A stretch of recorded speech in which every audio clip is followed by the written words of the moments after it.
I'm gonna get the like most wild locals since I'm behind.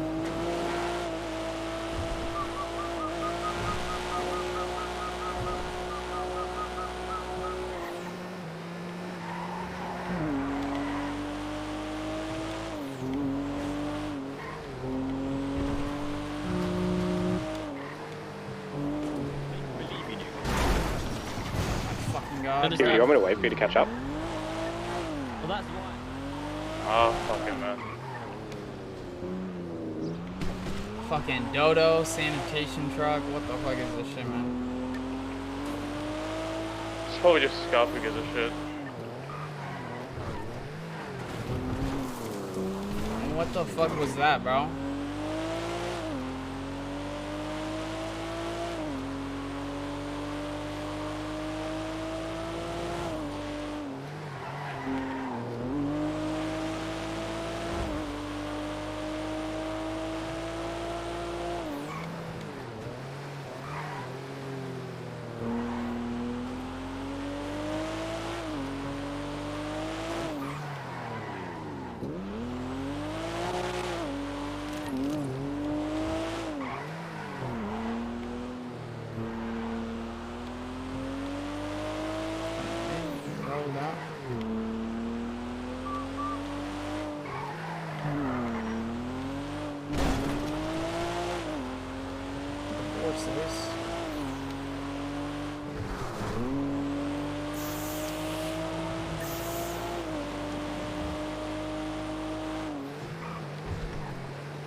Yo, what's up, Smin?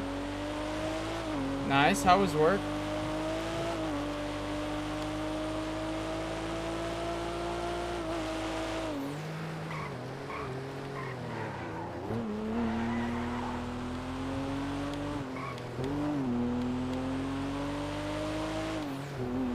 Get tight.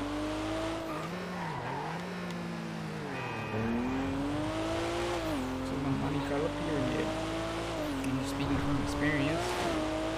Doesn't want pyramids. Man, respect me. I feel you.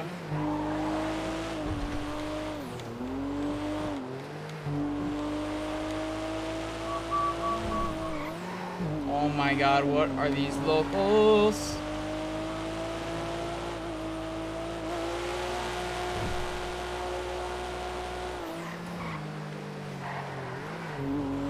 Into the money for the period. You're speaking from experience.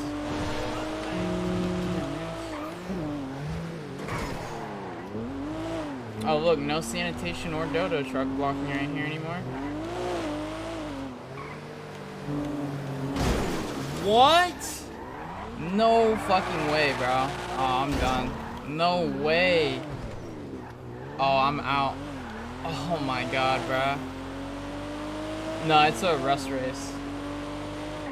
There's no way, bro. Yeah, I'm. Oh my fucking god. Oh, no shots. I'm just straight throwing now.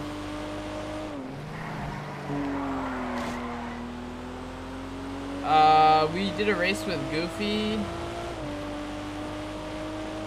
and the rest of R.U.S.T. Now we're just doing another one. I did really good in the one with Goofy, but this race I've just been throwing the whole time, bro. And had super unlucky, like, locals. Like, straight from the get-go.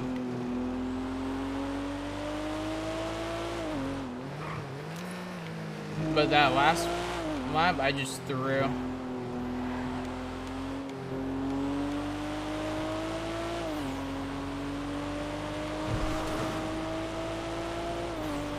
This is a bad race for me.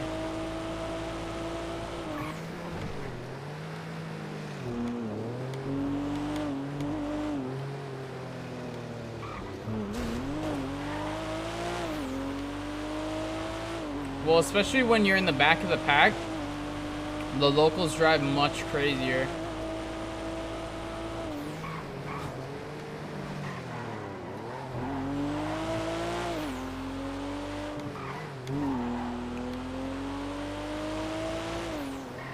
But it wasn't even, it was like a Dodo Freight driver that fucked me up.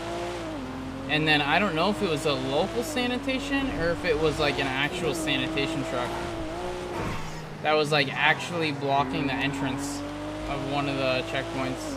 It was nuts. Ooh, that was so close. I probably would have been out right there.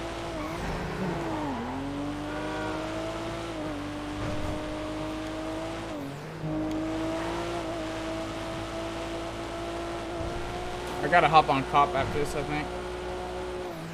That's real, that's real, that's real. Woof. That was dicey.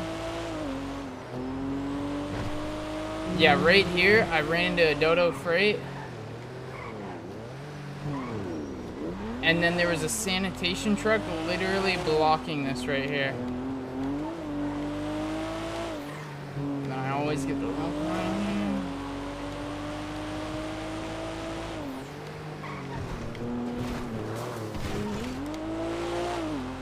I did horrible that race and got terrible locals.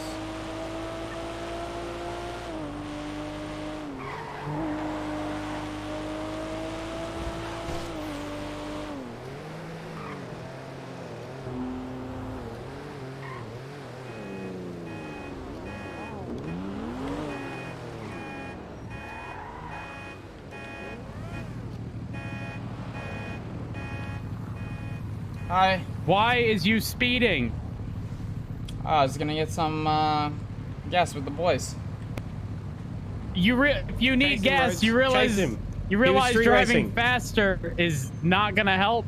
Well, I mean, like, isn't it if you like drive fast and then like turn off your engine and then like while you're coasting? You ain't gonna try to make sense of this. Don't be dumb. No, doesn't that actually work though? Like if you're driving fast and then like say you're going down a hill and I cut the engine, doesn't that save gas? Like, cause then the car just How do you coasts. cut the engine? Yeah, like you turn the key. Like you cut the engine really quick. You can't turn the key and drive. No, I mean like say like you're driving, right? No, genuinely, does this actually save fuel efficiency? Say you're driving down a hill going super fast and then turn the engine off really quick, and while you're still going fast, theoretically, since I'm not using like the actual gas pedal, doesn't that save gas? Because the car's just like coasting at that point. No, because you use as much gas trying to reignite. Can you just arrest this guy? This Well, is I'm the genuinely most. curious.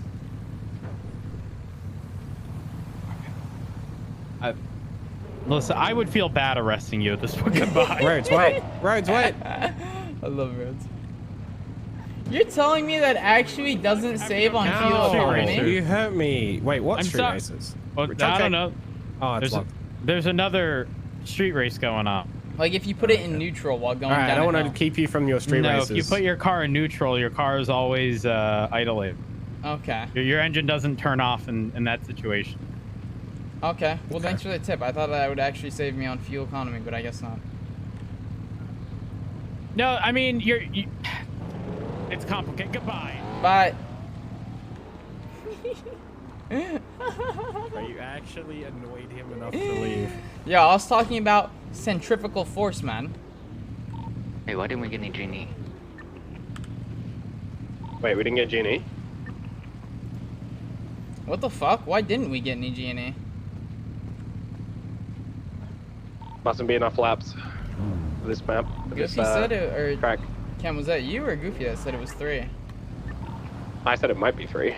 Probably 3. Oh, is it because you made I it? think I'm just Did gonna you go make to the bed, fine yes. 400? No. Why are you gonna go to bed, Kiwi? Why, man? And how am I gonna get fireballed on the first race and then bubbled into a wall with full phasing on? That is super Bro, I got hard. fucked by a dodo truck like 10 seconds into the race. I did. It wasn't even a low. It was literally Kim rammed up my ass into a wall and then kept going. I thought you just spun on the corner from my point of view. No, you fully like fucked me. That's why I asked if phasing was on or not. Yeah, Kai, but that fucking Dodo truck, I went around it and missed the fucking checkpoint. Are we going again or no? Is Kiwi going to sleep?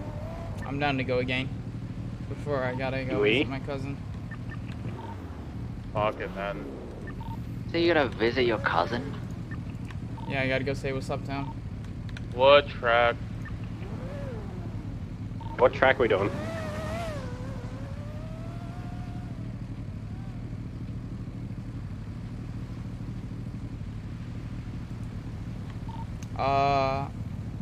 Up to you guys. I'm not gonna lie, man. I think I just hate this car. What about director's cut?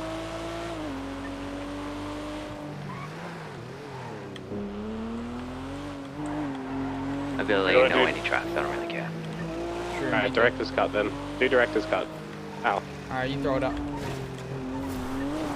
Give me a sec. Deja vu. Also, go get some NOS and stuff. Everyone. Yeah. Deja vu.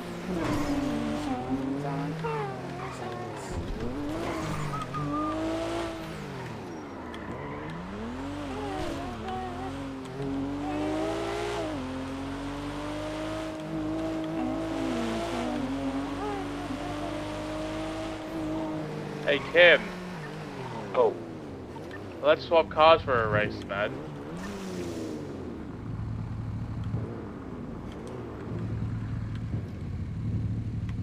I don't think there's anyone at tuner.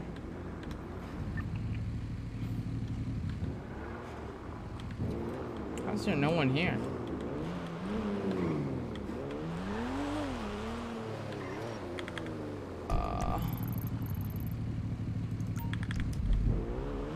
Does autos do NOS refuel?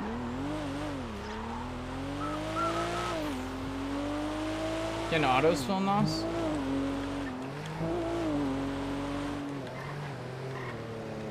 Deja vu.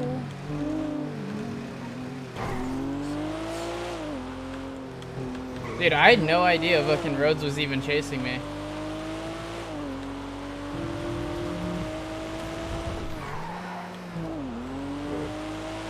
No go off.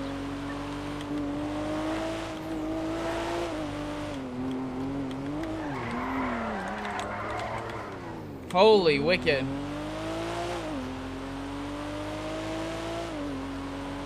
That was clean.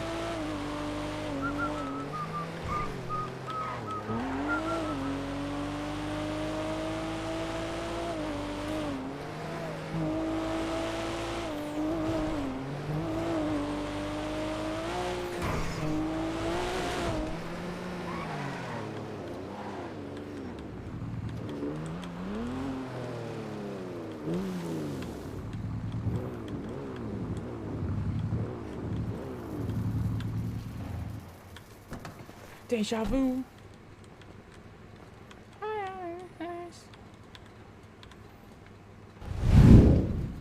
Oh, Derek got a Skeely got a picture with fucking Blau.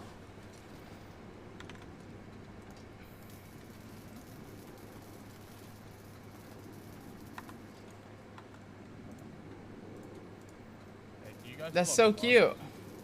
Yeah, we can. Can I just get some muscle You are all good to GTO? go. Hello. Hello. Am I putting the race up? What's Yeah. good? What's good? What's good? Can I get Sure. NOS refuel? Alright, let me just Yeah, get do you fuel also and want to stuff. repair or I'll no? put it up. Should be good, but just depends on how it's looking. It's really up to you. You could get away with a Benny's and then do something where you have to drive very fast and then come back, Yeah. or you could just get it done now. It's up to you. I'll probably just do a NOS refill right now then. All right. Would you like to pay with G&E or cash? I'll just do Genie. All right. I'm Actually, I'll in the do yellow cash. pages. Cash, okay. Yeah, My okay. PayPal is $2.98.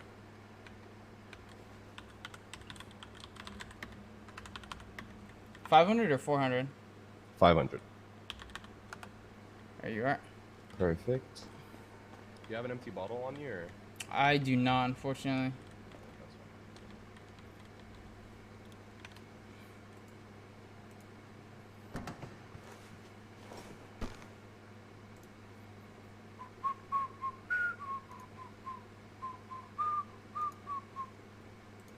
then might let's see. Got with the infrared beam. Yo, lead. All right, you are all good to go. Thank you, my man. Yeah, no worries. Take it easy. You too. I be Mario. If S plus cars get nerfed, does that mean the adventure is going for? Oh my god. Holy aware. So are they just planning on nerfing all S plus cars to go a little bit slower? Or has it already happened?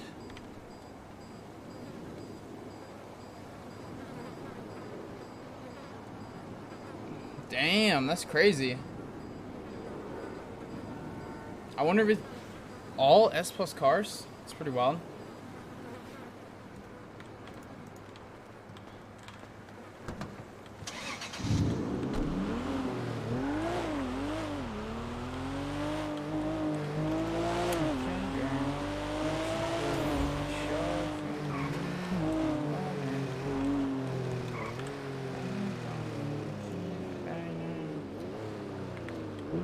Wait, did you throw the race up?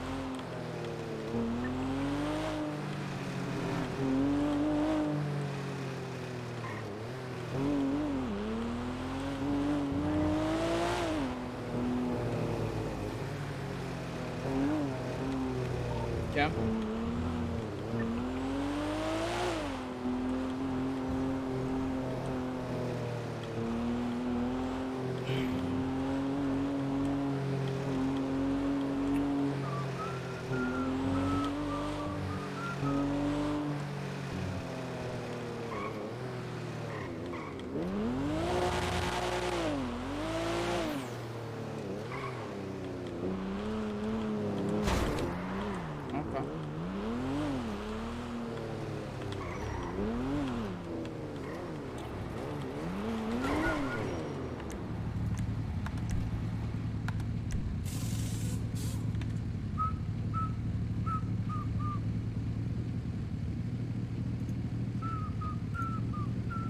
Many men.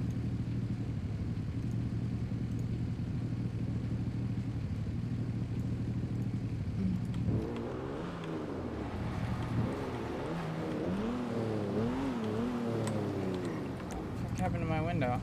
Oh, there we go.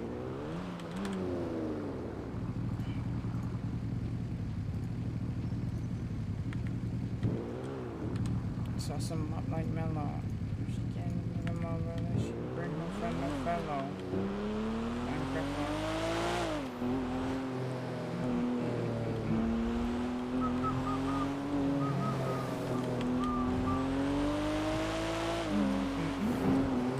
Does anyone need food? I'm just gonna grab some on the way. Bro, I just fed you. It's surprising how long it doesn't last in my tummy. I'm like right here anyway, so it's fine. Why do you always need to go on like a fucking detour? Cab is here. Yeah, I'm here.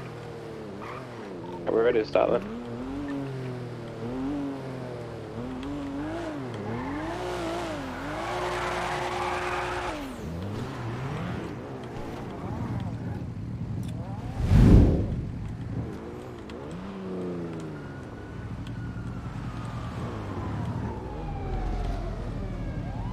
Monka. Starting.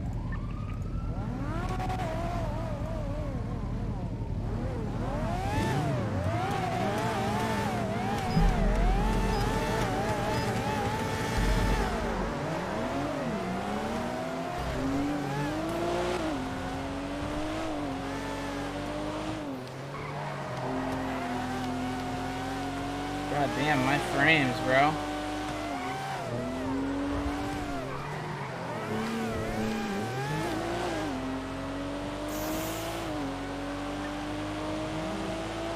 Oh, this thing is fucking wicked off the line. Yeah, acceleration is what you got to abuse in that car.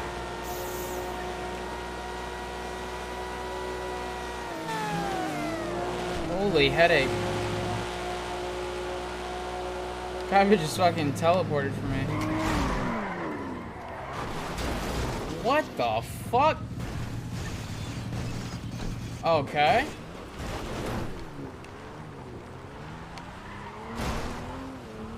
I get the concrete local, bro. Oh, I got the weirdest magnet ever.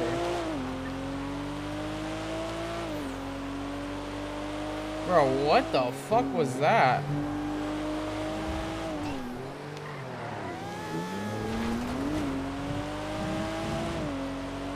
Actually, what the fuck was that?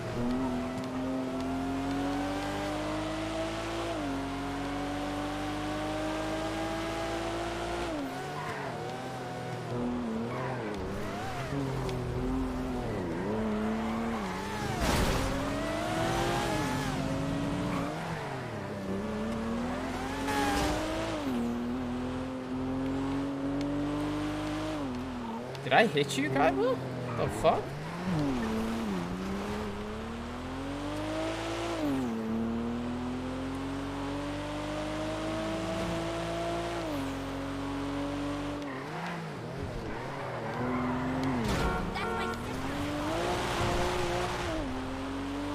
Oh, damn, the locals on these hills are fucking insane.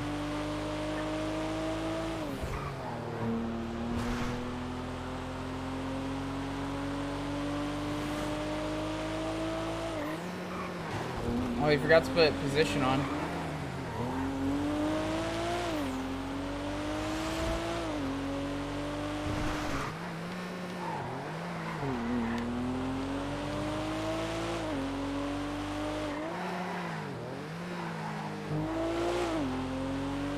Dude, locals go crazy, man.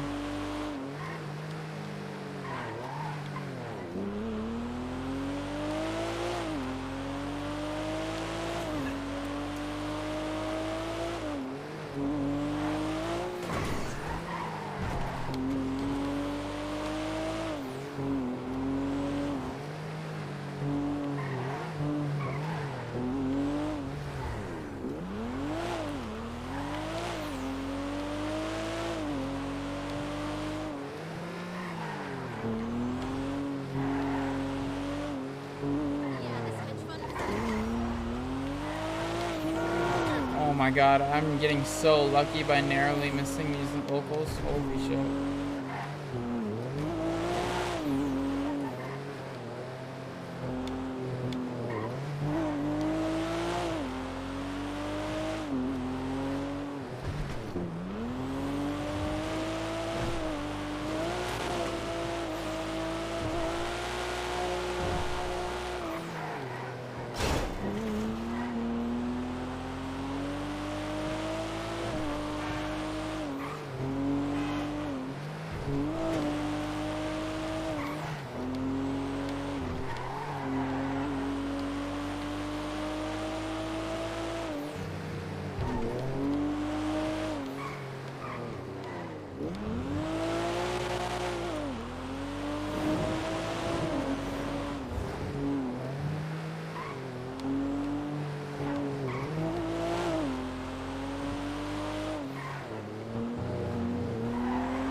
That pole.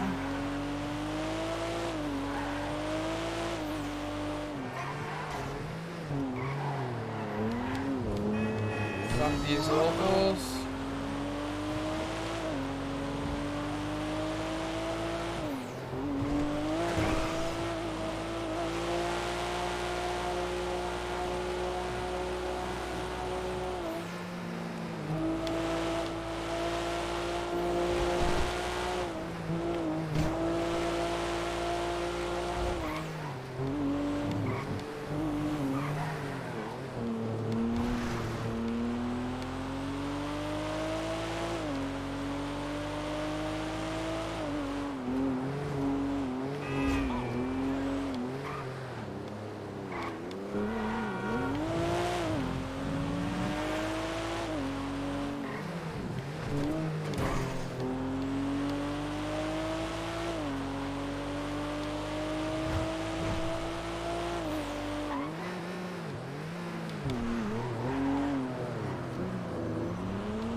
I failed car mission 2 times because locals hit me and I flew on the other track. Yeah.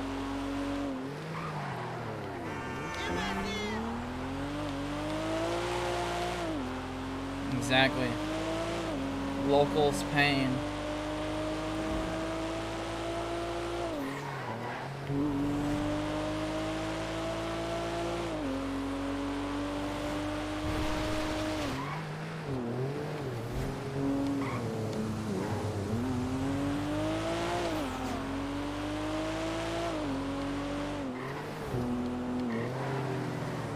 Well, that corner's always rough. You go too fast.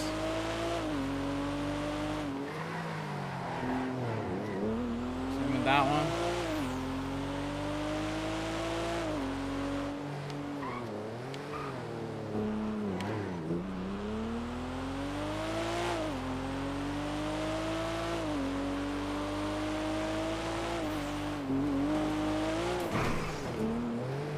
Yeah, where are you at right now, Kiwi?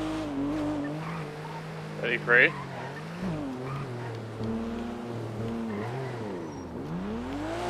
33, damn. 33, just passing Alta Street, apartments. Okay, you've got like easily 5-6 seconds on me. Oh my god, is that a stall? Tell me that wasn't a stall. Yeah, this car feels really good. It's a bit slidey, but it makes up for it in its launch speed. So like in the city, it dominates.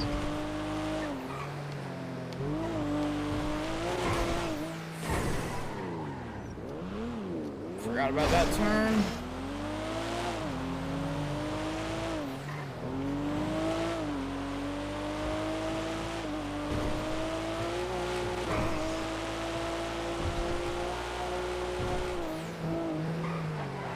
Be careful on 2, there's like a weird locals there.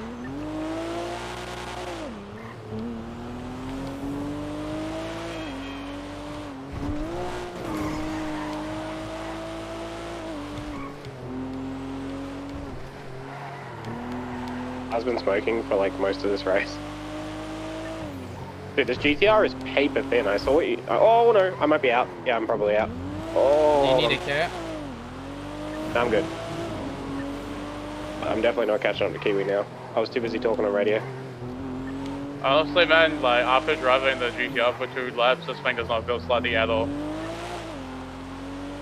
GTR is, oh yeah, almost just as slidey. I feel like it is better on sticks though. GTR is 100% a sticks car.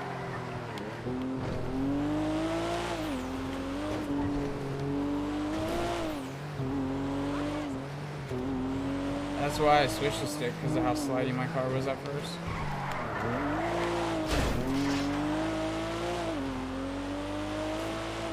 But I'm just surprised how paper thin the GTR is. You tap anything and you stall. Yup. Like bro, for a car that takes so many bullets during the war, the Seaside War, how is this thing so fragile to like, just random sign poles? Yeah, man, if we ever fight Seaside again, now we know, bro. Just put them into a wall.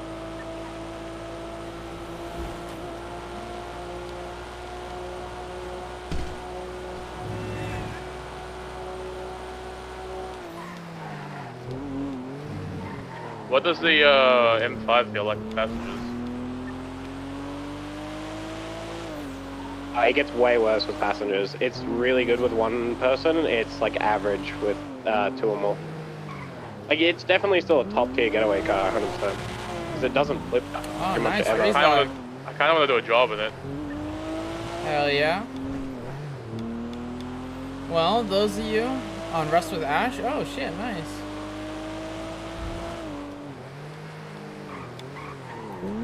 Well, those of you that are gonna go enjoy Ray's stream, oh, that's epic. That's really sick. I'd appreciate if you guys left me open, muted the tab or something, you know what I'm saying? But thanks for hanging out. Those of you who were, if you're gonna go watch Ray, love you, appreciate y'all.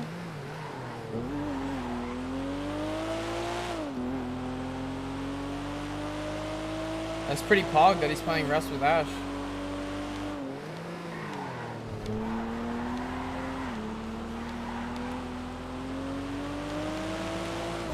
Do I hear cops?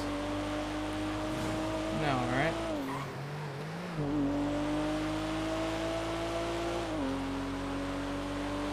What checkpoint you on? 21, kind of just fucked up, so. Checkpoint are you on, left. Ken? I'm on currently 20. heading through the city. 30. God damn. I fucked up big time on checkpoint 5 on the first lap.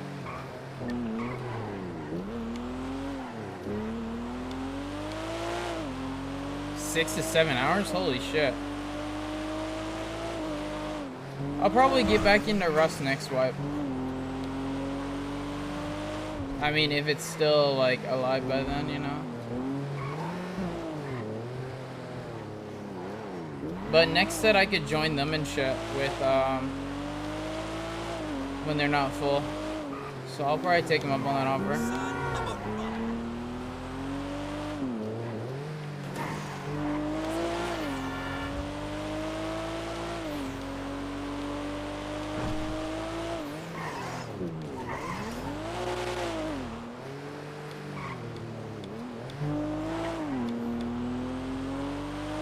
Yeah, I gotta check it out.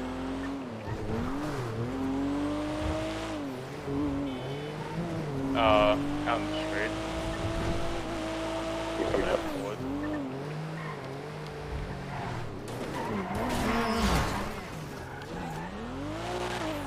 Am I fucking stuck? There's no shot I'm stuck. Jesus. Oh my God. Finishing time. Bro, I'm just getting so unlucky. Problem is, my best lap was only 3:59.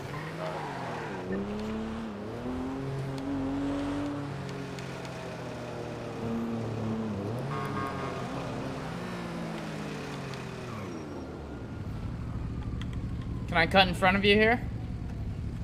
So you broke a solid white line. That's illegal. I was trying to get in front of you for the light, man. Okay, but it's still illegal breaking that solid white line. I'm sorry. No, you're not. Well, that looked a little bit more illegal. Yeah, a little bit. Take it easy, guys.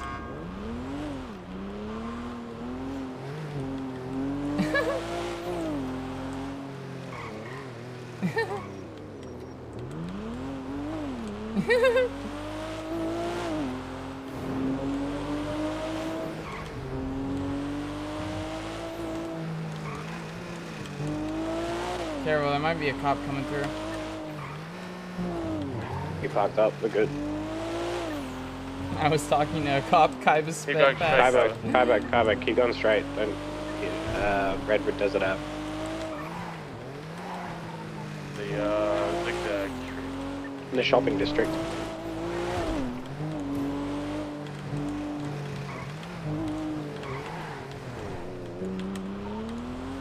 There you turned too early. I know, I'm just trying to see if that cop was on me. Wait, did Kaiba beat Flair? Let's go. Yeah, I stopped to talk to that cop and he zoomed past me and I was like, ooh. I didn't want, dude, my car is fucking rattling and I did not want that cop chasing me. It's like, fuck that.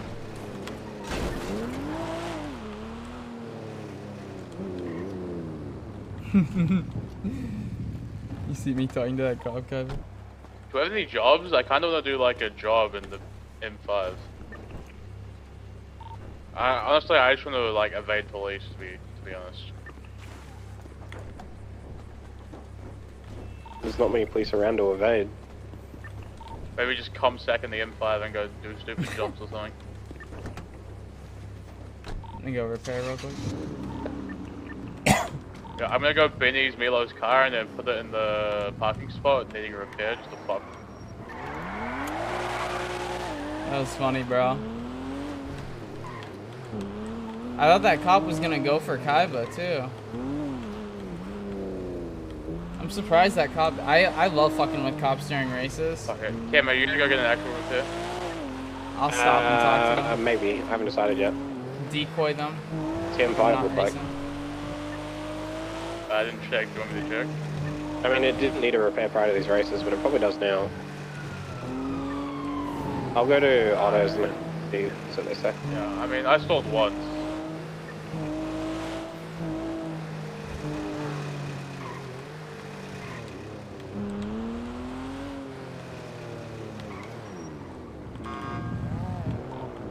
state ID to get Milo's car repaired. I won't be a rat.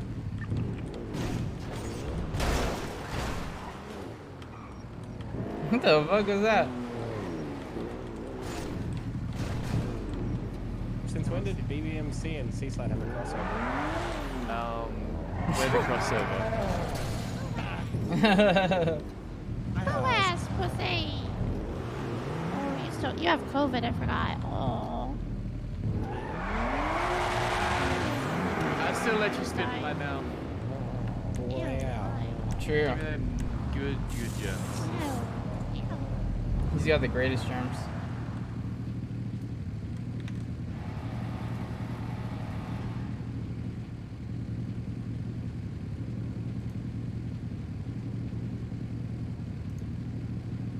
I just wanna run.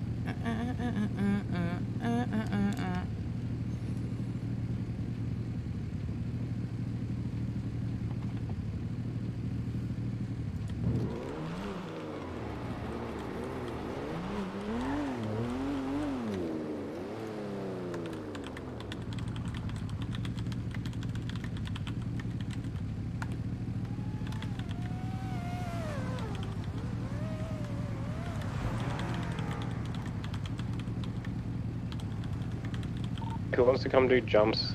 Kiwi, where you at? We're gonna go do jumps. Find new jumps. Do you come to auto so I can get the car fixed? Cool. Also, Candace is here so we can give her shit about R.U.S.T. Let's go.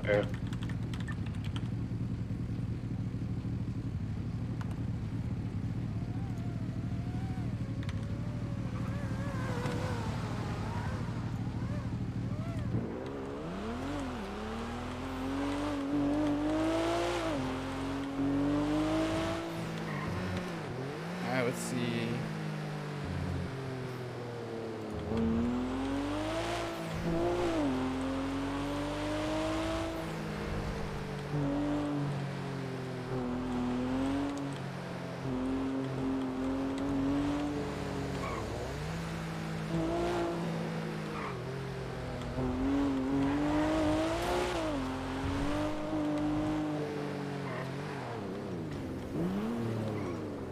What's up? Wawim. What's up? Oh my, everyone's around. What the fuck's happening? Wawim. Go for cuffs, Ali. Go for keys. Go for cuffs. Go for cuffs. Candace. Give my cuffs back. I put them all. These aren't your cuffs. That's not your cuffs. I've been telling you. They were my If I did cuffs. something illegal that day, I would have gotten a warrant for it. But I did nothing illegal. Sounds like you did. Look, I'm not I'm gonna lie, not before convinced. Before I'm I not try to get my convinced. cuffs back again, why you dripped out the onesie? I'm not convinced. What Fuck the the cops. Who? fuck? What the hell? I knew I saw a motherfucking shit that looked like a four-wheeler, but it wasn't. What the hell? What the? This guy's riding a fucking chili bin, bro. What the? That's the light jacket you're wearing right now. Oh, Is he riding a fucking ice cream? Hello? I'm not wanted, am I? I don't know. Maybe. Should I check? Yeah. Good luck catching him on the ice box. Oh, Cam, what'd you say, Daddy?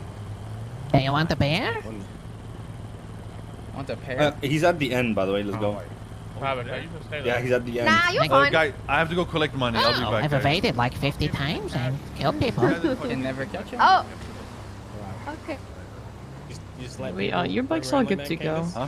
Amazing. you Thank you. Sorry? Thanks. Wait, what did you say? Just let you let people as dangerous as that just roam around. Just Ooh, chill. oh, thank you. I mean, I haven't been go. around. Alright, let's go. Candace can't be bothered.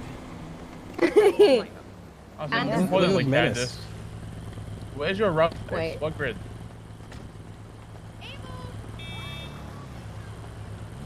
Anybody work here? I work here, Could I buy no, I was lockpick and advanced lockpick, please? Oh yeah, I got. What type of engine's on that? You're just taking L's. It's like a go-kart. I was thinking. 3619? What's that?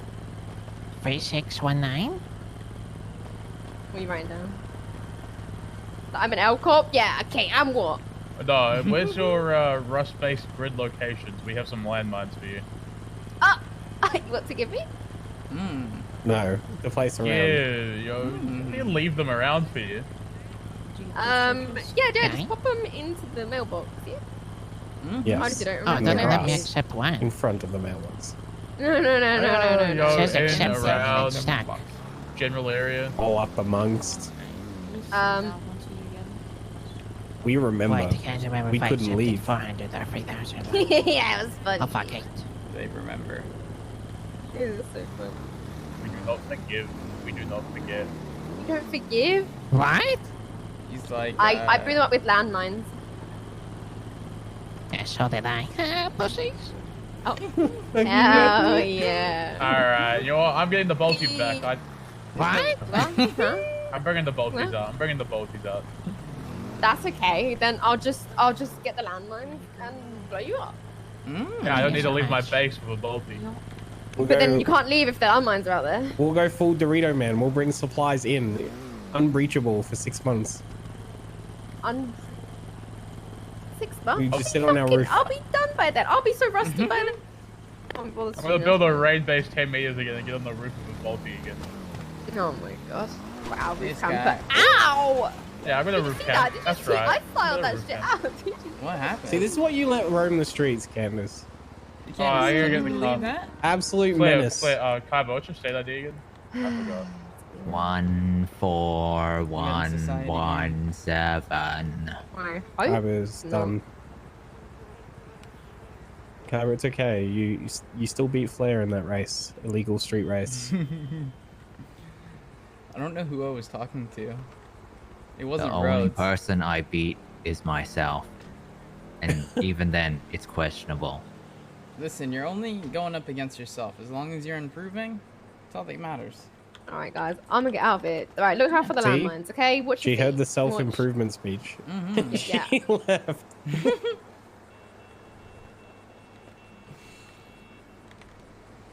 Only one Flair speech a day, minimum.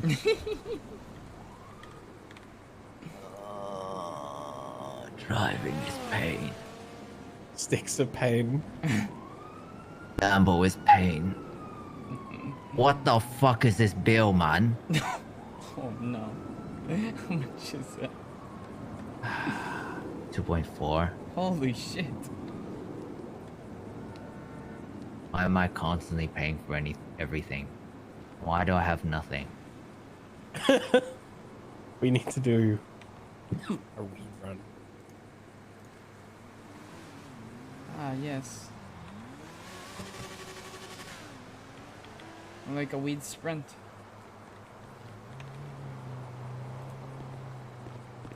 What am I in the queue? Kenna just beat my ass for better than that. Deserved. I don't know if the Lambo is genuinely that shit. Or it's just... The Lambo's I mean, pretty it's too dog slow shit. for I'm it's too just that slow for the trash. majority. You need to race like concrete corners for the Lambo to even have a chance. Bro, it's like... It doesn't have the speed to keep up with S-Class cars, and the thing it had that made it S-Class, it no longer has. Because that bitch be What is a sliding now. GC?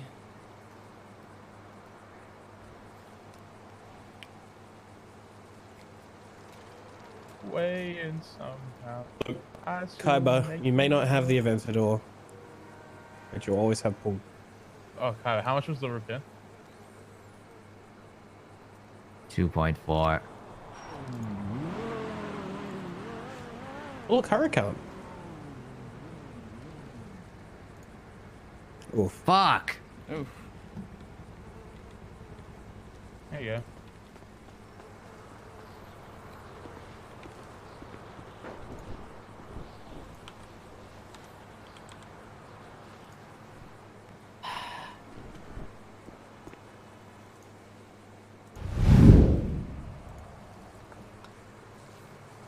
Oh, Kim, look, there's an R7.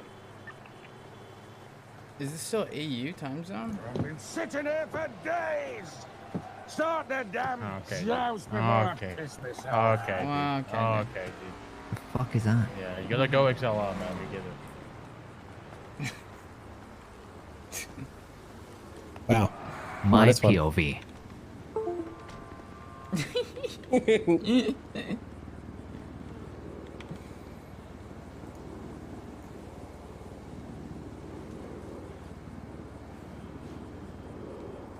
Holy Holy shit, there's a lot waiting for an FTO right now.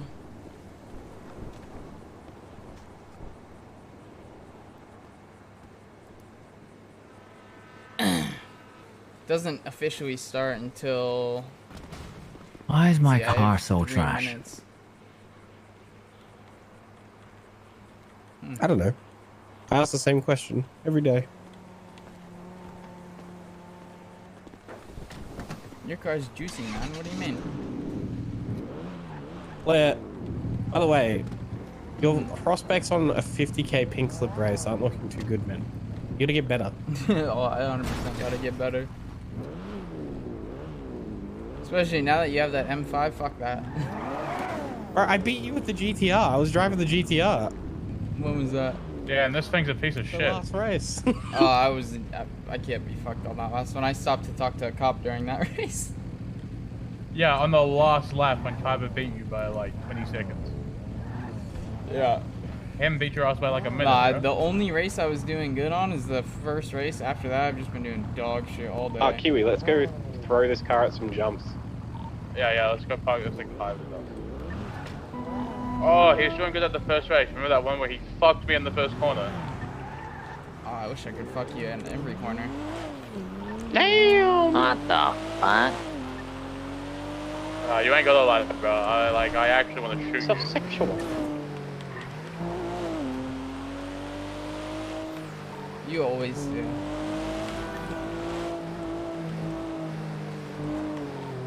Can you pick me up from the apartments in the M5? I wanna see you send that busy. Dogma.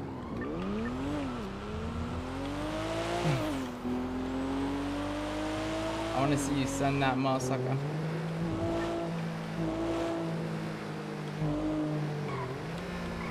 Are you coming into the Comsec vehicle club? I bet he's...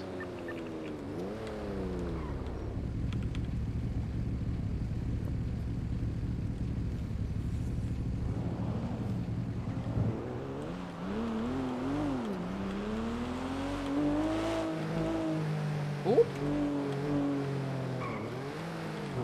I ain't got a lie to kick it. Kiwi kinda... though.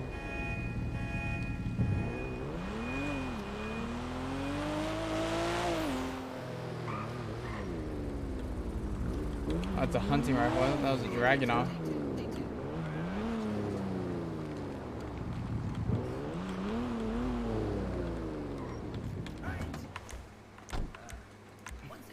Let me get back to position. Whoopsie. I'm looking in my van. Hold on. Let me get distracted.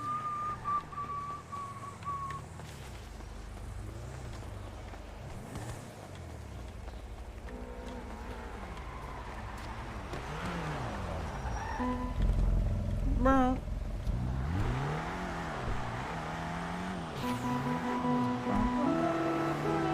Alright, first stop.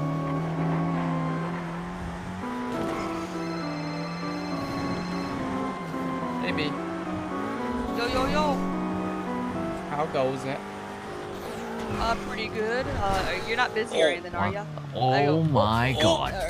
You okay? Oh, so close. Oh, Jesus. Holy shit. I just got a job at found us. Strugway. Oh, are you guys doing something naughty? Yeah, I gotta go. My brother, what is this driving? Oh, Please. I'll sell you materials later. Are you hungry by any my chance? brake I line was work at cut. Strugway. I Is can that grab you Rob some Uncle? food. Oh, you guys rust? Yeah. Huh? Oh, that Stay- jump was stay- wicked, man. Good stay away from the fucking cops. shit. Good fucking Bye-bye. shit, man. Keep doing it. Oh, Oh, yeah. I don't hell give a yeah, shit. I man. don't give a shit. Oh, Yeah, hell fuck yeah. BSK, bro. Fuck 100, dog. good. What the fuck? Did that cop just G-check us? Yeah. That's Rob Uncle. Is this Russ? You Russ? Why not?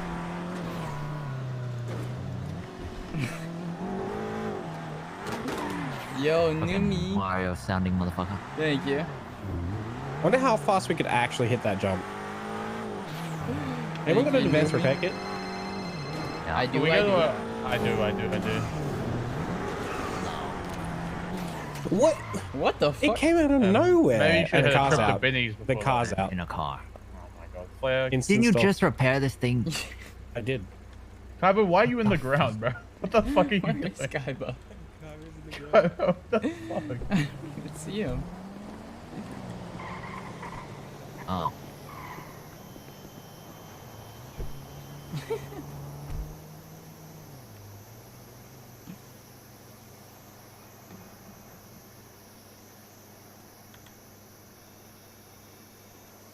BMW M Power. Oh.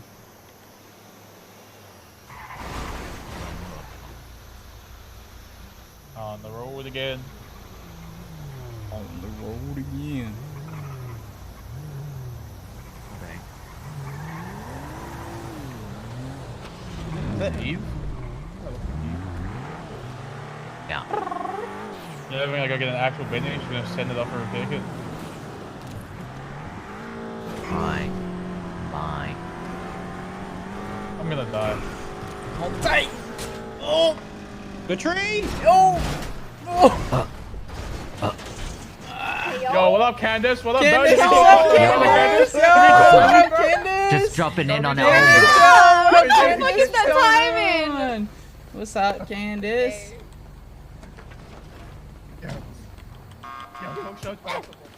Yeah, bitch, what is Get him, yo, get Why you him. bullying me, man? Serve him up. Serve him up. Damn. Now that's what I call parking. Yeah. Come on, Candace. Come on, Candace. Don't let him do you like that. Candace, get him. Get him, Candace. Come on, Candace. Damn. Hey. Come My on, car's kinda Candace. stuck. Oh, shit. shit. Come on, Candace. the fuck? You going for the headbutt? He's going for that. Oh. Damn. Down for the count. Okay, alright. Damn. I'm gonna tell everyone about this, and I'm gonna make you fucking, Yeah, well, yeah. Tell him. Tell him. Yeah, Talk your shit, Candace. I'm gonna start an alpha, and I'm gonna get everyone here. Mm. What's your favorite number today? I'm gonna write down. Yes, You please danced tell with us me. more. It's so toxic, man. It really, I mean, you know what? Okay. Mm-hmm. The funny thing is, you guys can't get out of here. So, what about it? We'll we can find figure a out, way. yeah, we can jump out of here somehow. Okay. Alright. We have our ways. We've got our ways. We need some Yeah. rockets, some C4. I'm gonna blow up. Blazing about. Gonna raid their You base. know, I just fancy to break. You know. What the fuck is this? Alright. Boo! What the fuck? Didn't work. It didn't work, guys. The landmines are faulty. Who bought Those the are some fucking wag landmines? Scuff, landmines. man. Oh, Scuff. Jesus Christ, Flair, man. Jamie, One those job. are your landmines, Bro, you man. got one One job. job. Buy the I fucking can't- I landmines can't correctly. even You buy some research fucking those. You're tweaking. $2 store I of can't even landmines. research those, man. Probably don't even have Actually, fucking on the radio. You're fuse. the Actually, on BP the radio. goblin. You're the goblin. Always a pleasure, Candace. We best Yeah, be going alright. now. Yep. Good luck. Yeah, places to be, things to do, you know. Yeah. Sights to see. Oh, my clicker isn't working. Oh no. Wait, one side's open. One side's open, I think. My clicker isn't working That's for some surely. reason. No, Surely. go back up top.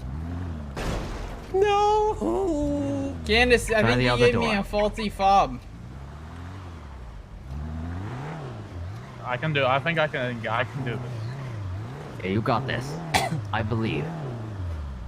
Oh, you could. I feel like you could send it up and over that. That's what Yeah, I was fuck it, thinking. why not? I think I could hit that like at a fast enough You speed could hit that at an so- angle for sure. You could hit that at an angle. Hey! Hey! Sure. Hey! Watch the merchandise. Hey! Oh, Whoa! Hell no. Toxic! What the fuck? Toxic! You can send it at an angle. Oh, surely. Oh, no. Oh my Oh, no. god. Get him in the car. Get him in the car. Hey!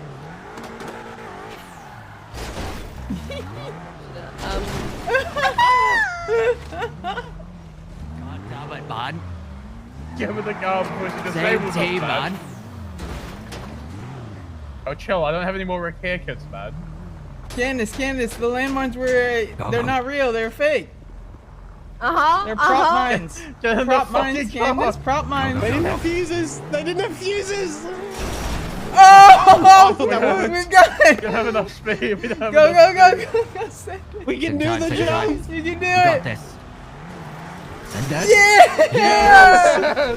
Yeah! Let's Dip. go! LPOV. Oh, LPOV, later. later!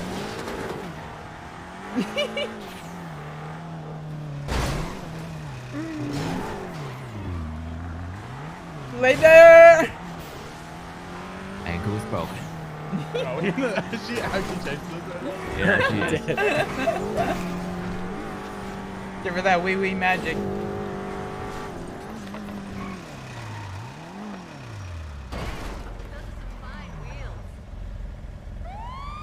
Oh, fuck. I never think she see knows. us. Oh, she shit. saw us. How did she know? That's some black magic shit right there.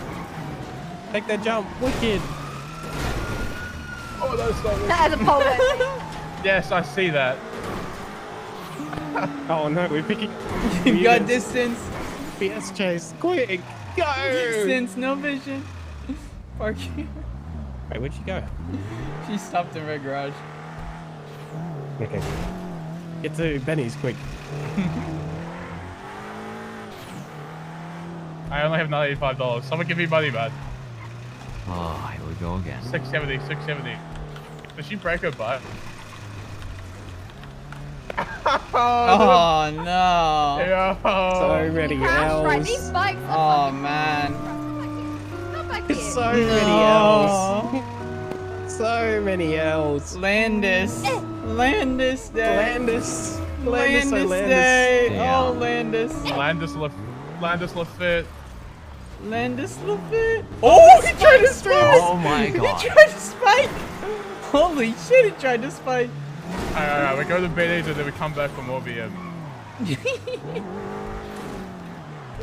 He really tried to spike right there.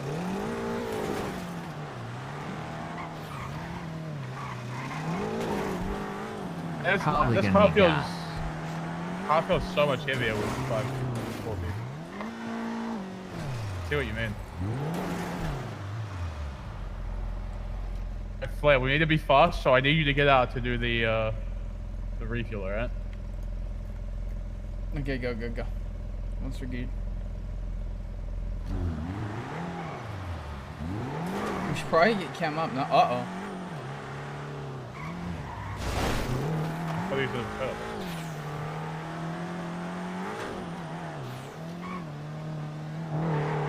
I wanted to hit one jump on there. That was perfect parking, Cam.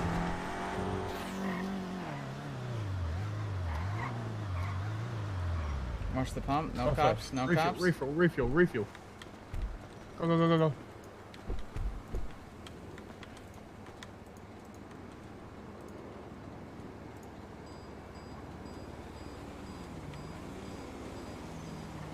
Raid. Shadow Legends? Oh my god, you pre-fired. Be people at Samoa pre-fired hospital. that. Yo, striking. Thank you for the raid, There's no man. I way. appreciate it. Alright, I've had a lot of fun, but I've got coughing fits now, so I'm gonna Appreciate it. Thank you so much, brother. Enjoy the car. Just repair it before you like leave it somewhere. No, you're getting fast track. He pre-fired that shit, man. Alright. I might Hell go sit in yeah. the back seat here. This is nice. Hi. Oh my Hey, God, you I'm didn't about just to fill it break. up all the way. I like Oi. nearly got it. Ah, shit. He went to sleep, didn't he? I think so. Yeah. Oh fuck, does someone have a bandage? No, I'm Fuck literally my like brain. about to die. Yes, same here. Yo, striking. Thank you so much for the raid, man. Love and appreciate you. Motherfucker's got all my rings, man. Oh, are you serious? Yeah. Oh no.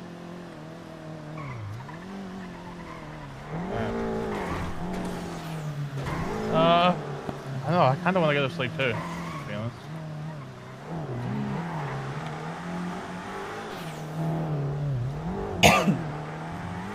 What are you guys thinking?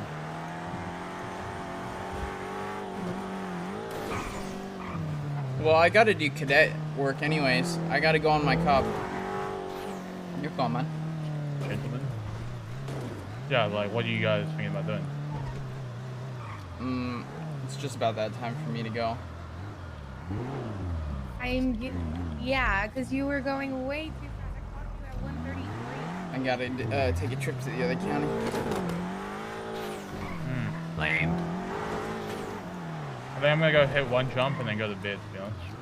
Send it! Guys, you guys ready to see Cadet Dare Davis? We gonna be doing some big Cadet Dare Davis. Oh God.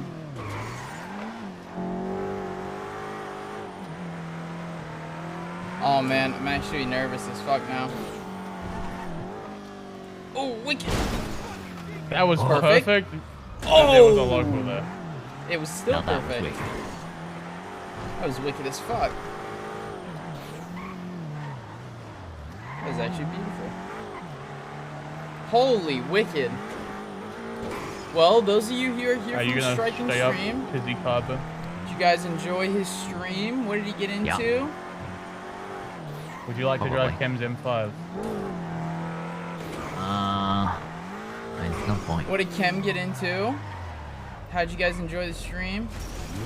Trying to get better at driving my car. Which, you know, just because it's my car. But were you with us when we tried this jump? I don't think so. I'm trying to come up with like a Kiwi jump, you know? So. Ooh, I like that. Not much? Yeah, what did Kem get into? Oh, I do remember you trying this. What the fuck? My head. I remember you trying this, actually. See this fence? If we get back, this fence will be built again. Yeah, those constructions workers are fucking doing overtime, man. This actually is such a sick jump. Well, you see, the city can also use the line, not in my eyes. That's how that works. Oh! Oh! Perfect! There you go! That's the first time I've ever gone up here in not a Cybertruck. Holy shit. That didn't make any sense, but... Hey, fuck it, we bought. We'll take it. Yeah, I don't know. I'm sure there's a way to hit that without, like, fucking your car. Alright, go ahead and take you back to your car, G-O. Sure. You guys know where Kem parked his car? Nope. Ladare. I'm trying to assume it's a car. Ladare Davis. Yeah, I tried that. It didn't work. R.U.S.T PD.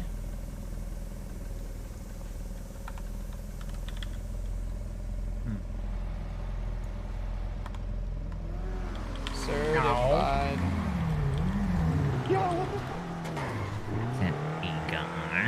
There we go. Change it up. What do you think he does? I don't know. He was talking to us about like murdering people and shit. Oh, murdering people? A little bit of SBS? Sounds like my kind of thing, not gonna lie.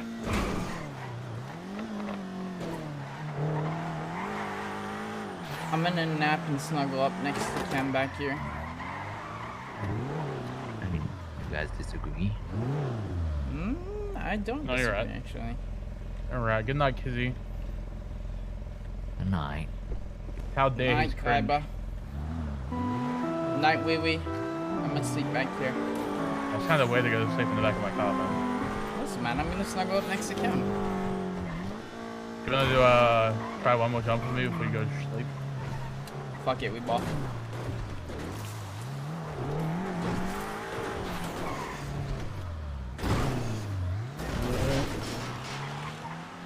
Yeah, we just stole off that. Did we?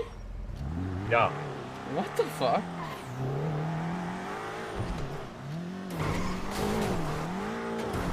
Oh shit. Oh. Oh, wait. Not bad. Not bad, not bad. You should come up with like your own jump. That first one we hit, if you can figure out the correct angle to hit it at, it'd be perfect. Do you need cash? Should be good.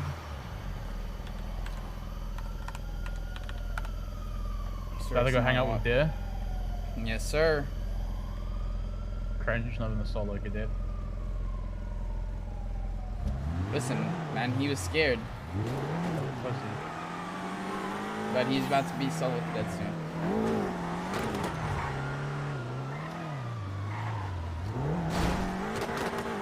Alright, nights, nights, wee wee. Sleep tight.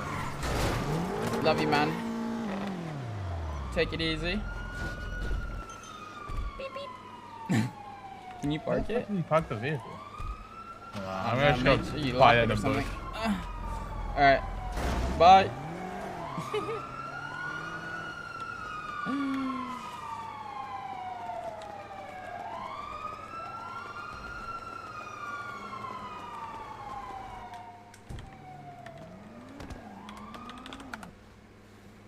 All right, Cadet Dare.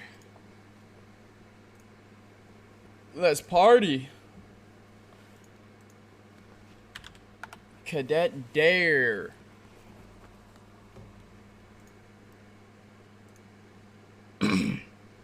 Gotta sharpen up the tone a little bit. Hey, how you doing today, sir? You know the reason why I pulled you over?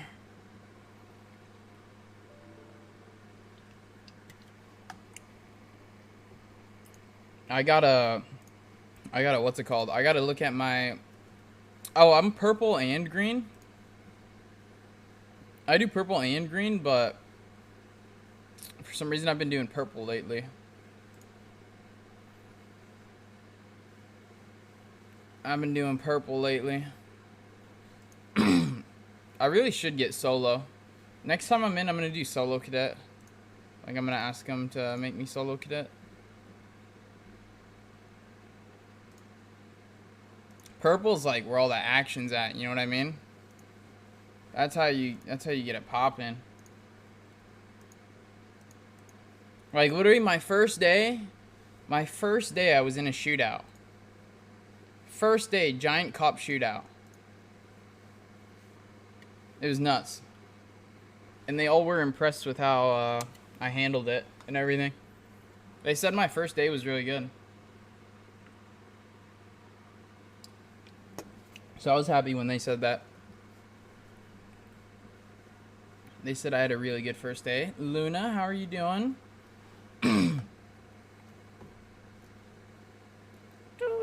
Zeke, who's up in his house right now? Yo, tie-dye, thanks for the follow.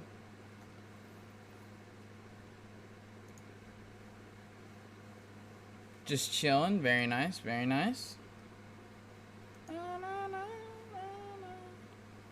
Yeah, we were certified W cop after our first day. Ray's first day was a 9's weed holdup. Holy shit.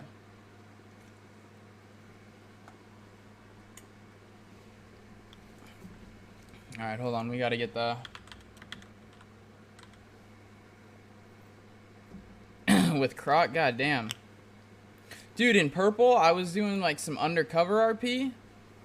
And like, oh my god, we got full meta unlocks on how to do house robberies, on how to fucking run Oxy. We got all the meta unlocks just by talking to some fishermen. It was crazy. It was bananas. B-A-N-A-N-A-S.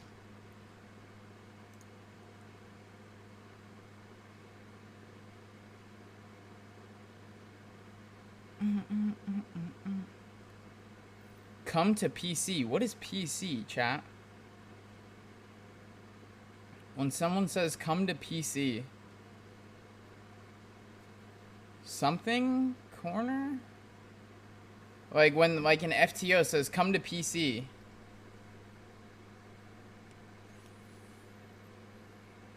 Oh, Purple County. It means Purple County. Because I see someone said, sir, do you want me to come to Green County or should I stay in Purple County? Ah, they said, should I come to GC or PC? That's why. Oh, I forgot to end the prediction.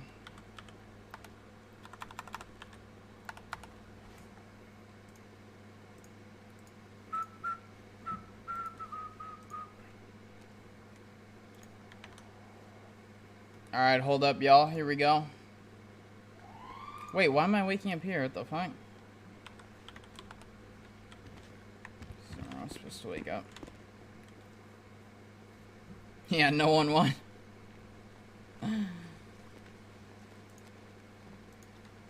And then we immediately got shot too the second we went off duty.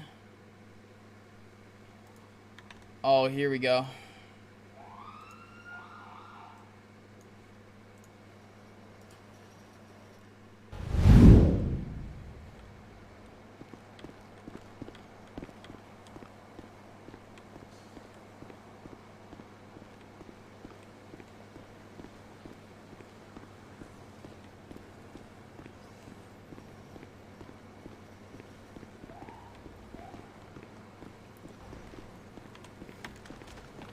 Freeze! Put your hands up!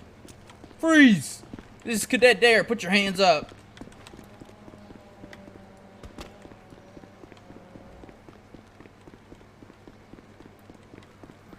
Hands up. You're under arrest. Got him. That's another bust. It's another bust under the belt.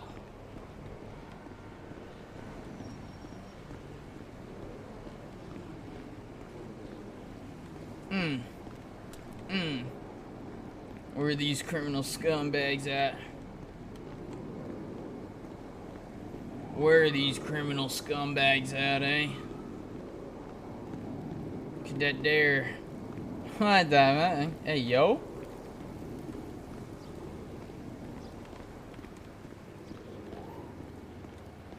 Oh. Andrew stole your keyboard?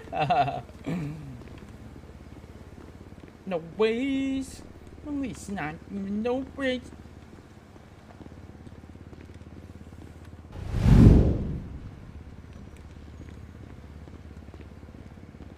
What you gonna do when they come for you? What you gonna do when the dare come for you? What you gonna do when dare come for you? Bad boys, bad boys. What you gonna do?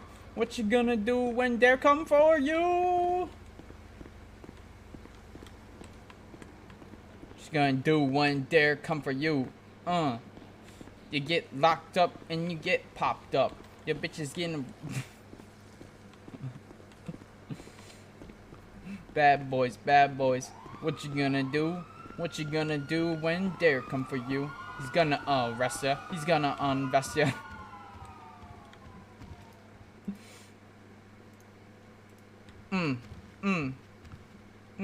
Yeah. Yeah. He's gonna pin you up against the wall. He's gonna fuck you over and arrest you. What you gonna do when dare come for you? Bad boys, bad boys. What you gonna do? What you gonna do when dare come for you?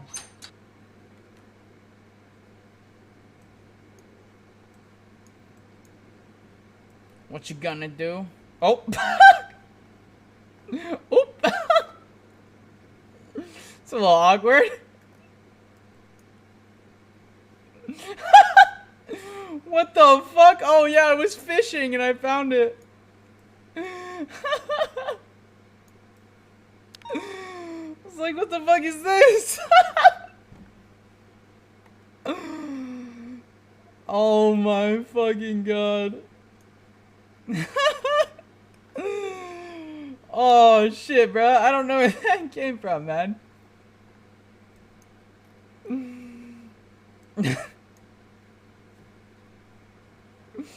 Oh no. I got no idea where that came from, man.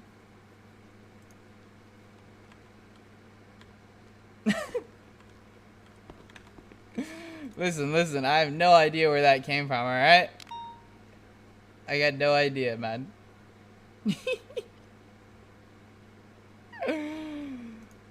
I got no idea, man.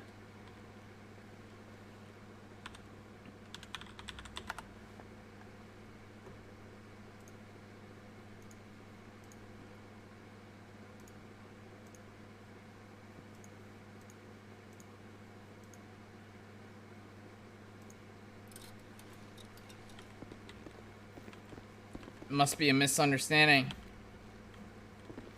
Yeah, who we gonna plant these small bills on to arrest? Who we gonna plant these small bills on, eh?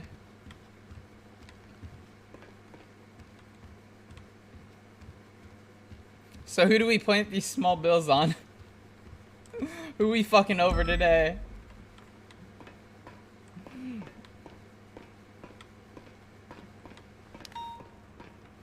Who's getting their whole day fucked up?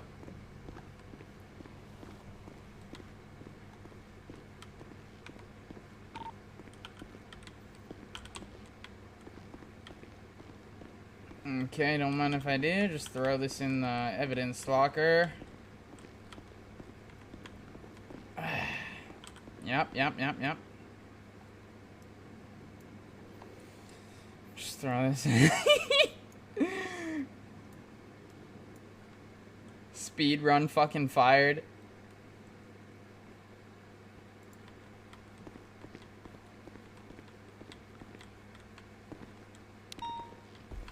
A little cocaine.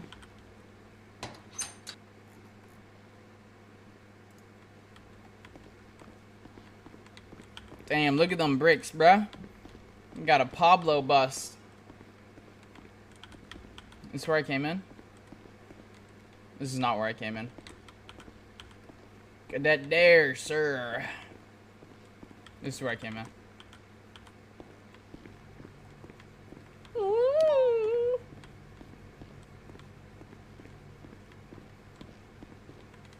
Where's the armory again?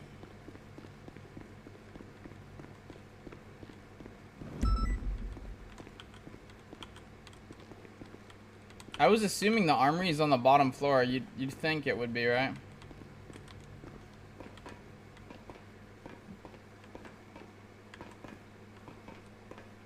Armory. Bro, I get lost in here every time I wake up. I literally get lost every time. For fuck's sakes. Upper? Alright, fair. Sounds good. We're about to go plant some evidence on you.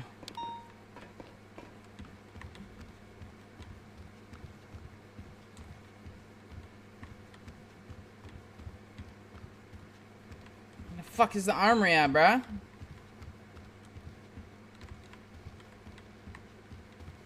Motherfuck, bruh.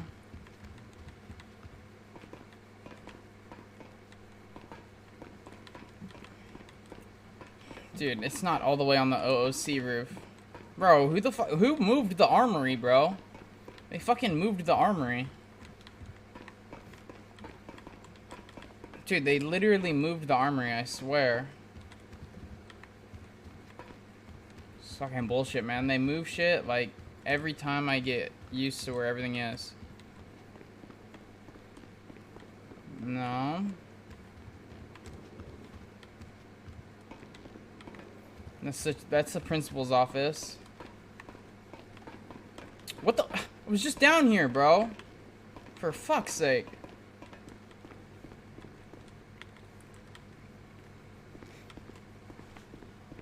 There's no way, bro. Evidence. They keep moving this fucking armory, bro. Every time I get used to where shit is in this fucking building, they move it.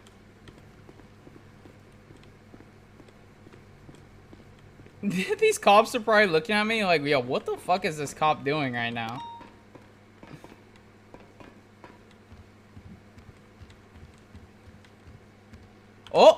hold. Bathroom. Briefing room. Forensic lab. We're getting warmer. Oh, we're getting warmer. Aha! Bingo! Bing fucking bong. Let's get a little rejuice.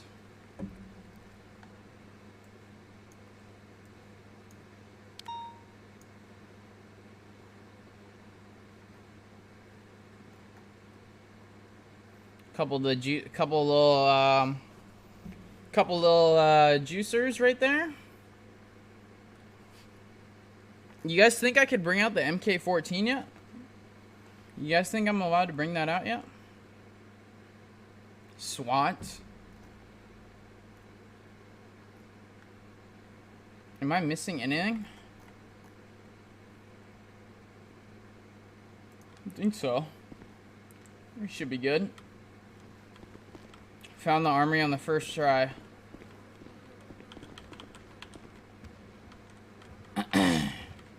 Easy.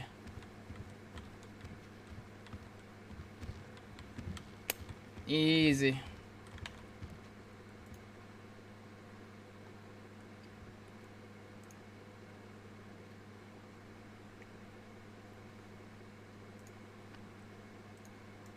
Bing, bing, bong. Well, let me ask, High Command a question real quick. Oh, wait. Wait, Thomas. Oh, easy schnackers. Oh, fuck me. Easy little snackies.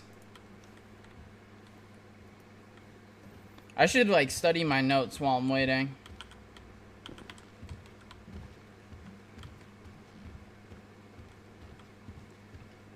I should study my notes, bro.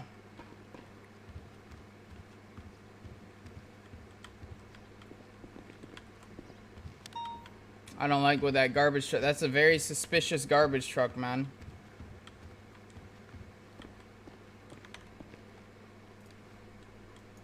What's the, Aha, here we go. I found it. There we go.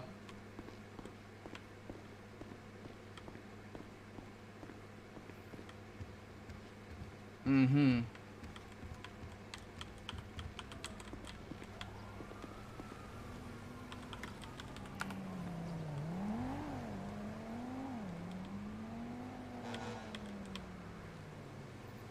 Mm-hmm. Yes, sir. Yes, sir. BCSO, cadet there. Ready to protect and serve these fucking bullets into the criminal scum. Goddamn right.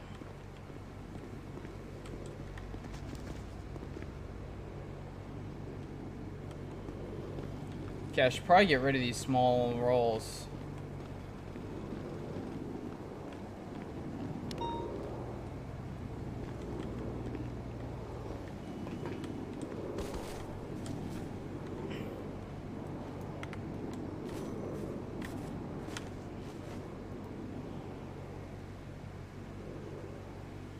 There we go, casual.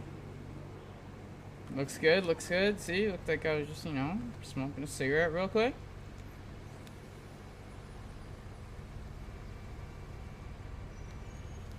Very casual, you know. Ning-a-ning.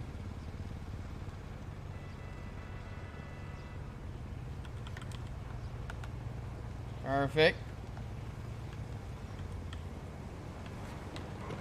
No, I'm in it.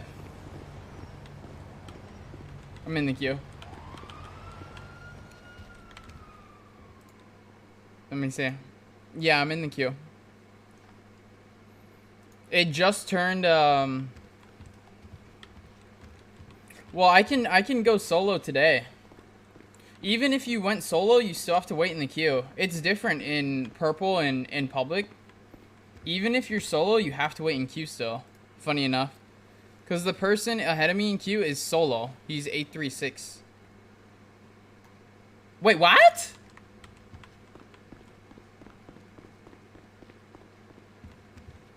Shit.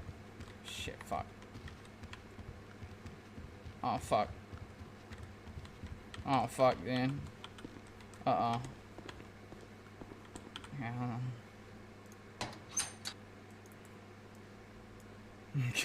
Fuck, I thought I threw those suckers out. Oh, shit, bro. I thought I threw that out. I just threw one away. And I threw them all away. Fucking hell, man. Bro, we went fishing. We went fishing, man. Bro, fishers talk like nobody's business. It's actually so funny. We got meta unlocks on how to do oxy runs, on how to do fucking house robberies. We literally figured out how to do everything. Everything on our first day.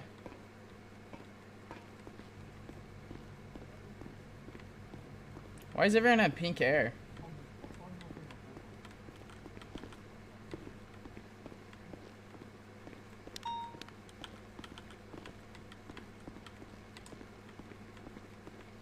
Okay, can we just throw this in the train?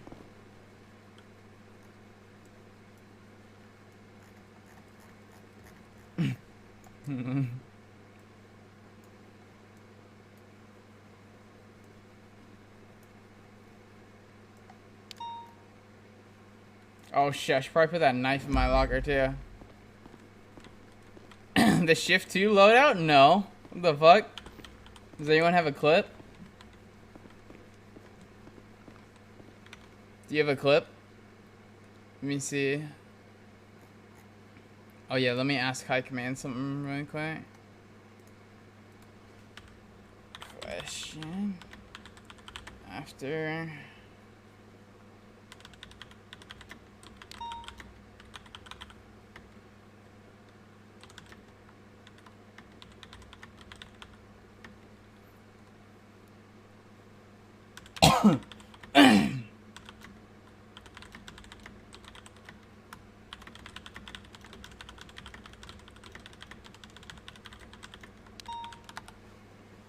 There we go.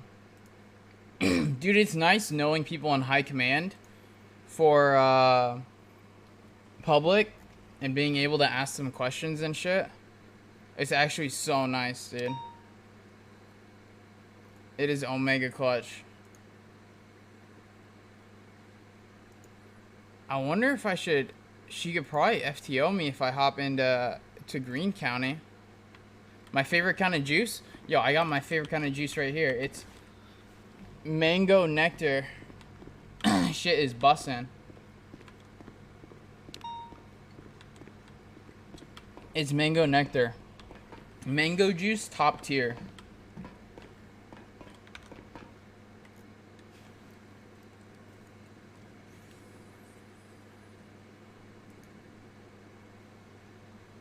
Bro, mango juice is the best.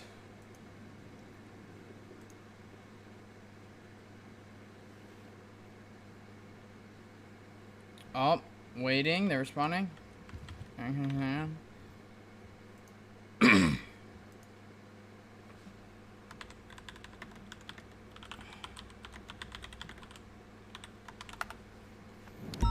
Okay, perfect. All right.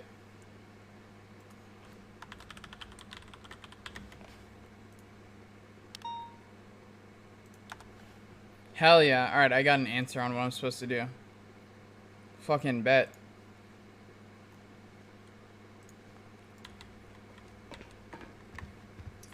Let's see where. Let's do some more undercover work while we're waiting.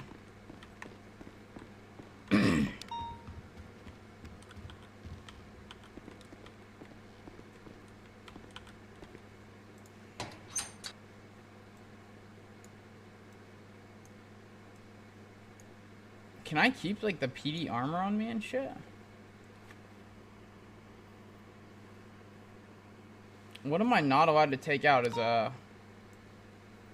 probably put that away. Not as a civ? Okay. That's probably fine, that's probably fine. Probably not the taser cartridges either. Why is the locker so small, dude?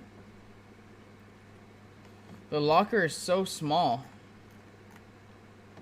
I wish they let you have a bigger locker. I think there's not enough stuff in it.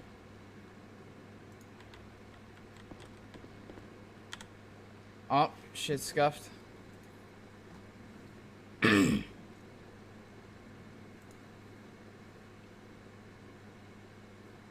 Should I join both green and purple?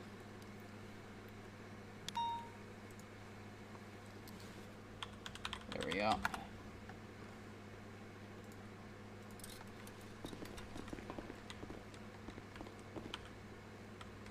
Yeah, I'll probably just throw it away.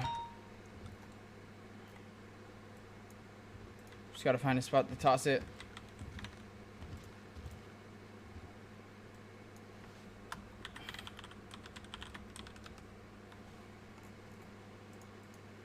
There we go, easy.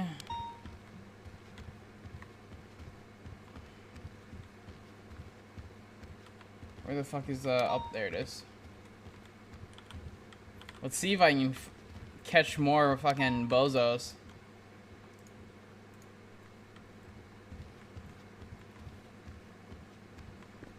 Wait, did I lock that door? Okay, good. Are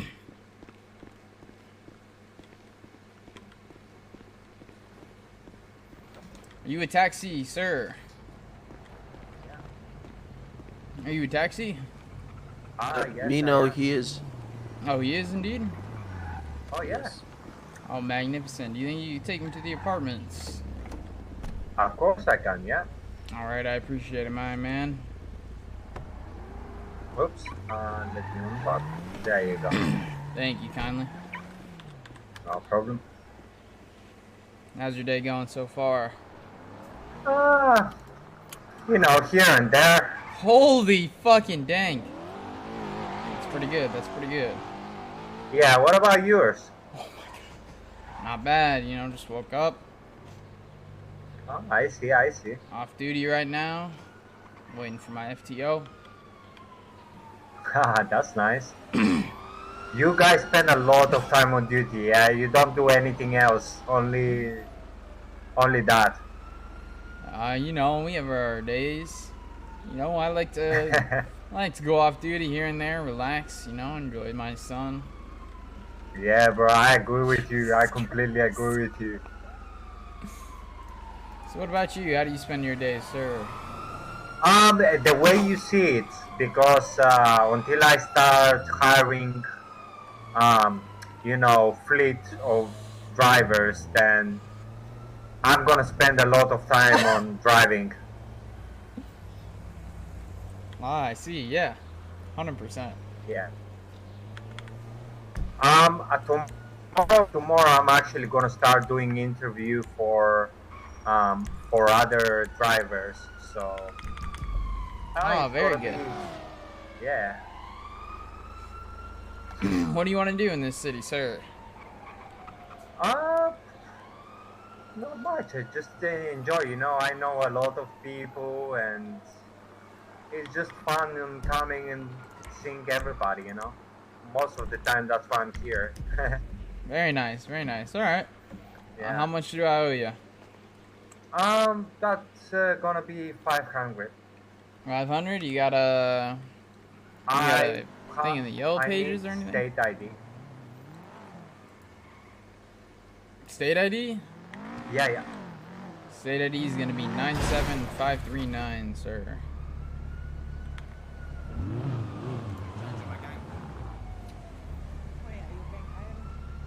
Yeah, man. Did you get it? I did indeed. It's called gang. Thank you. Nice. Thank you very much. Appreciate it. Yes, you enjoy the rest of your day, sir. You too. Just probably put those small rolls away. Yeah, we got a thick-ass state ID. Let's put those... Dude, okay. I don't understand how people told Dare, like, all that fucking intel when he literally looks like the most fucking cop... Like, He couldn't look more like a cop. He could not look more like a cop, bro. He looks exactly like a cop. And yet somehow people are just giving him all the info in the world.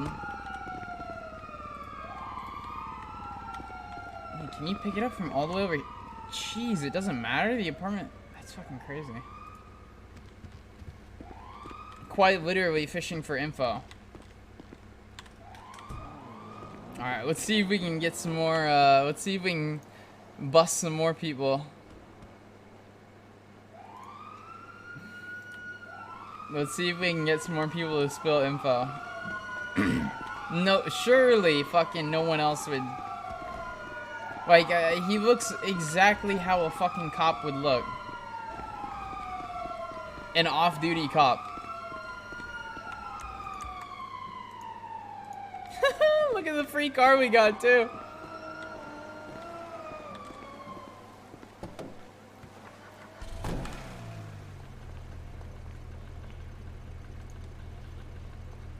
Not bad. What the fuck?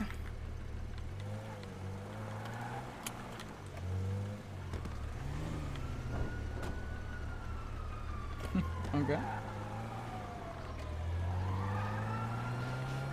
Bro, I gotta go change this at fucking...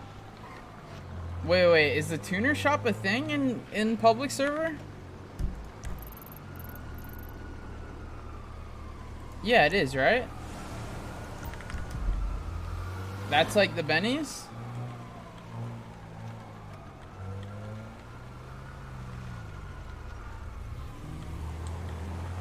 You know what was wild to me is Burger Shop's like a sushi joint.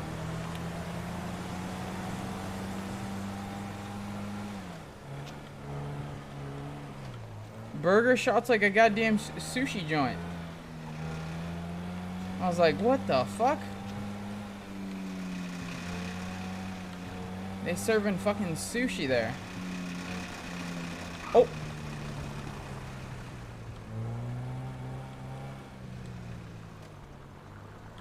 Oh, they bussin'. Holy fuck, they bussin'. God damn.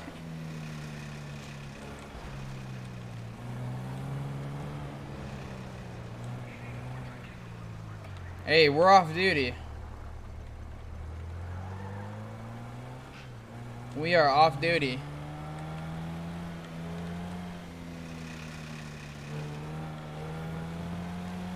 We're off duty, alright?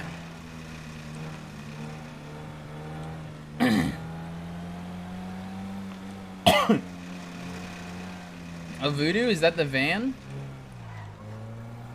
This is a fucking... This thing goes like 130 though. It's actually crazy. We got a VIN scratch a new car. We ought to VIN scratch. We ought to VIN scratch a new car.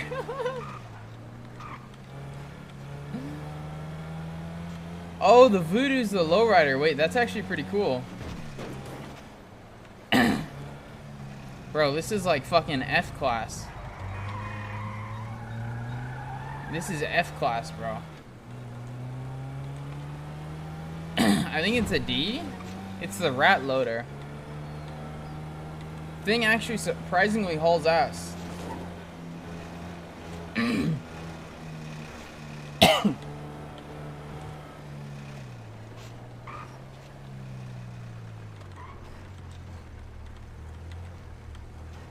God damn.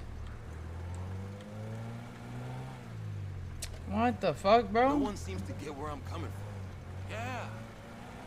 What the hell is this, man?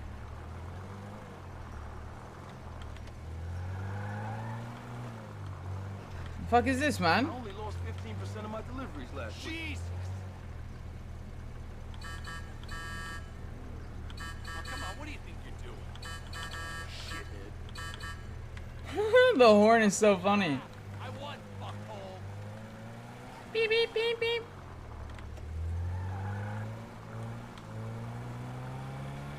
Okay, fuck this place.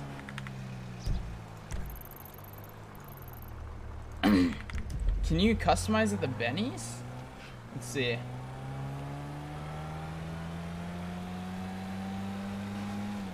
I wonder who like owns everything. Like, is Uwu Cafe a thing in the public servers?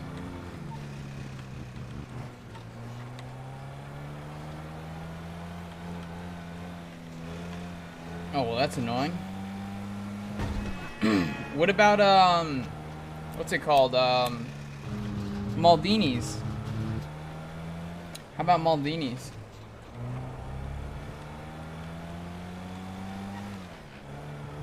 Wonder if Maldini's. I remember, didn't Vinny want to give Maldini's to Ming?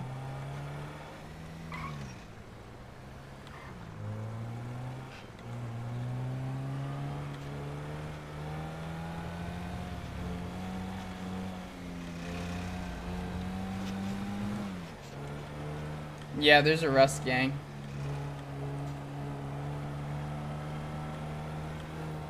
Another cop was telling Dare about it. It was so funny. There's a public R.U.S.T gang.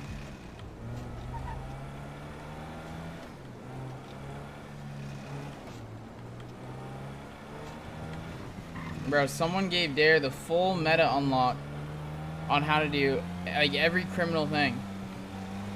Dude, I don't even know. What does R.U.S.T stand for on the public server?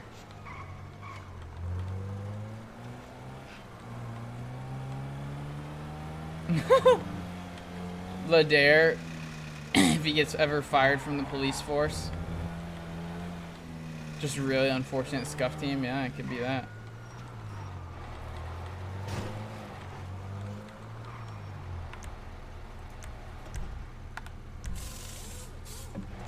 Oh, you can't customize in here. Shit. I'm trying to get rid of the fucking trash on the back of this thing because it's just horrendous. Jesus. What the fuck is going on there, man? If Dare ever leaves the PD, it's gonna become dust. Alternate reality where Flair's the leader of this or Dare. That'd be so funny.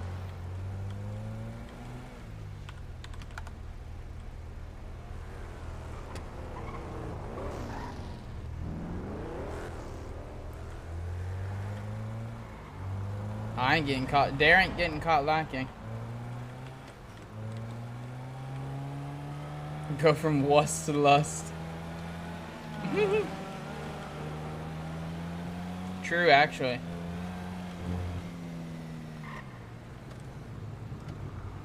Nines van? Oh.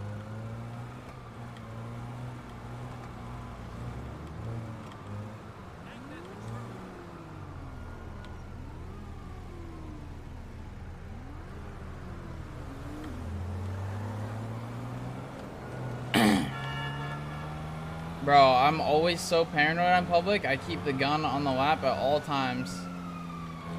Dare ain't fucking around, bro. He ain't playing. His first day on call, it literally got in a cop shootout. A massive shootout.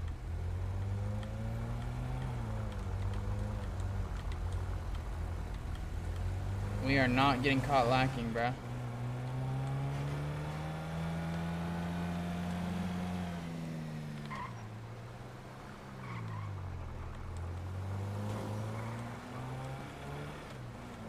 The fuck? They're raiding Kaiba's house. They're raiding Kaiba.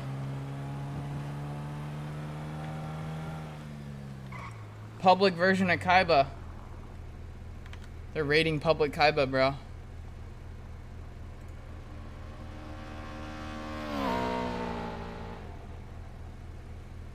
Let's see. Yeah, even solo cadets have to wait in the queue, I just realized. Oh.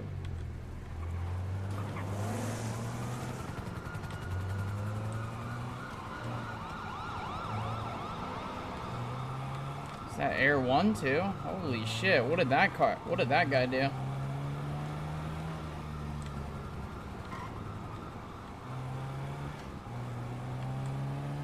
Holy shit. I mean, you don't even have to apply, right? Like, you don't even have to actually apply. Don't you just hop in? And like...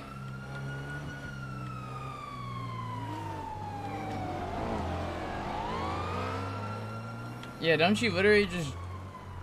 Oh, you meant like to just join the server itself.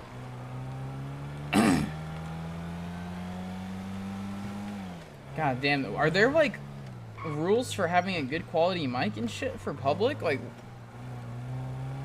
that mic was dank as fuck.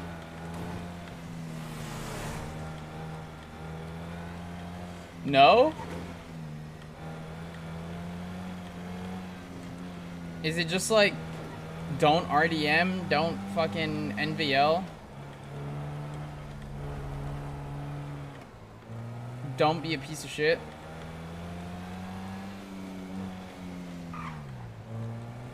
I bet literally we gotta start a prediction. TTV as their last name? There's no fucking shot. You're joking.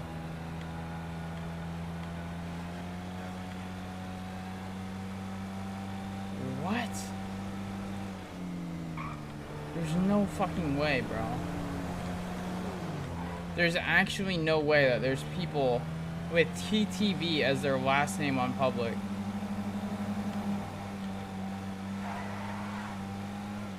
That would be the most insane fucking shit I've ever seen in my life.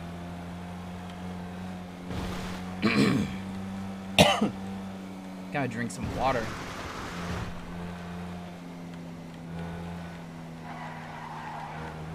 I was about to say though, we gotta start a prediction with how quickly we can get like people to spill info about criminals. Like in 1 to 3 fishing trips, how much meta dump Dare can get.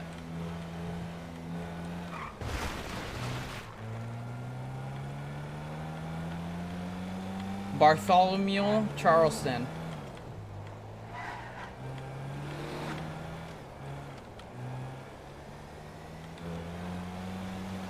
I feel like that's the most like normal name I can think of is Bartholomew Charleston. Mark Bailey, that's pretty good. I like Bartholomew. Yo, fuck your rental. I'm an off-duty cop. I'll kill you.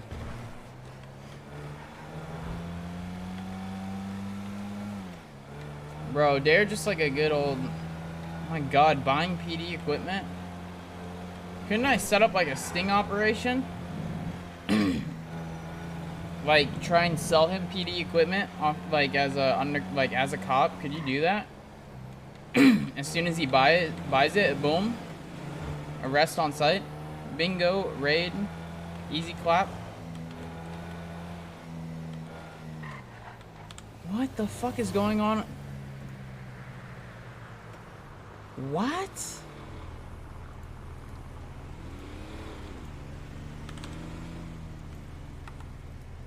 It's entrapment? Oh, I didn't know that.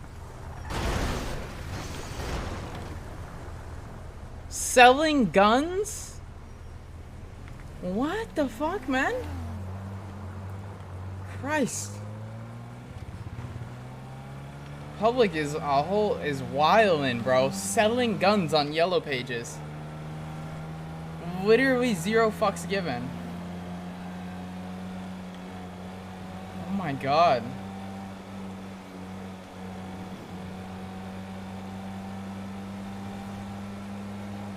Just literally has on his yellow pages ad selling guns.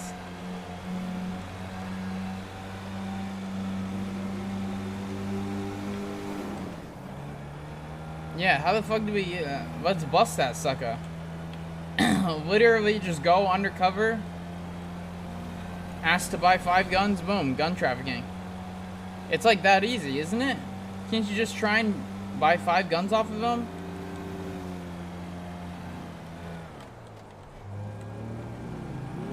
That's easy gun trafficking.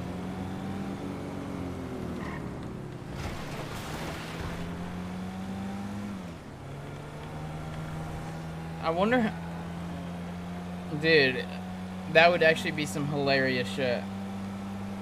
That would be some fucking hilarious shit.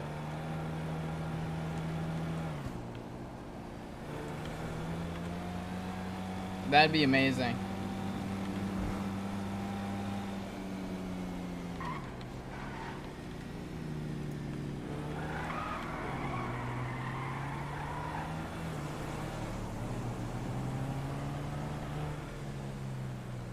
You need a repair kit? Wow.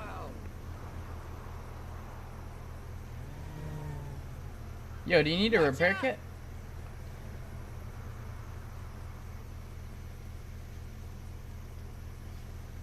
Holy shit, the locals are evolving. I was literally about to offer homie a repair kit.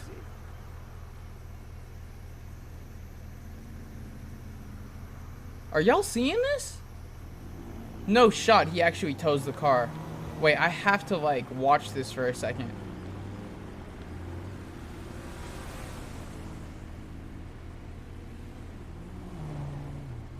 Is he gonna tow the car? Bro, are y'all seeing this right now? Have y'all ever seen any? This is like story mode, like shit. What the fuck? That's like some shit you see in story mode. I was about to offer homeboy a repair kit. Holy fuck. Dude, imagine oh my god. GTA 6 is gonna be fucking insane. GTA 6 is actually gonna be like game changing. That's the best RP I've seen on public so far. Nah, I'm kidding.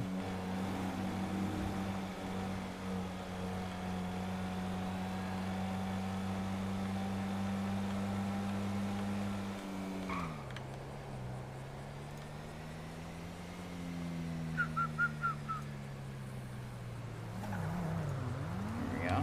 Checking FTO queue.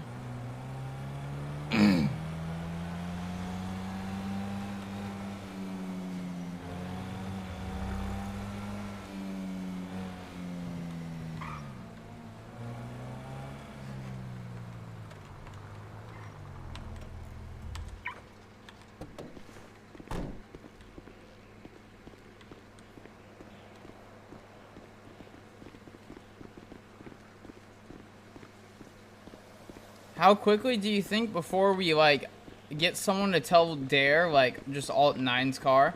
There's a 9's car right there.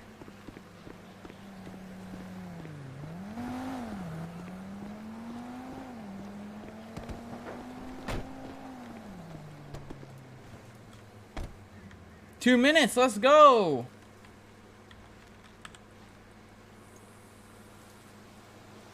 Yo, can I join some Joe's group? Anyone need a fourth? Yeah, you can join as well. Oh hell yeah, thank you.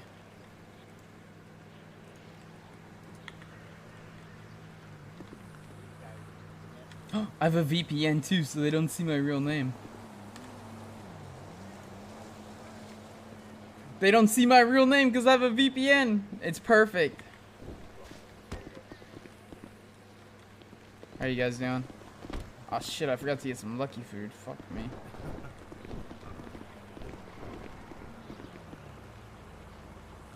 Fuck, I forgot to get... Dude, I have a VPN so they don't see my name.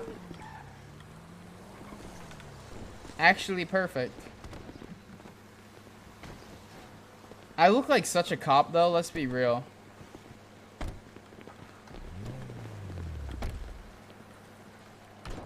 What name did I get? I got Miriam. Miriam? Miriam? Cannon? Miriam? Miriam?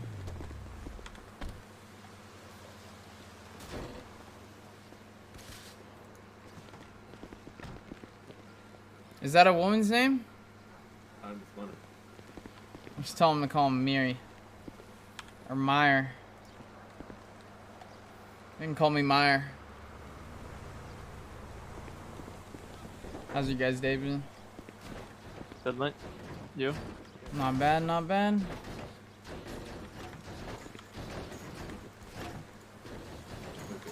Yeah.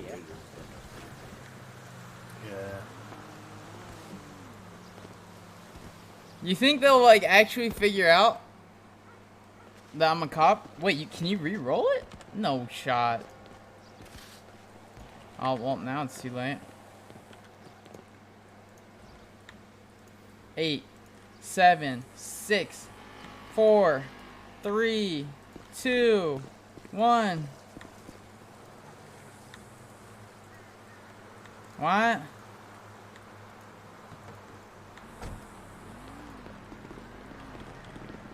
You care if I roll with you guys? Yeah. Alright, hell yeah, thank you.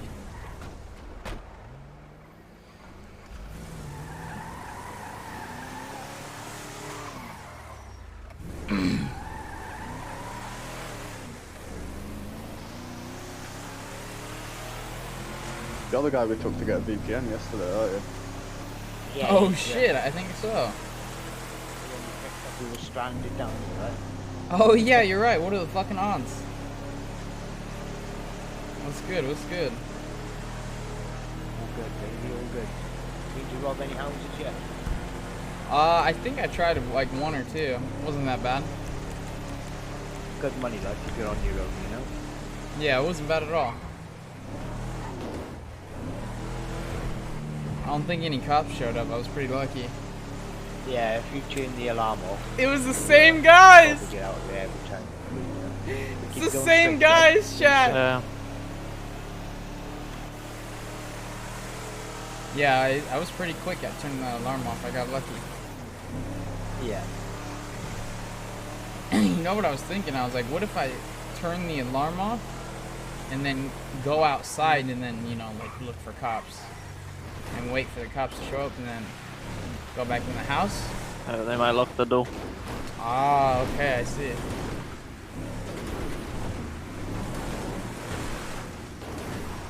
I don't think I'm mentally prepared to do this for the next fucking 45 minutes.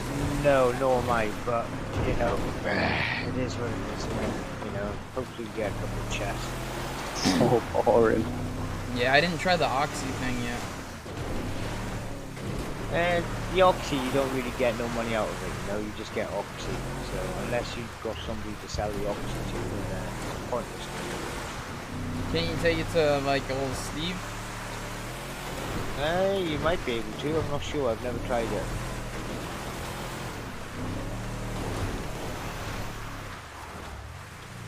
Anyone got any extra lucky food or no?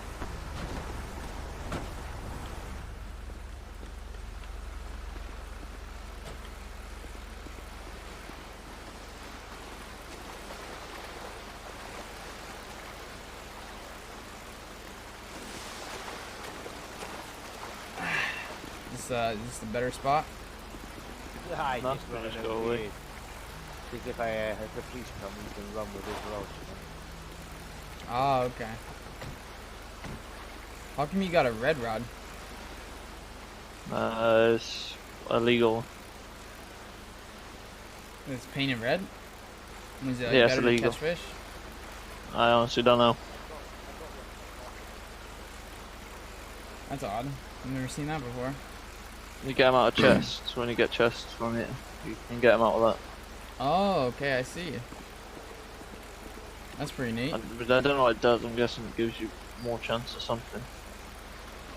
What's it called? It's just a hook.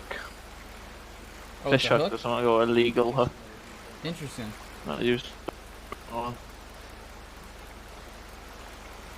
Bro, I can't believe it's the same I've guys. not had anything yet. Say that again? Yeah. Whisper, by the way, because you're very quiet. Who, me? No, No, Tess. Let's go. Are you on Whisper? You're really quiet, Tommy. It's Yeah, quite you are too primitive. quiet. Yeah, but it wasn't understandable.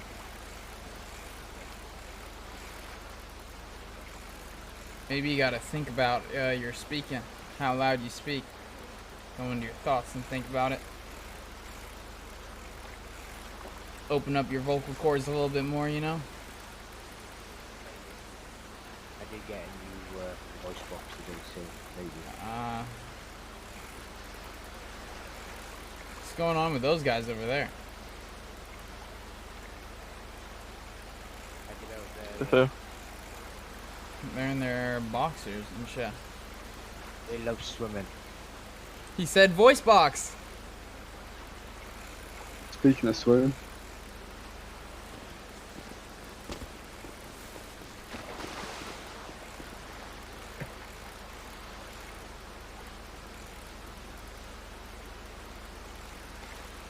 +1. You guys get any more of those boosts done? Yeah, we're on A now. We've leveled up, we've just not had a good one yet. Get the fuck You're on A? What is that? So, like different classes like, of car? Yeah. You start off like it's D, and then it goes to C, and then B, and then shit like that. You know? Oh, okay.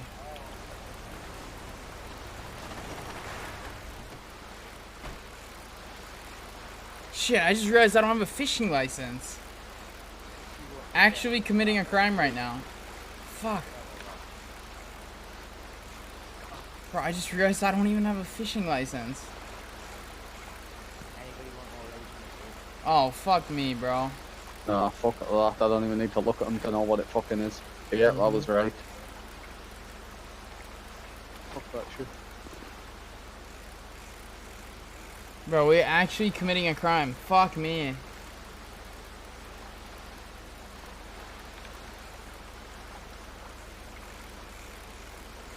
Oh, god damn it.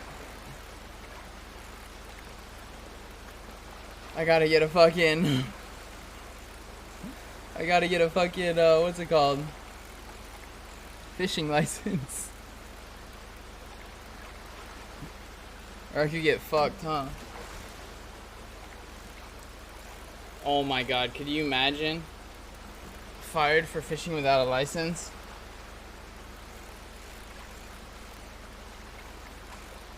Shit.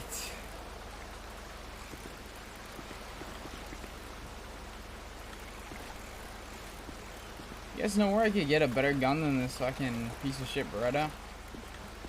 Someone tried to rob me the other day.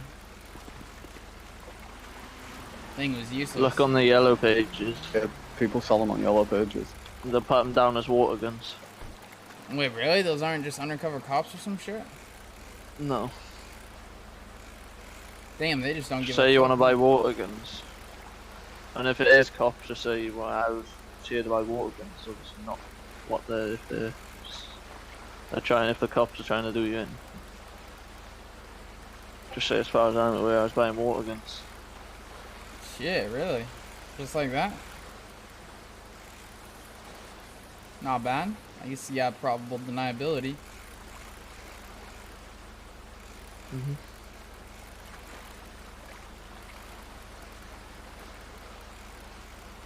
Yeah, I saw this guy that like tried to rob me the other day. He had a fucking some like painted gun. It was like a different color.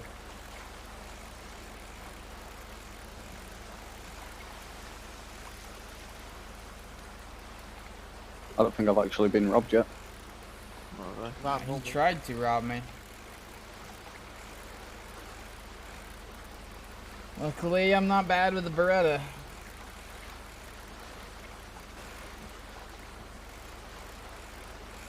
I saw that they had MP5s in the gun store. How do you get your hands on one of those? You need a class 2 license. I don't know where you'd get one from. Probably PD. From the PD? I'd imagine so. I'd imagine that's where you get the class 2 license from. Oh, okay, okay. I'd imagine your record needs to be clean as well. You say that again? I'd imagine that your record needs to be clean as well. Oh, okay. Well, luckily I haven't been caught for nothing yet.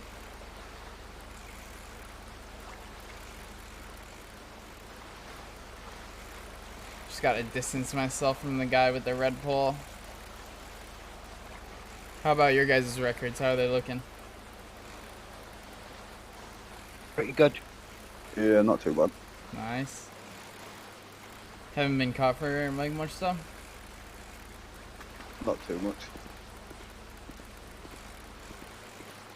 Honestly, it's just about playing it smart, you know?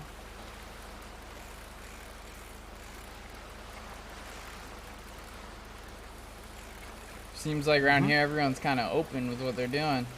As long as you just be low key, play it smart, you can get away with fucking murder. Yeah.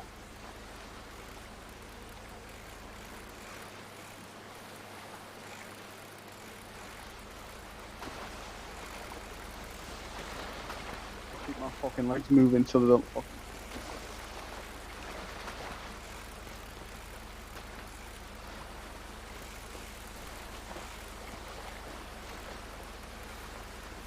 Hey, do you know anyone who buys like materials and shit?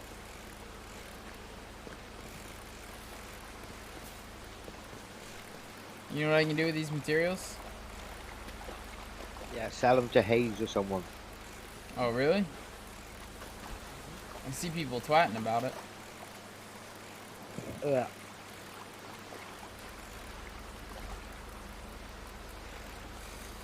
Dude, I bet with my luck I'll actually win the tournament over on public, but not on fucking whitelist.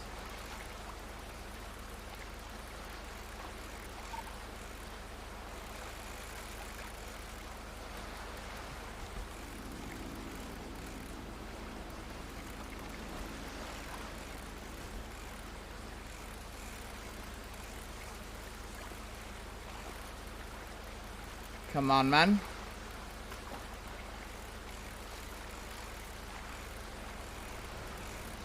By the way, chat, if you guys want to submit clips, I have the clip queue open.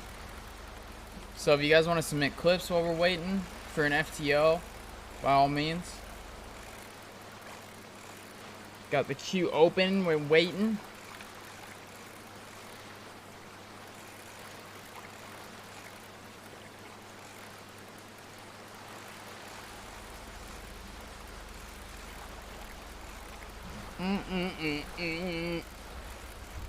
That's 3 of them now. Yeah. What, chest? Yep. Oh, maybe the red rods helped me get the chest, no?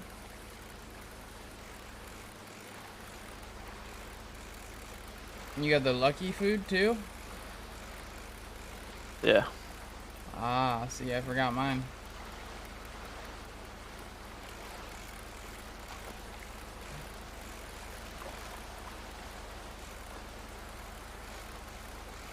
What else is a good way to make money? Those house robberies weren't too bad. Well, I see you gotta have a van though, because when I did it, I didn't have enough space in my car to load all the shit into. Do you have a bison? Rent a bison. Bison? Yeah. I feel like ideally it'd be good with like to have a van, huh? Bison's good enough. You can fill everything Bison's in. good enough? Only thing is that the federales roll up on you. It's gonna be tough getting away in a bison. Hide it somewhere.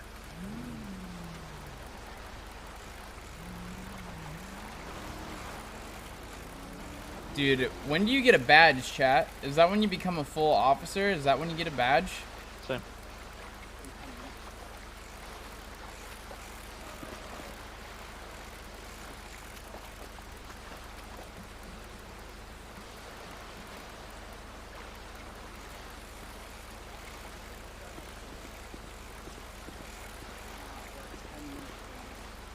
I want a fucking badge, man. That'd be pimp as fuck. Some undercover bus. Oh shit, don't mind. Yoink. Mind if I do? Take them.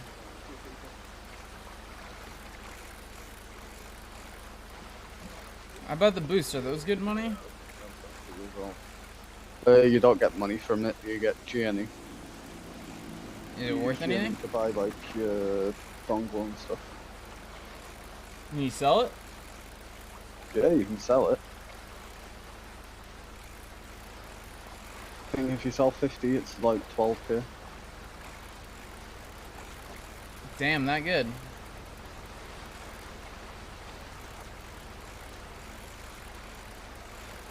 What's the going rate for G&E nowadays?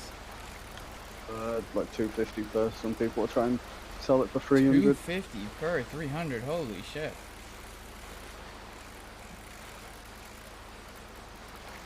How else can you get the G&E? Just boosting? Someone told us racing, but I don't know if it's true or not. We've not tried it. Oh, okay. That'd be cool. Probably need a good car though for that. The boosting come. Vin a nice car, racing that. Yeah. Seems like some good money. Me so naughty.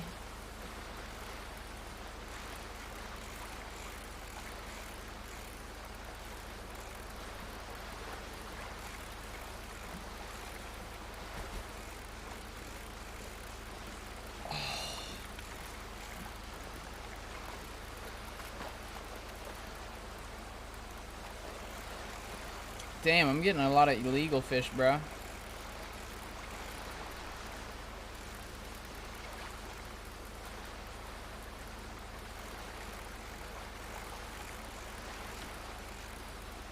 Oh, that shit on the ground. I ain't getting caught with that. Yo, Mark, they told him about Vin scratches. They told him. These guys told him everything, bro.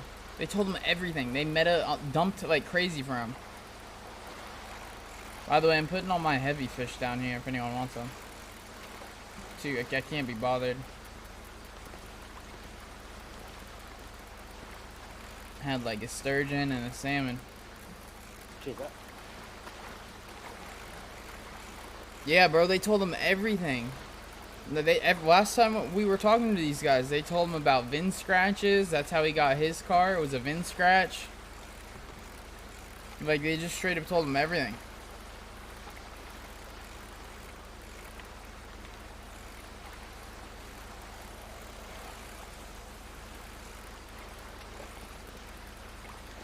Like, they actually gave him full meta dump.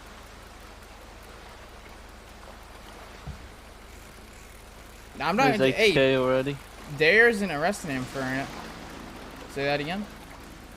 So there's 8k already. 8k? What do you mean? On Rolexes. Oh shit. From the chest. Hey, listen, he's not gonna try and bust him for it. You just say, I'm throwing him on the ground. If anyone wants it, you can have it.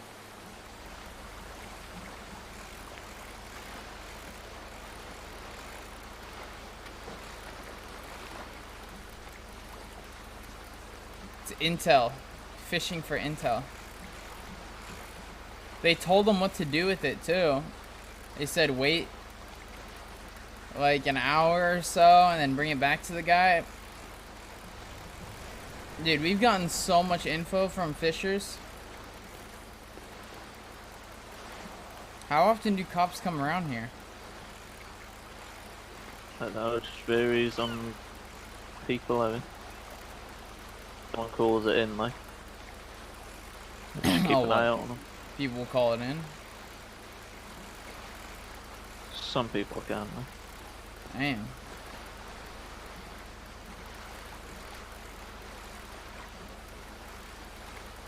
Exactly. You gotta think like a criminal first, and that's how you bust them. That's 5-head right there. Hang with the criminals.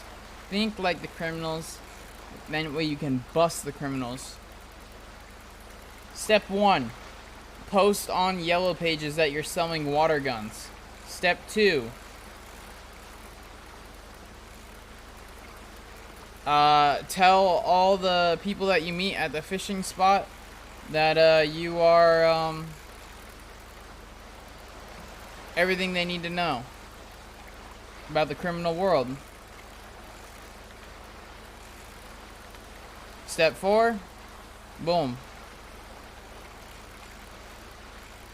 What am I looking at?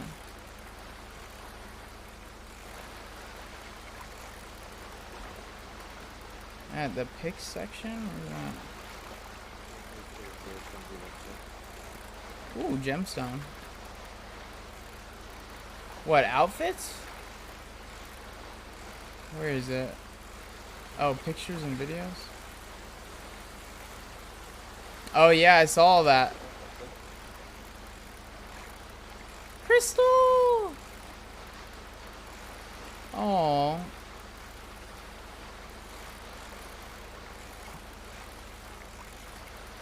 Harry and Sid meet up.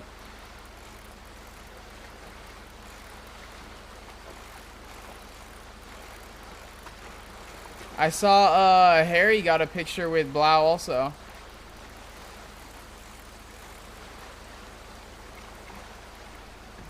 Dude, I really hope. I know Sid is coming to San Diego TwitchCon. I hope they all come. I hope like Crystal comes also.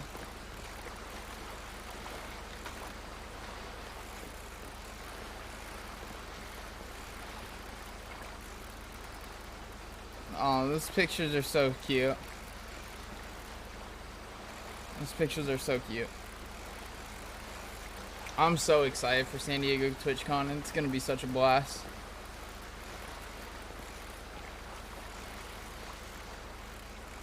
I actually like am so hyped. Oh yeah, I saw the picture with Asan.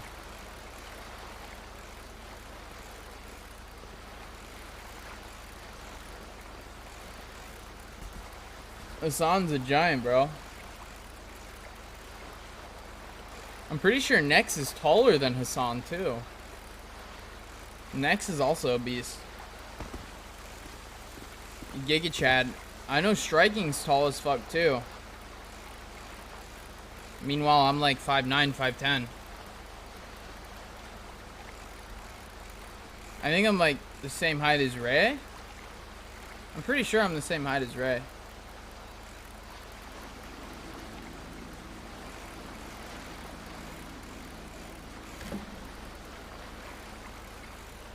How tall is Ray?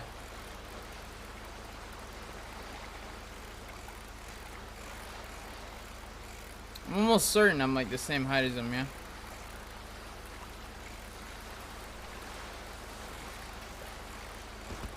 .6'1", nice.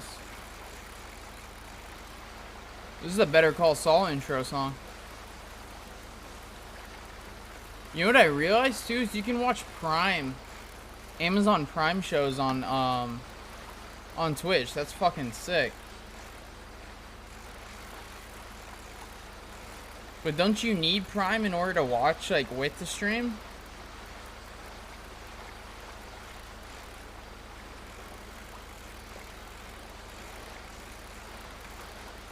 Like, correct me if I'm wrong, I think you need Prime to be able to watch it. But I thought that was sick. Isn't The Boys on Prime? I've been meaning to watch that show.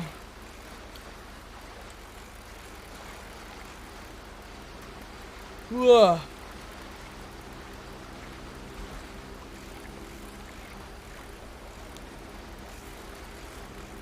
Dude, I might chill and just wait until an FTO can pick me up. I don't know if we should just like watch and react content.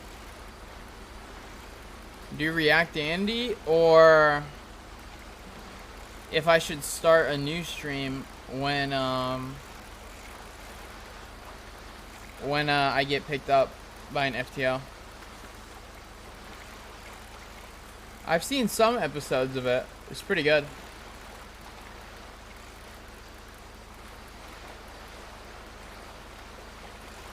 My girlfriend didn't like it though. She wasn't a fan.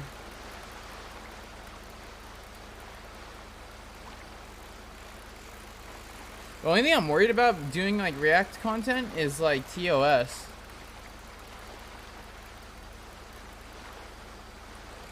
It's hard to know what's TOS and what's not.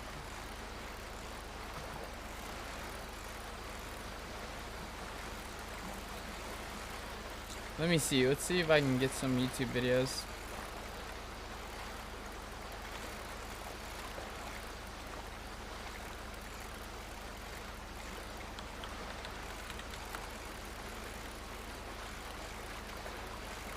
Lameno makes some great videos. Maybe we'll watch some Lameno. My girlfriend always tells me that I should do more React Andy content.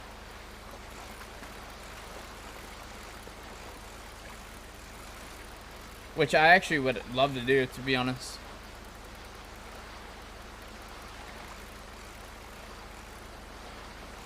Fuck, I want to grab some food really fast. But I heard like the more fishes that you miss catching, like that's what determines if you place well in the tournament. Next time I catch a fish, I'm gonna go run and grab a snacky.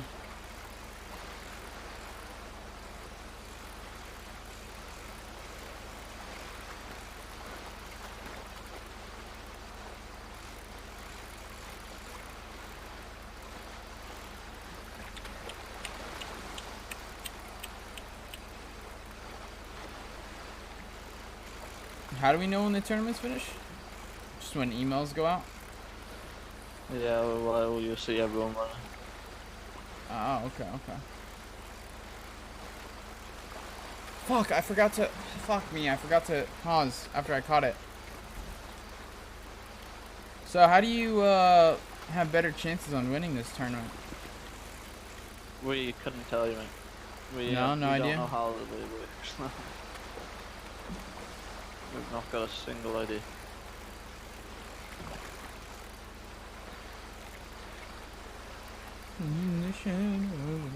Dude, this is just such a random playlist.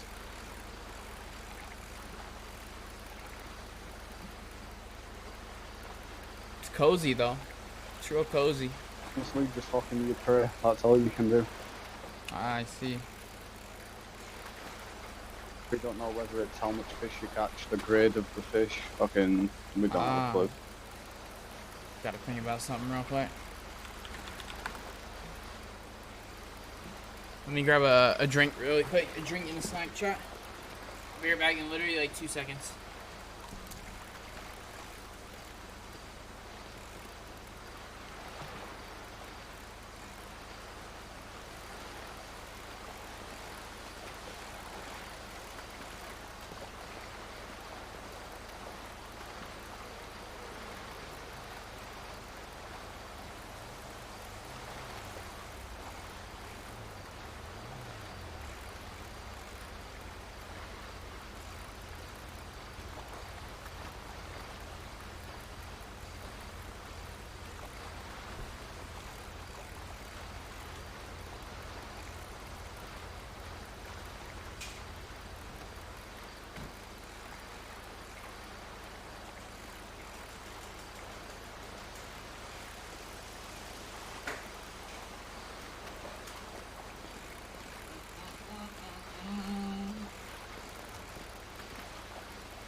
Yo, you think we can get someone to teach Dare how to rob a bank?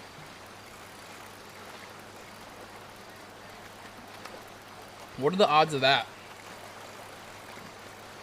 I wonder how hard it would be to get someone to teach Dare how bank robberies work.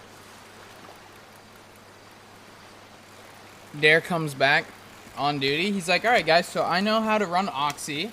I know how to do house robberies, and I know how to rob a bank.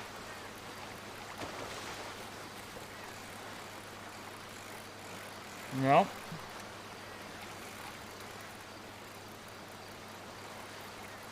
That bird's swimming.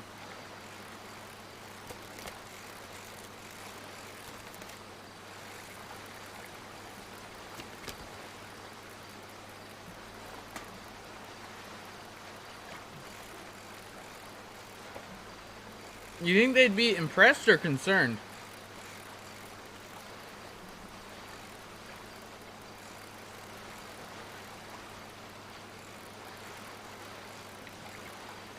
If Dare learned how to rob a bank,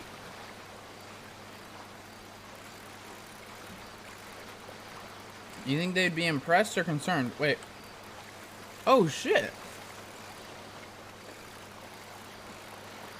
Thank you for it all.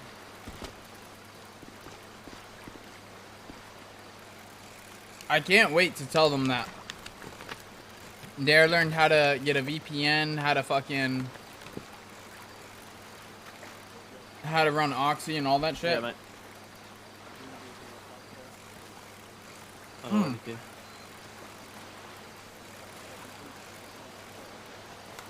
Yeah, I need to do another one.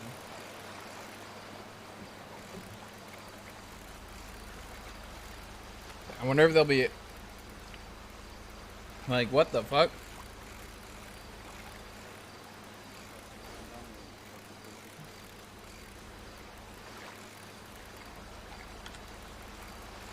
Yeah, I'll take that. Almost.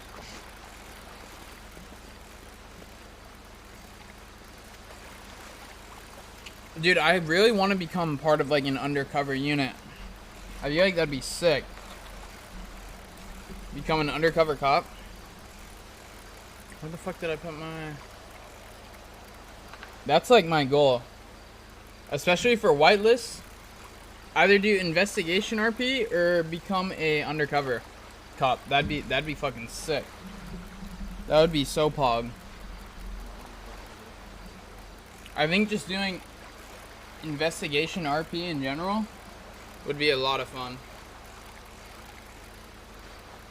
That real slow burn,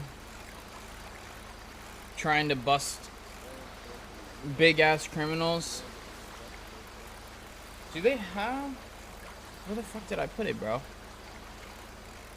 I lost my vape.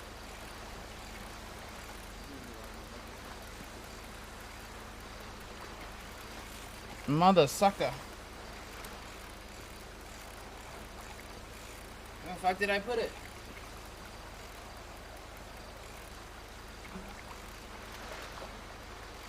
Oh, found her. I found her. There she is. Yeah, I think if I could... Dude, imagine being an undercover cop and, like, infiltrating a gang. And, like, becoming a part of the gang. Like, this huge sting operation. I feel like that'd be sick as fuck. I would love to do that.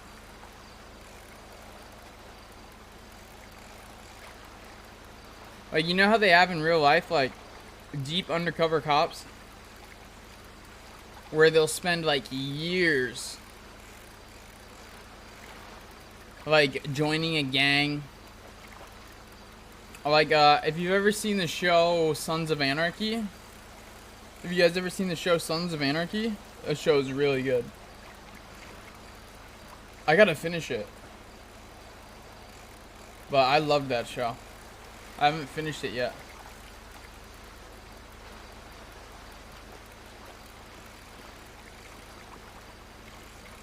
But people would do like deep undercover sting operations into the gangs and in the MCs.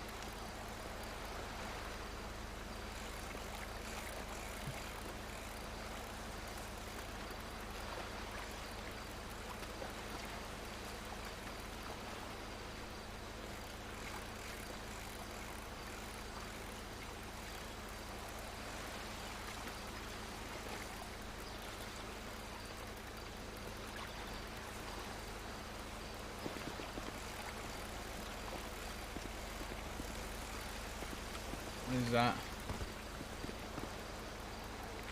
Fuck it. Take it. Whoa.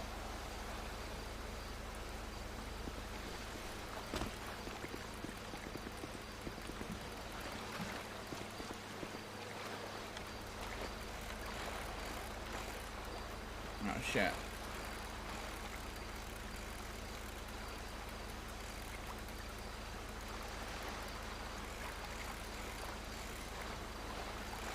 Oh, sick. There we go.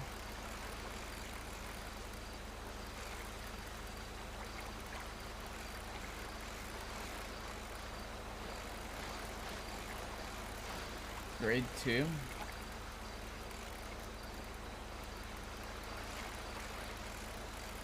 Fuck.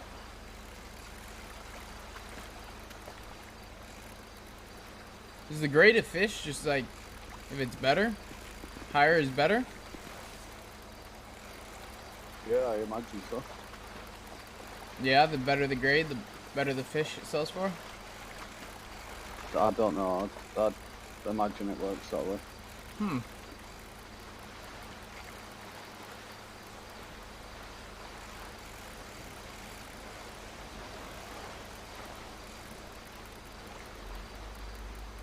It looks so cinematic.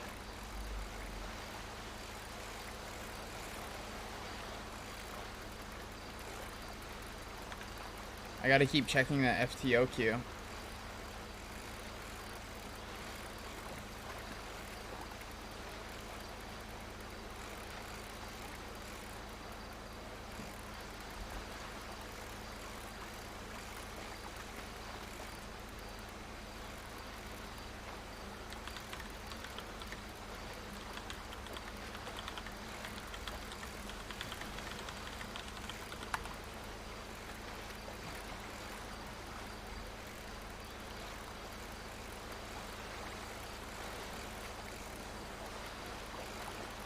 Bro, the only thing about being an EU shift is that I don't have an FTO that can immediately pick me up like I did with AU.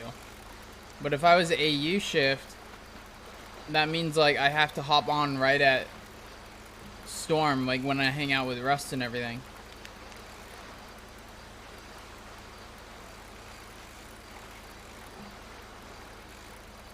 Versus EU, it's like after everyone's getting off, so it's like perfect time.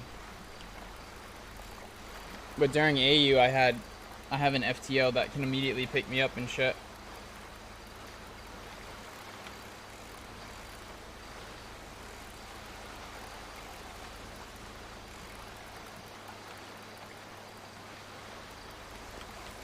I gotta figure out who are the FTOs for what's it called, for the EU shift. Gemstones, bro, I'll take them. If only they stacked.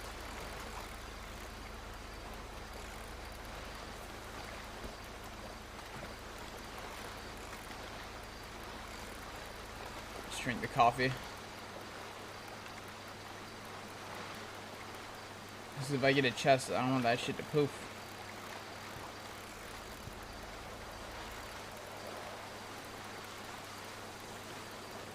Oh my god, bro, this is mind-numbing.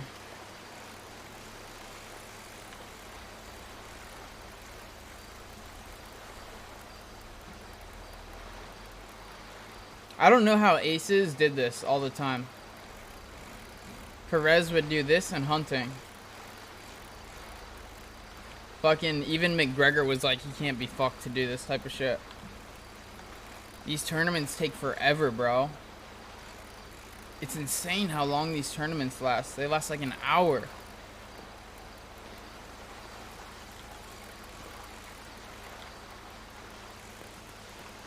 The dedication.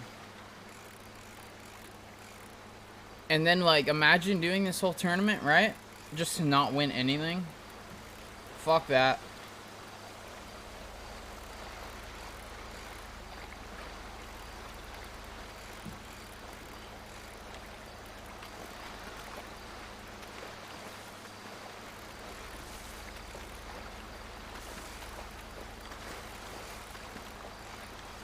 I wonder if they got Ready Player One.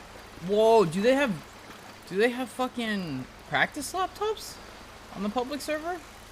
And who gives them out? I wonder who gives out the practice laptops on the public. They got Game Masters?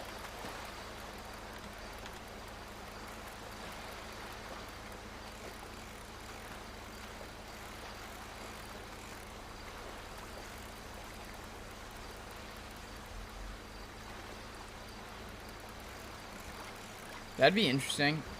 Oh, what if we could do that? Fuck. That would be sick as hell. That would be really cool. If they don't have Game Masters on public. See if I could be the Game Master. Oh, fuck. That'd be so sick.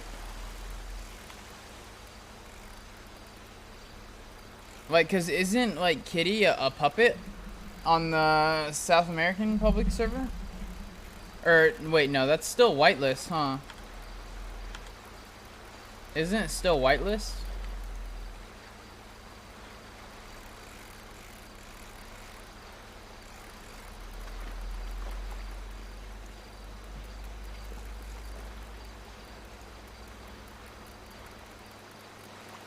Pretty sure the South American server is still whitelist, isn't it?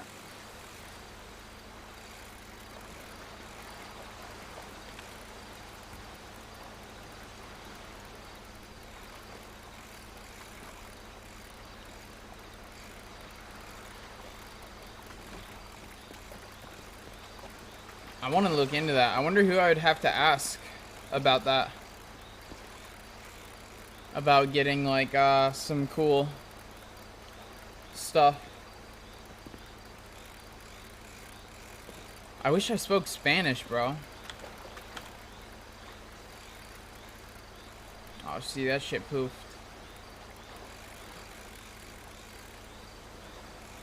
Grade A, holy shit.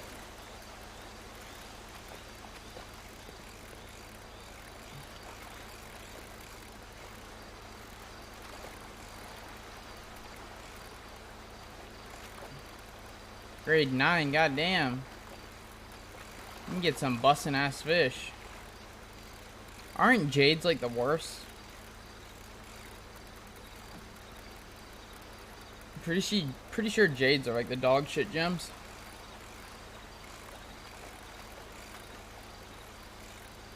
Oh, I don't think I could do another fishing tournament ever again, bro.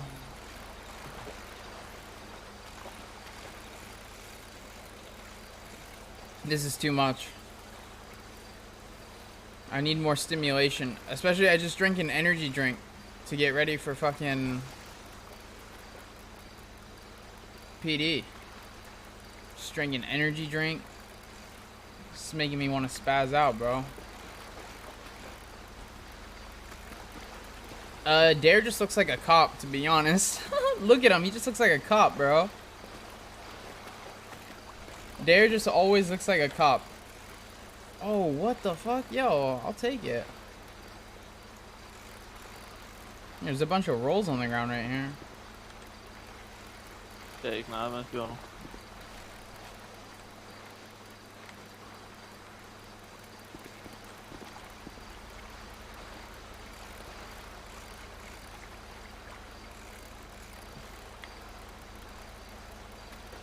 Dare just will always look like a cop.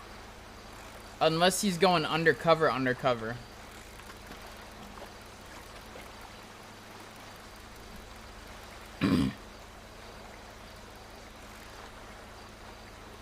Ooh, what is this clip? Let me see.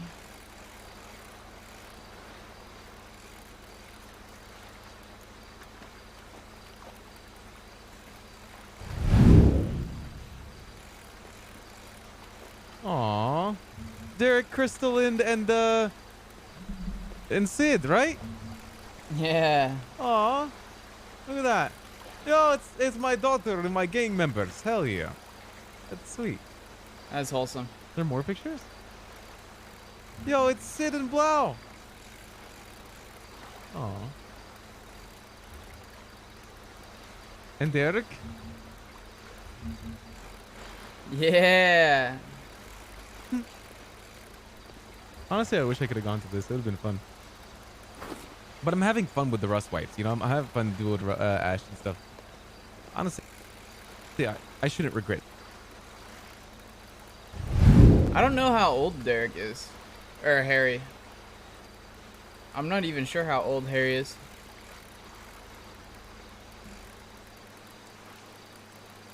I'm pretty sure Bundy's the youngest out of all of us.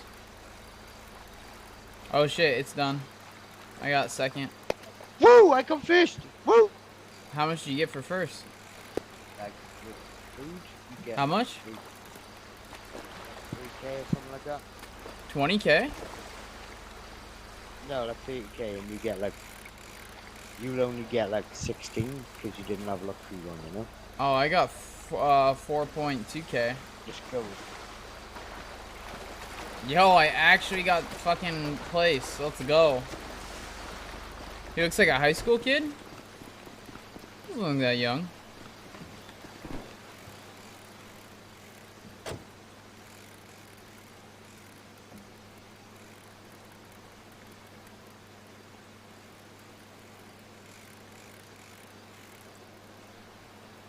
Let me see.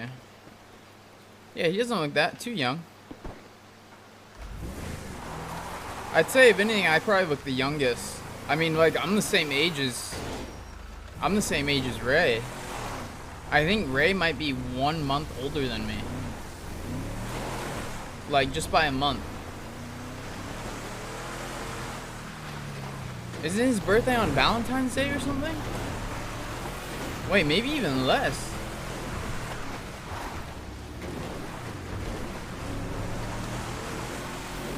Bro, all that for $4,000? Are you shitting me? His birthday's on Valentine's Day? Damn, then no, dude, he's older than me by like a week. Cause I'm on the 22nd.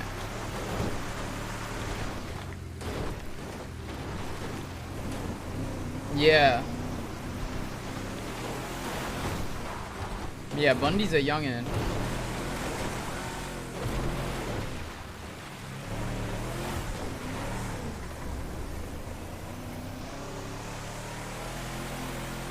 He's a youngin', bro.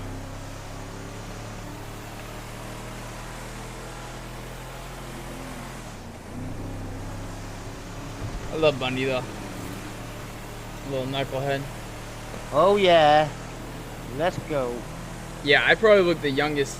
Well, I mean, you guys haven't seen Bundy before. 32K I got for that then. I got 4.25. Yeah, you should go and get some luck food. When you go down to Uru or whatever you Wait, do you get more money when you have lucky food for the tournament? Yeah, yeah. You get more money when you win? It doubles your money, yeah. Fucking hell, are you serious? So I would've got 8K. Does anyone have any lucky food right now before I turn it in? No, it's too late now. Fuck.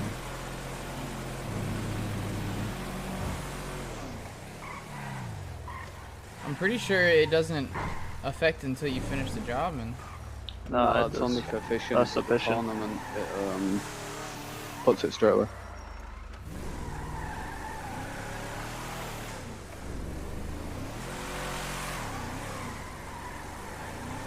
wait, what the fuck? I didn't get my money. You ready to stop? You have to You gotta go sign to the out on your bank. phone and they'll get your money. I checked out. What you got paid then, it's in your bank. There's an ATM there if you want to go check it. Yeah, looking at it, I don't have anything. We gotta go do something though, bro. So we'll catch you around. You're right, let me see. Wait, what the fuck? I actually didn't get paid for that. You will go to the bank. Go to the ABN. Oh, where's the ATM at? It's right there. Right there, Right, To your left. right. To my left? Let me see. Bruh, no shot I got fucking scammed. I'm gonna be furious. I'm gonna lose it, bruh.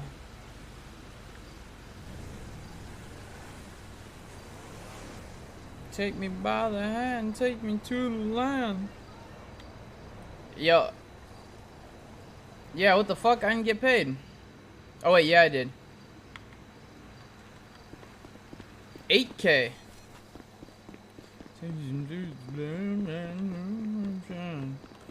Hogman says I don't have a driver's license. Oh, there we go. Damn, we bussin'. Holy shit. We got juice from that, actually. Wait, even my bank account got more money since I looked at it. What the fuck? Yo, dare up good. Sheesh. Oh, wait, yeah, it is double. Holy fuck. Wait, so if I had lucky food, it would double that too? Holy shit.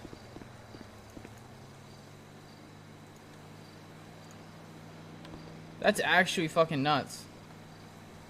Shit, man. Take me by the hand, take me to the land. Everyone in public be on that Bezos shit. Dude, like G&E is $275 per.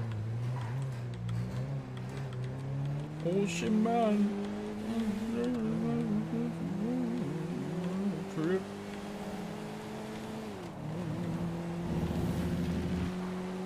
Oh! Holy fuck.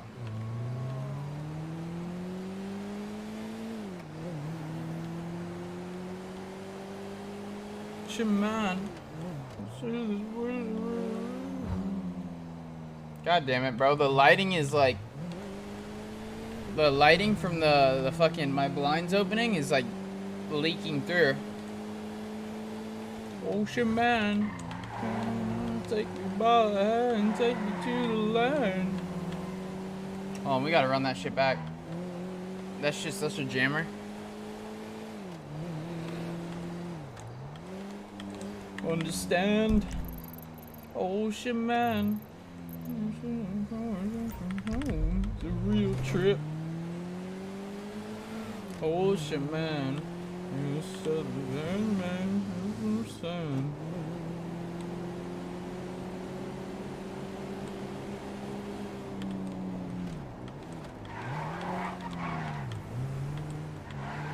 Ocean man.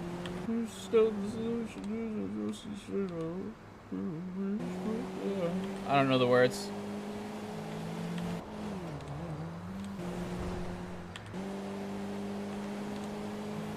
Ocean man.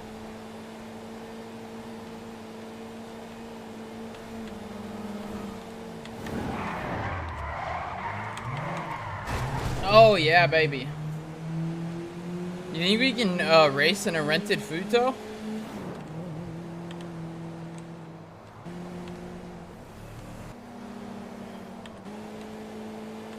Take me by the hand, take me to the land. Understand? Ocean man. Of course, it's a real trip.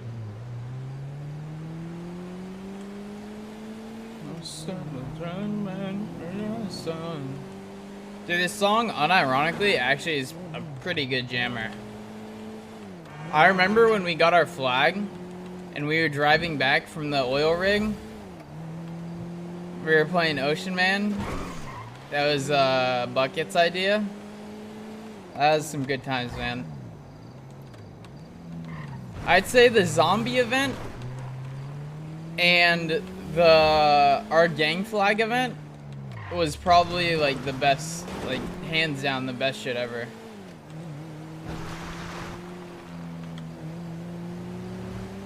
Oh, and you know what I realized? Flair is in the trailer. He was the one in shotgun. Because when you look at it, we couldn't tell at first, right? And I couldn't tell. But you see Flair's wearing his suit, and then you see he's wearing the helmet. I actually, like, I went straight FBI CIS mode and went enhance. I went enhance.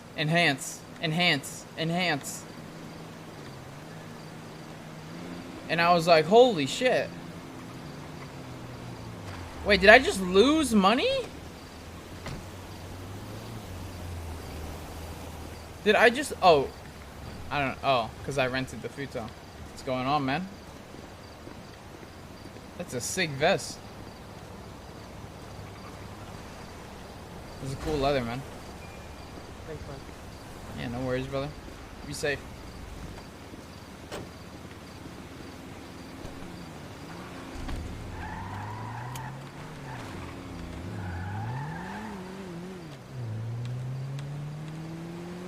I wonder how much cars cost. Wait, how much is like how much is your own how much is your own Crown Vic? How much would it cost to buy your own Crown Vic? 300K, holy fuck. That's expensive as shit.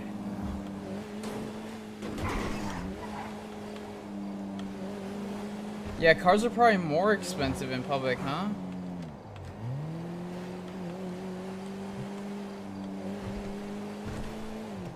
Let's go check.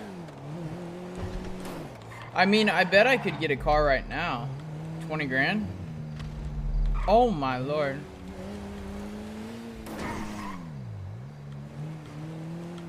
I'll go check PDM right now.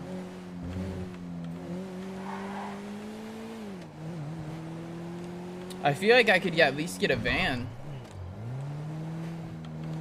Just get something like less shitty than the rat loader.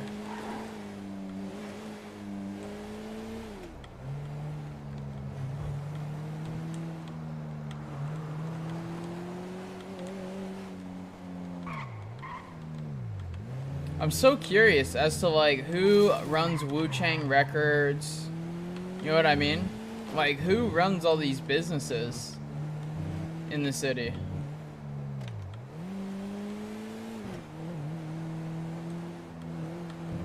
That'd be so cool to join public and like yeah, but I mean, is Mr. K on public? I don't think so, right? I'm talking about since it's public, right?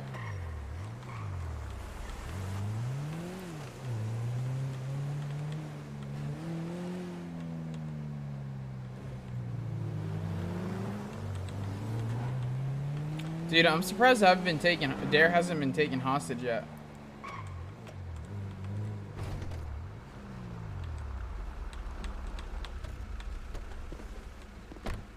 To be fair, though, if someone were to try and take him hostage, that would not end well. Alright, let's see. What the fuck? Oh.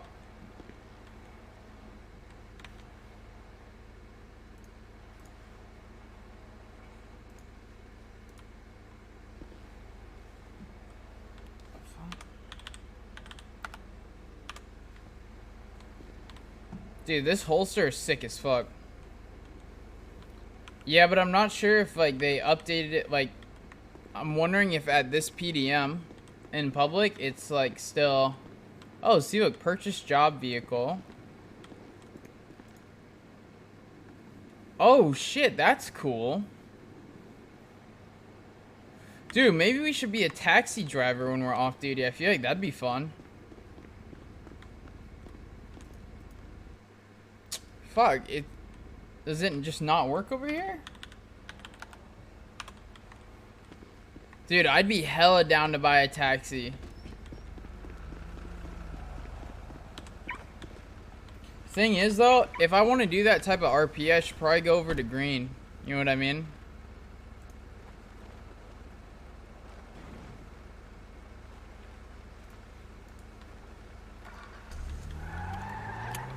Like, cause it actually would be a lot of fun to do like some good RP on the public servers, kind of like help the newer people starting out, just kind of enable like creative RP, cause I fucking love doing that.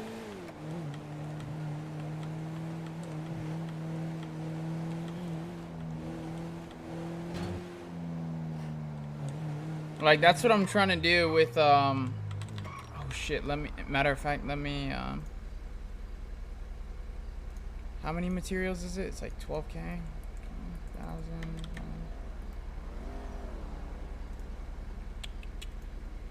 Purple's pretty empty and fills up closer to NA Tsunami. Fuck, what's his name?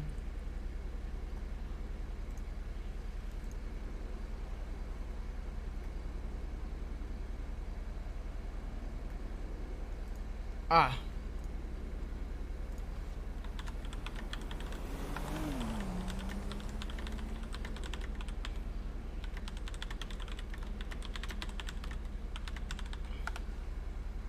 Okay, there we go. I forgot I had to email, Flair had to email Kevin Ram about the materials. See when he can drop them off. I did not think that was a local. Oh! I was not looking. I was looking at chat. I was looking at chat. Oops.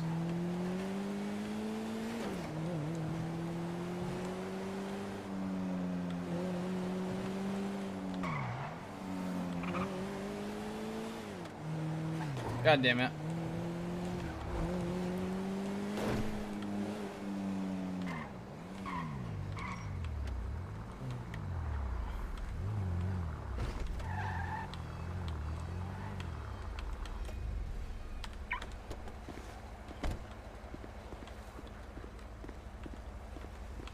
Oh, so this is the PDM.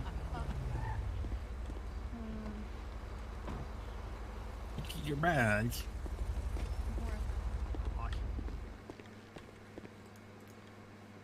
Ah, I didn't even know it was here. I didn't even realize it was in here. No, we haven't met Public Rust yet.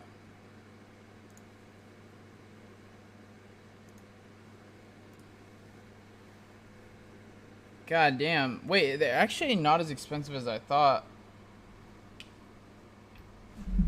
I wish you could like sort by price.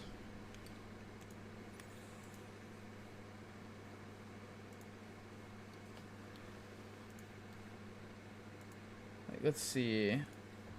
Oh shit, that's actually sold out.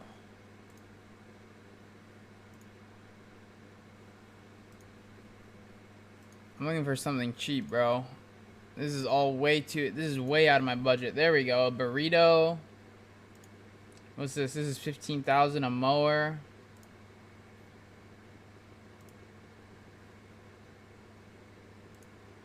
Dude, a Voodoo's 30 grand, Mark? You got a 30 grand car. How much is a rat loader?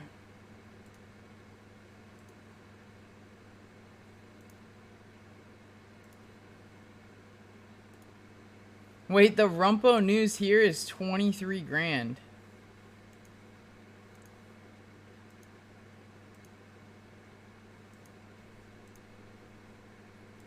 How much is a rat loader worth, bro? I oughta sell that shit.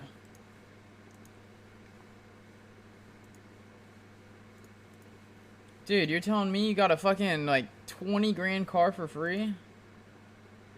Wait, infinite money glitch, bro. Buy the van from the old PDM, sell it here. Rinse and repeat. Oh wait, no, this is the news Rumpo. Wait, it's still more expensive than the other one. The other one was like 3.5K.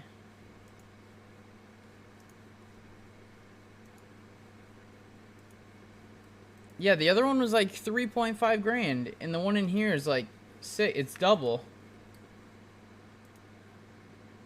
Yeah, bro, Mark, your character got a 30 grand car for free.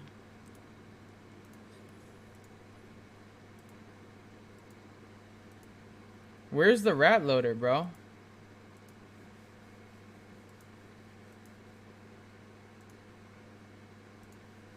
Where's the rat loader, man? How much is that shit worth? Wait, this is pretty, like, reasonably priced. Dude, do they not even sell a rat loader? That's how dog shit is? Before asset fees hit and then getting a tuner car. Speed run tuner car, any percent on public. Dude, wait, is the rat loader not even in here? That's how dog shit it is? Fuck me. That's kind of depressing.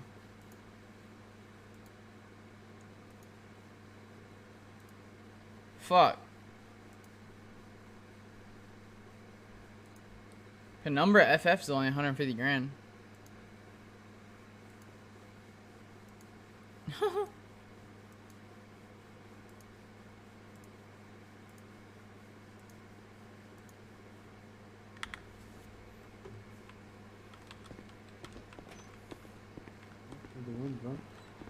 Did you go to the documents and then go to your...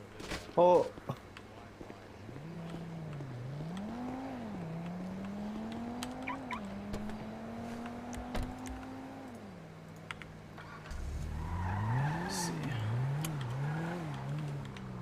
Oh, come on. I need an FTO to pick me up, man.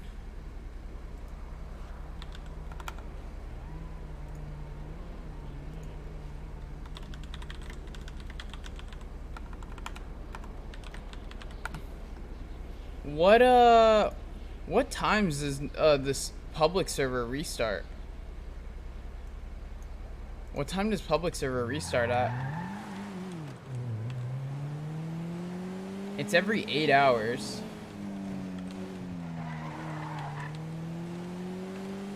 Your words per minute is 55. Same as live, but isn't it? It's every 8 hours though, I thought. I thought it was more frequent. Yeah, I thought it was like every 8 hours or every 6 hours. It's like some weird random number. It's like a really random number.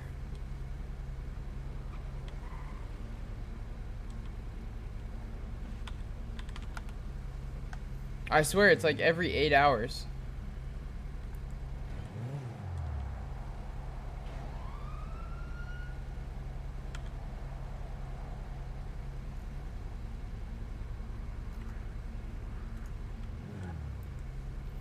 IDK, I can log on at 8 AM for me, which is the same time as whitelist.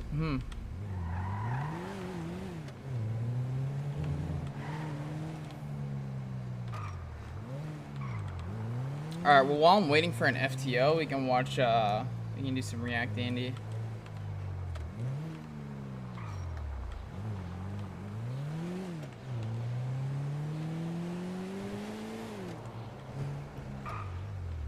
I'll chill, wait for an FTO.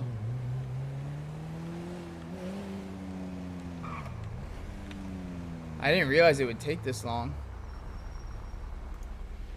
Like, I've been in the queue for already, like, 2 hours, bro. That's wild.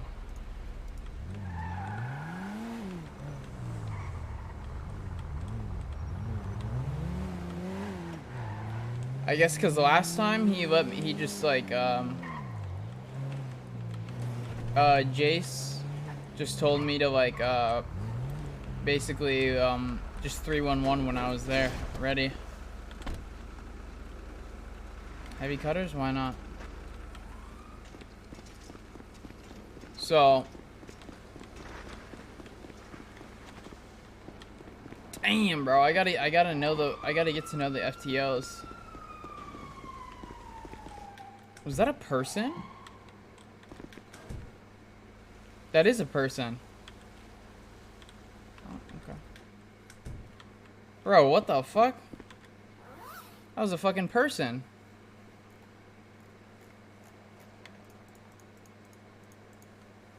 The hell? The hell's he hiding from, man? Hiding from his fucking demons? Bro, hiding from his demons.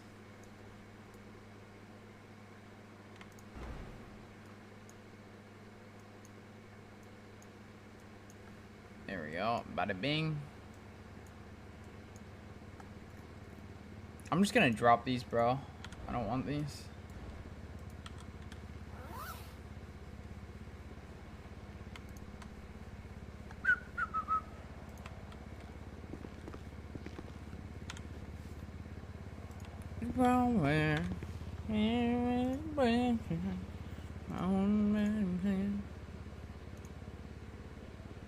You kind of want to get...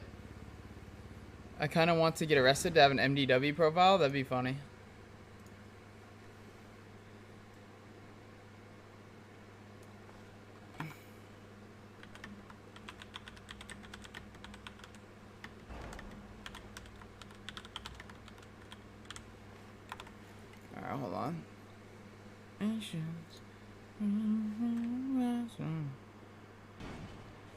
Ooh, I got a good video that we can watch.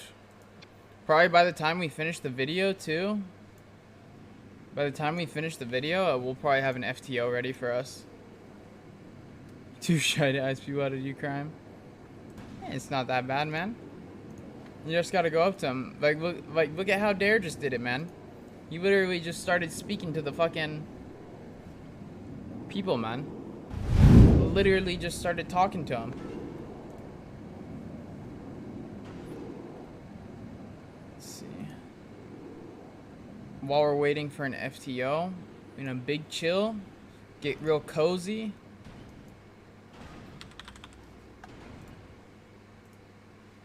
Alright, I guess I can log out of the city because they just need me to, I can like fucking boom. Just let me know.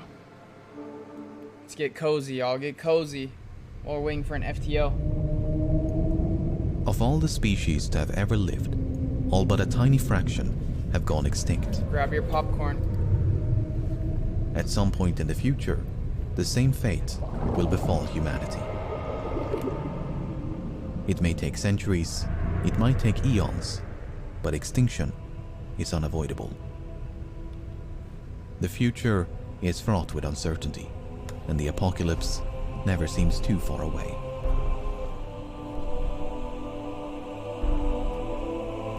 Oh, there we go. That blocks the lighting. Perfect.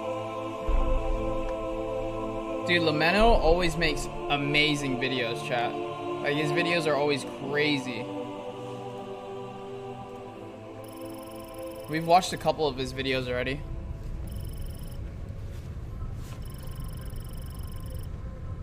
Nearly 800,000 years ago, an approximately 1 kilometer wide asteroid collided with Earth. The crater has yet to be located, but fragments from the impact have been found scattered across the eastern hemisphere.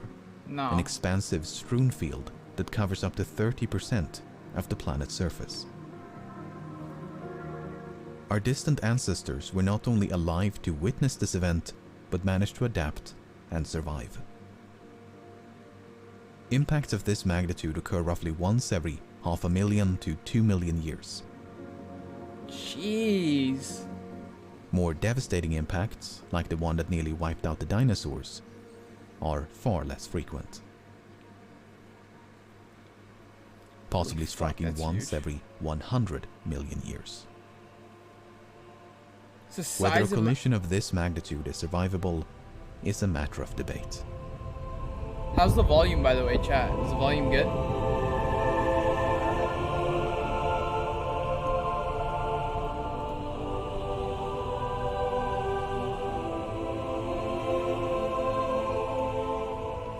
The kinetic energy released upon impact would be equivalent to the simultaneous detonation of billions of atomic bombs.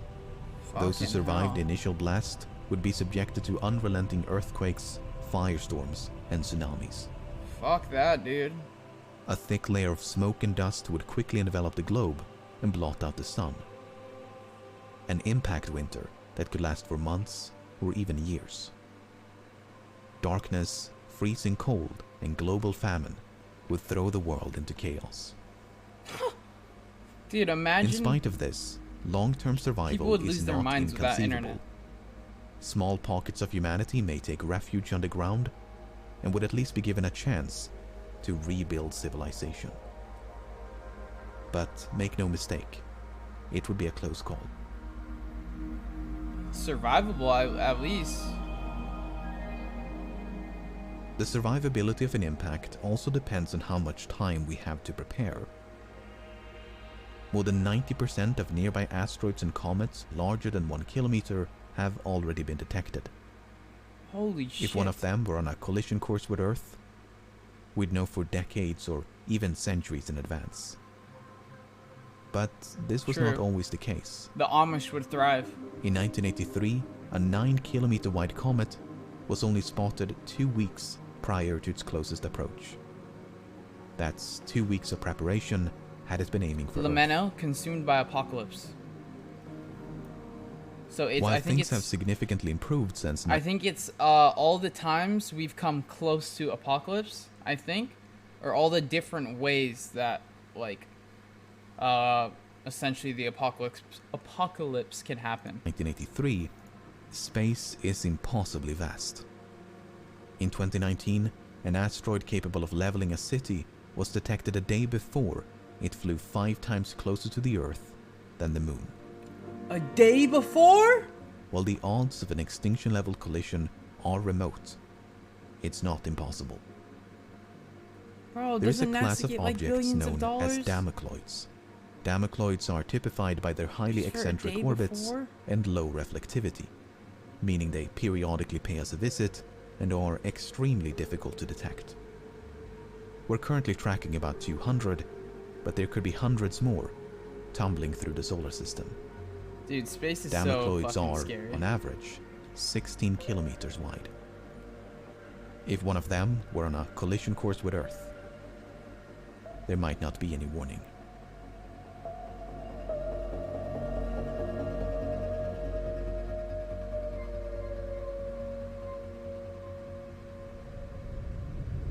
The sea and space are just crazy, just because of how big it is. When massive stars die, they explode.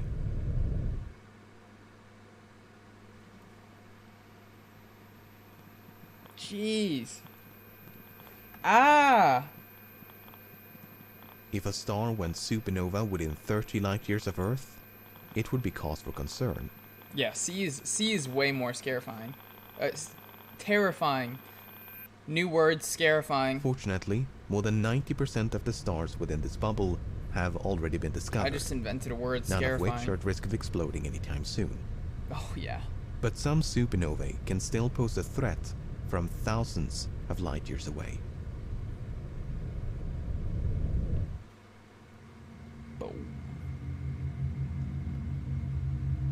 Exactly. Scarifying. It's a New gamma word. ray burst, produced by only the most violent explosions in the universe. Instead of a spherical blast, a gamma ray burst will channel the explosion into 2 highly concentrated beams. More energy is released in a few seconds than the sun will radiate in its entire lifetime.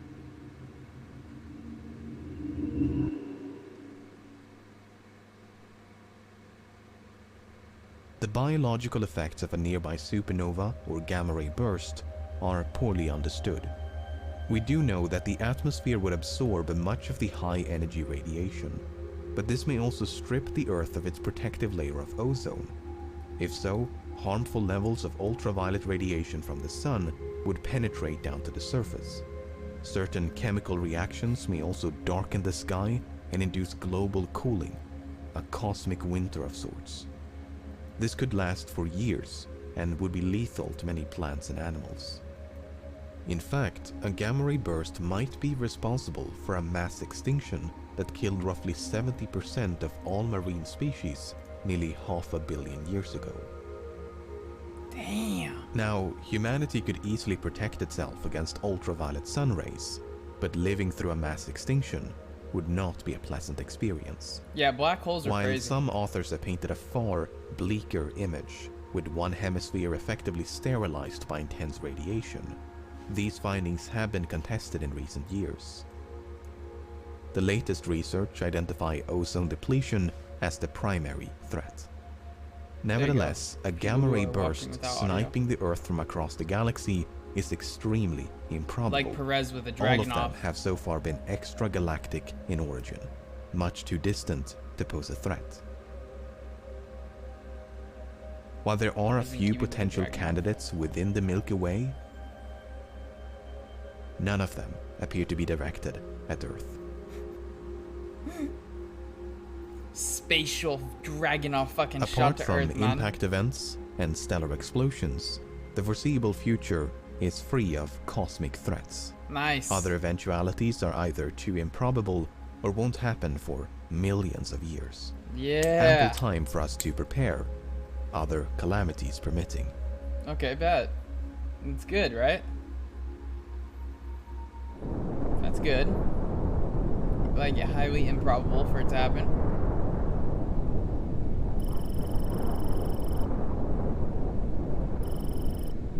Super volcanoes. Yo, Around regular volcanoes scare me 74,000 enough. years ago, a large volcano erupted in Southeast Asia.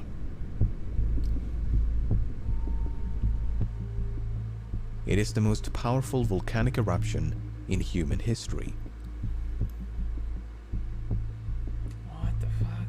For up to 2 weeks, it spewed enormous quantities of ash and dust into the atmosphere, enough to block out the sun and potentially cool the planet. A volcanic winter. Holy shit. But there's great uncertainty about the effects of the eruption on both the climate and humanity. It ranges from severe to mild, with the latest research supporting the latter. In either Okay, case, well, that's good. this is good news. It means that supervolcanic eruptions pose little to no threat to human existence. Mark. After all, if early humans stood a chance, then so should we. Ha, Owens doesn't know about the hollow earth inner reptilian pyramids that are in the center. There's no core, man.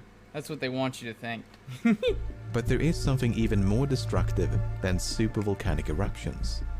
It's known as a flood basalt event.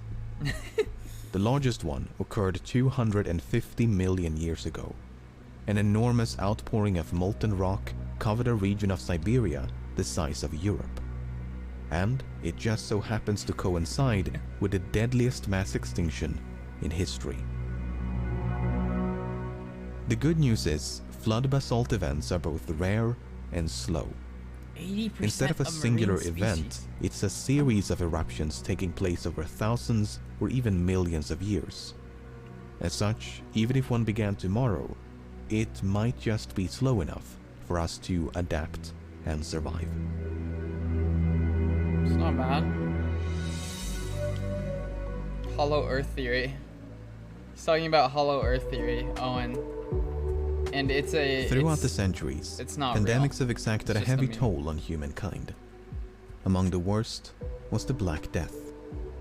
In less than a decade, it killed between 25 and 60% of the European population. The total death count is unknown. 60%? At least tens of millions. Holy fuck. The Colombian exchange of diseases and the Spanish flu claimed the lives of many millions more. The tragedy of these pandemics and epidemics notwithstanding, they never came close to extinction. None of them killed more than a few % of the global population. For instance, the Spanish flu infected nearly 1/3 of humanity, yet the vast majority of cases did not result in death. A pathogen that not only infects but also kills every single member of a species is difficult to imagine. In fact, there are very few examples of infectious disease driving a species. You know what I was gonna say? My sister literally goes to school for infectious diseases. Like, that's what she's studying. She was even gonna go to the Congo, I think it's the Congo, somewhere in Africa, to study Ebola. And they were gonna try and create a swab test, so you could swab someone's mouth, for instance, and see if they not only have Ebola or have come in contact with people who have it, vice versa. And they were gonna start studying Ebola to then come up with a swab or a test kit to detect chemical warfare. Chemical warfare? I don't know. But so ideally, they were going to go study Ebola. That way they could come up with a test that, let's say, the military or the Secret Service could use on individuals before they went to the White House or something, to see if they have any traces of any different type of chemicals, or if they've come in contact. If they have, it's potentially to prevent like chemical weaponry, essentially. She was gonna go study Ebola to try and come up with a test for that. It was crazy. Extinction. It was right before COVID kicked off, though. With that being said, it's not inconceivable. For instance, pathogens that can pass between multiple species can be far deadlier than those limited to just one.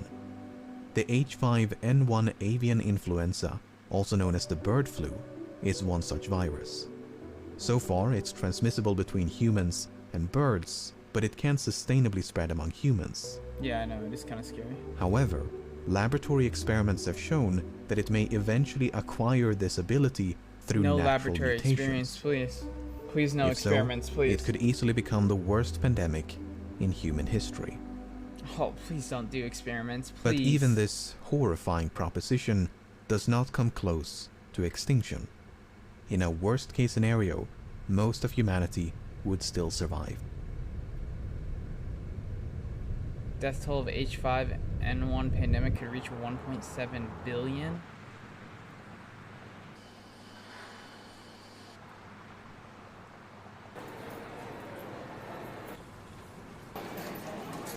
Pandemics are complicated.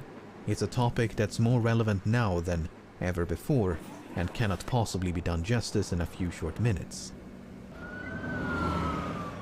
But in the narrow context of Chad, do you guys remember when the quarantine and lockdown first hit? Seeing photos of like New York and just cities and freeways being completely empty. It was so like eerie, yet almost like soothing in a sense. Like I remember when we were in lockdown, we had to drive somewhere and the freeway was empty. In California and San Diego, like during rush hour, it was just empty. There's barely any cars on the road. It was so weird. It was so weird. human extinction, it seems unlikely for nature to stumble upon that perfect storm. It was like unsettling but soothing at the same time. Apart from volcanic eruptions and natural pandemics, the Earth has no inherent means of eradicating the human race. No other form of natural calamity is powerful enough to threaten our existence. That's good. As such, the most immediate threat to Even humanity earthquakes? has for a long time been, and Humans. continues to be, Humans. humanity. I knew it. I knew it. We really be our own worst enemy, dog. While nature may struggle to devise a world-ending pandemic, it may not have to. Biotechnology has now advanced to a point where we can engineer pathogens in a laboratory. While this can greatly benefit our understanding and treatment of infectious diseases, it's not without risk. In 1971, a Soviet field test of weaponized smallpox unintentionally spread to a nearby village. At least 10 people were infected and 3 died before the outbreak was contained. 1977, a sudden reemergence of H1N1 influenza in East Asia was likely the result of a laboratory escape. 1979, a Soviet bioweapons facility inadvertently released anthrax upon the citizens of... Oh my god. In 2003 and 2004, the SARS virus escaped at least 4 times from 3 separate laboratories. Once in Singapore, once in Taiwan, and twice from the same lab in China? Accidental breaches of containment have happened on multiple occasions, and these experiments are not always conducted in the name of science. How? These engineered microbes are concerning because their destructive potential far exceeds that of their natural counterparts. They can be deadlier, more transmissible, and less treatable. And the rapid pace of technological progress is constantly lowering the threshold for bioengineering. His biggest concern was, he said it in so many words, that a small group of dedicated scientists could create an altered biological agent that could wipe out humanity as we know it. Technically speaking, you can do almost anything with a microbe. It's true. The real question is, will you end up with a microbe that functionally will do the things that the concerned person at your hearing said, namely, essentially wipe out everyone from the face of the earth? Again, that's conceivable, although it's inconceivable, but it is, in fact, anything is possible. It would be very, very difficult to do that, extraordinarily difficult, even in the best of hands, to not only do the engineering to get a microbe that has the characteristics, but be able to spread in a way in which it has virulence, transmissibility, and the ability to go in a sustained, transmissible way. Not impossible, but very, very difficult to do. Bioterrorism defense program. Holy fuck. Bioterrorism? That's terrifying.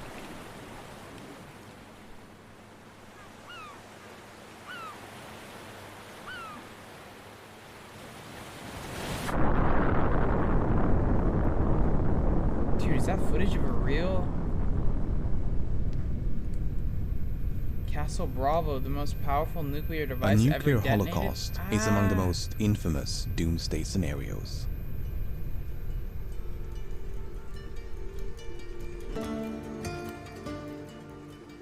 Since the end of World War II, we have on numerous occasions been driven to the brink of nuclear conflict, sometimes by accident, Oh my God. sometimes by very intentional brinkmanship.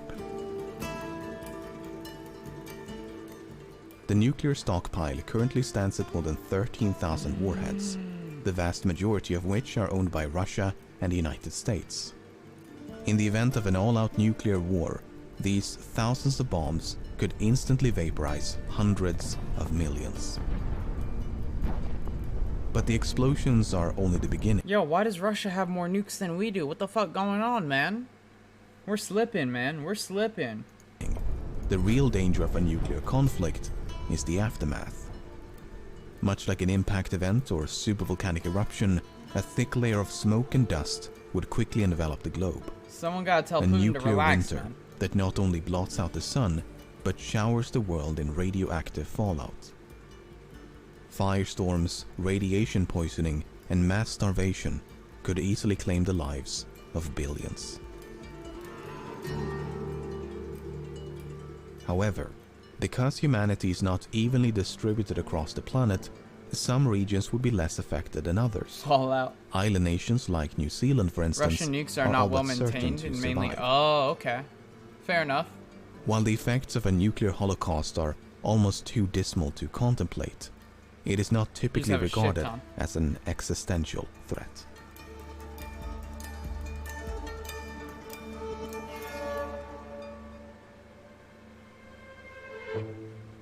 Artificial intelligence has had a profound Oh my god, don't even get me started on this. This one's actually kind of scary. impact on modern society. From self-driving cars and virtual assistants to social media Did you guys see that they just greenlit now in the United States they have self-driving semi trucks and like what is it called? They have those trucks now. Like they're out on the road. Automated delivery trucks. AI can make, yeah. algorithms and facial recognition. But some experts are concerned about the future. A future in which intelligent machines become more intelligent than humans. The concern is not so much about evil robots as it is about misalignment. A misaligned intelligence is one that's not properly aligned with human goals and values. And morals, a system yeah. that becomes dangerous not due to any malicious intent, but due to an oversight in its programming. Where they an just don't think unforeseen they need loophole us. that allows it to do things it was never intended to do. If such an entity was sufficiently intelligent, it could become unstoppable. Another concern is known as the intelligence explosion. It's a machine that can upgrade itself and thereby Infinitely. increase its own intelligence at an exponential rate. Moments after creating such a system, it could far surpass the combined intelligence of all humans that have ever lived. Such an entity may have little to no regard for human affairs, They would almost picture us as like not ants. unlike humanity's disregard for species less intelligent than us. With that being said, these concerns are far from universal. In 2016, a survey of more than 300 machine learning experts was conducted.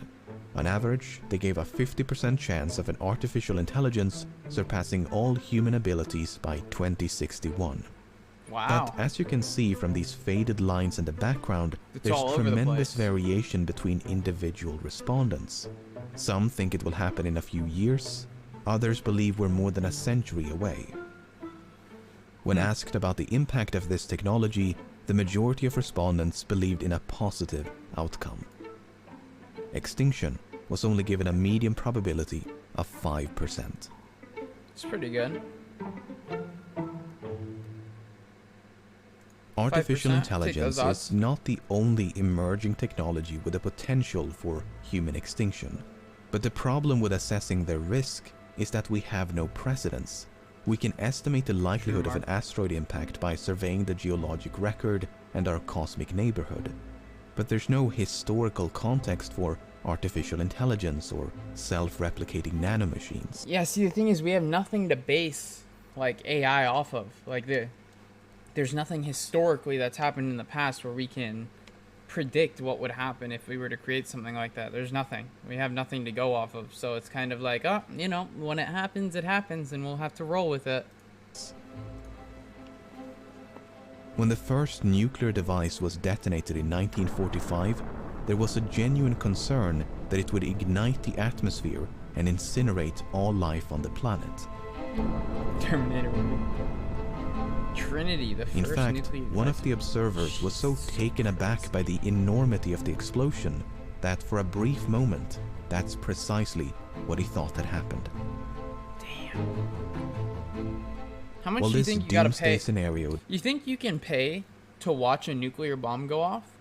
You think they got like front row seats to watch that shit?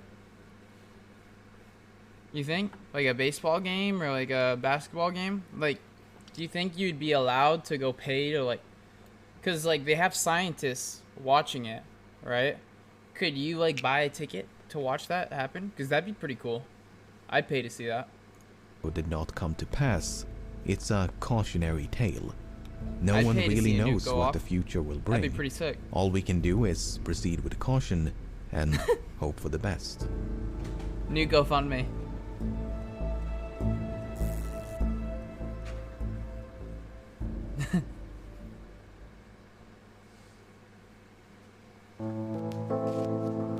Over the past few decades, species across the plant and animal kingdoms have been disappearing at an alarming pace. Some 10 billion trees are cleared every single year, while Wow. animal populations are rapidly declining.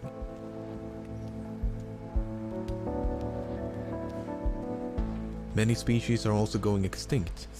The global rate of extinction is now tens or even hundreds of times greater than before. The monkey. Wait, monkey. Global rate of extinction is now What is tens or Orangutan. Dude, I love fucking monkeys and apes. even hundreds of times greater The than dang-a-tang. before humans conquered the planet. And it's accelerating. Upwards of 1 million species are now threatened with extinction. Tiger.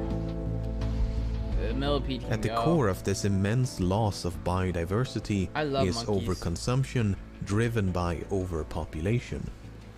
Humanity Bro, look at that fucking schnauzer on that is animal. What the overconsumption fuck? driven by overpopulation. Yo, hey, yo, dog, what the... Oh my god. Biodiversity is overconsumption driven by Look at that, dog. What the fuck going on in there? Look at that goofy ass animal. Looks like something out of Star Wars. That looks like something straight out of the cantina. You know what I'm saying? It looks something straight out of the cantina scene in fucking Star Wars. Like 100%. I could picture that. I literally can see that thing being in a Star Wars episode, ordering a drink at the cantina. overpopulation. Humanity is now depleting 3/4 as many resources as the Earth can naturally replenish, meaning we will soon need a second Earth just to break even. Just make another one.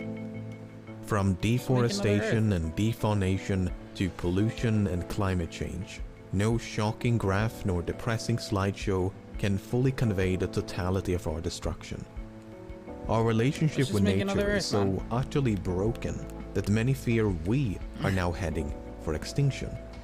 That this How likely do you think it is that climate change will cause the extinction of human race? Europe and USA? Very likely. Quite likely. Not very likely, not likely at all, don't know.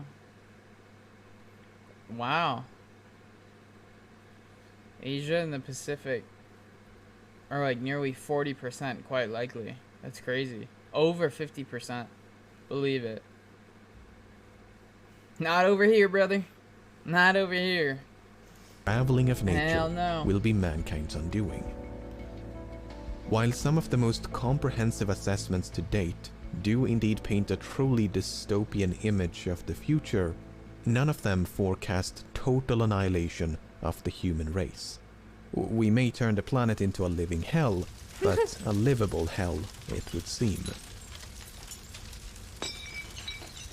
However, some scientists argue that these assessments are severely underestimating the gravity of this crisis, that the sheer magnitude of our destruction is difficult to grasp for even well-informed experts. Some have also voiced their concerns about potential tipping points, a threshold that once exceeded may trigger an irreversible decline of ecosystems around the world, a global ecological collapse from which recovery becomes virtually impossible. But it's not all doom and gloom. While the rate of deforestation is alarmingly high, it has been slowing down over the past 3 decades. That's good. While the transition has been infuriatingly slow, more and more countries are phasing out fossil fuels in favor of renewable energy sources. So in no way should human extinction, which is the most extreme outcome, be regarded as inevitable. Climate change mitigation and nature conservation efforts are all but certain to prevent that from happening. But at the same time, that's how low we've set the bar. Bro, have you heard of like the trash islands out there? It's actually crazy. Oh my god.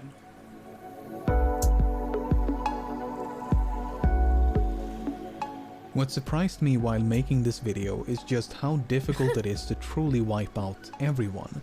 Many catastrophes can drive us to the brink of extinction, but all of them struggle to cross the finish line. So that should be somewhat reassuring. Even if humanity was reduced to a few hundred individuals, a full recovery might still be possible. It would undoubtedly take many thousands of years, but recovery would not be out of the question. And the more we expand beyond the confines of Earth, extinction from any singular catastrophe becomes increasingly unlikely. Perhaps the apocalypse won't be dealt by a swift, decisive blow, but instead a gradual, faltering decline. One disaster bleeding into the next, until the final embers of humankind silently fade away. Regardless, it won't happen anytime soon. After all, we made it this far. Millions of years of evolution, countless disasters, and humanity still standing. That is perhaps the best reassurance that the world is still gonna be there tomorrow. Have we watched the DB Cooper one, chat? Have we seen the DB Cooper one together? DB Cooper is sick. Have we seen this one? I don't think so. A daring parachute escape from a flying 727 somewhere between Reno. A search was made of the plane immediately. We don't know who he was, where he came from, or where he went. I expect that we'll keep looking until we find him or find out what happened.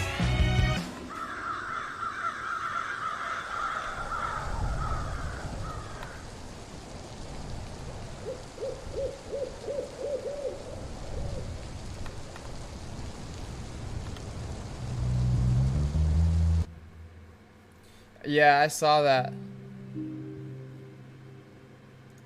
In the afternoon of November the 24th, 1971, a middle-aged man carrying a briefcase walked into Portland International Airport and purchased a one-way ticket to Seattle, Washington. The man identified himself as Dan Cooper, and along with 36 other passengers and a crew of 6, he soon boarded Northwest Airlines Flight 305. Once aboard, Cooper made himself comfortable in the middle of the last row of seats on the right side of the cabin. He ordered a drink and had a smoke, because this was the 70s. Once the flight was cleared for departure, Cooper turned around Smoking and on handed an planes envelope like to that. flight attendant Florence Schaffner. Inside the envelope was a note featuring a handwritten message stating he had a bomb. Schaffner reluctantly sat down beside him and glimpsed what appeared to be a... Dude, it actually used to be so easy to like rob banks and stuff back then. Like all you needed was a note to rob banks and do any like devious licks. You just needed a note. That's it. And like they would hand it over. 8 sticks of dynamite inside his briefcase.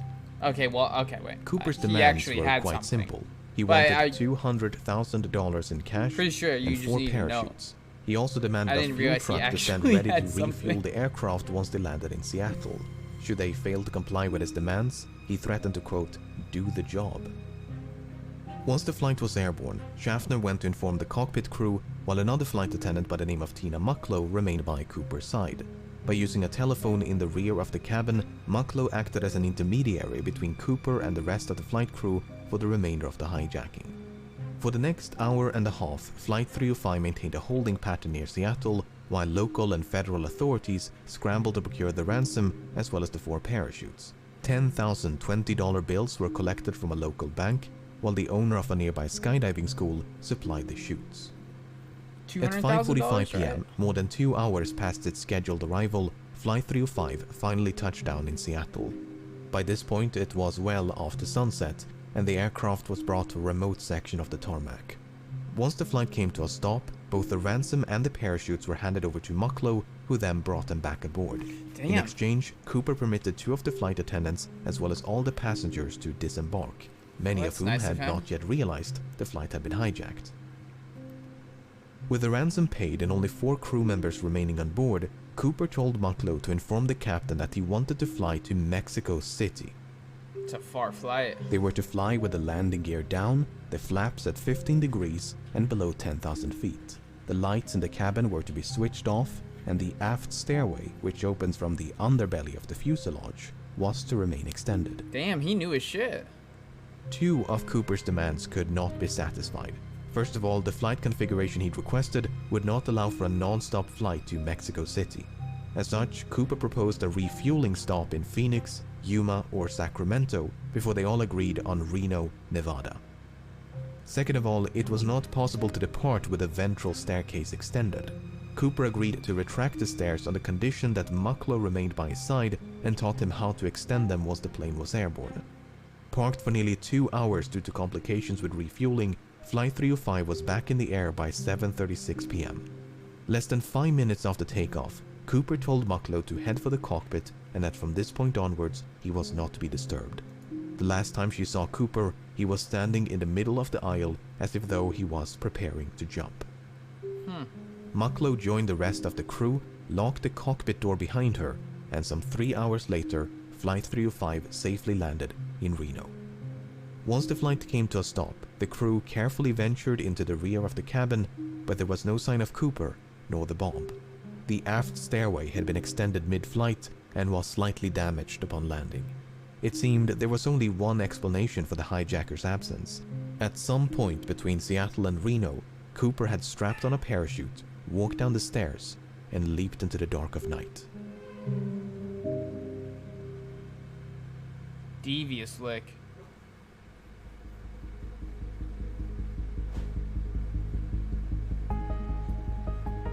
As soon as it became clear that Cooper was no longer on board, dozens of FBI agents converged upon the aircraft, only to discover a disappointing amount of physical evidence. A black clip-on tie, 8 cigarette butts, and 2 of the 4 parachutes were all that Cooper left behind. Evidently he'd brought the ransom and briefcase along with him. In interviews conducted on the night of the hijacking, Cooper was described by the crew and passengers as a white male with brown eyes and dark hair. He appeared to be in his mid-40s and wore a dark trench coat, a dark suit, a white shirt, a black tie, and dark shoes. Soon after Pretty well boarding, dressed. he'd also donned a pair of sunglasses. Based on this description, the FBI produced the first of several composite sketches. That's the one I've seen. Before they could mount a search, however, the FBI had to figure out when Cooper abandoned ship. But that was easier said than done.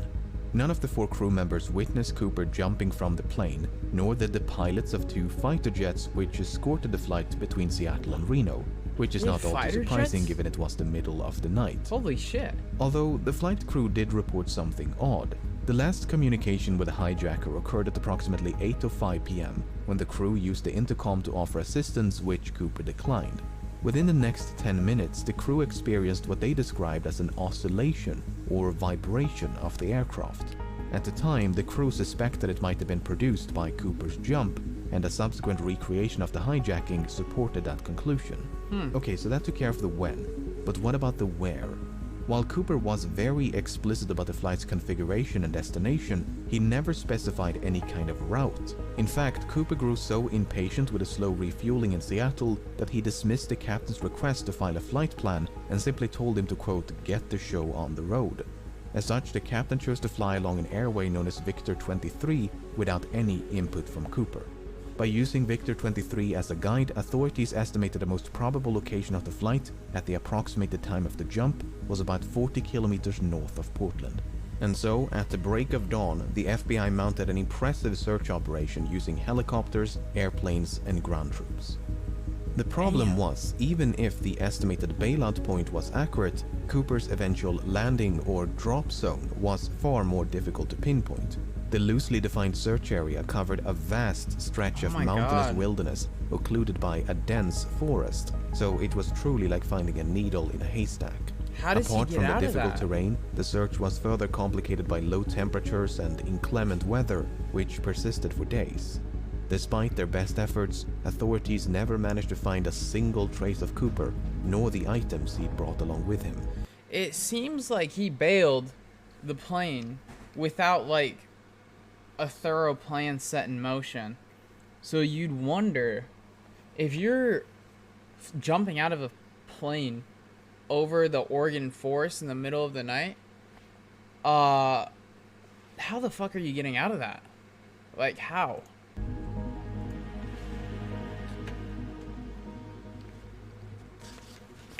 That's crazy.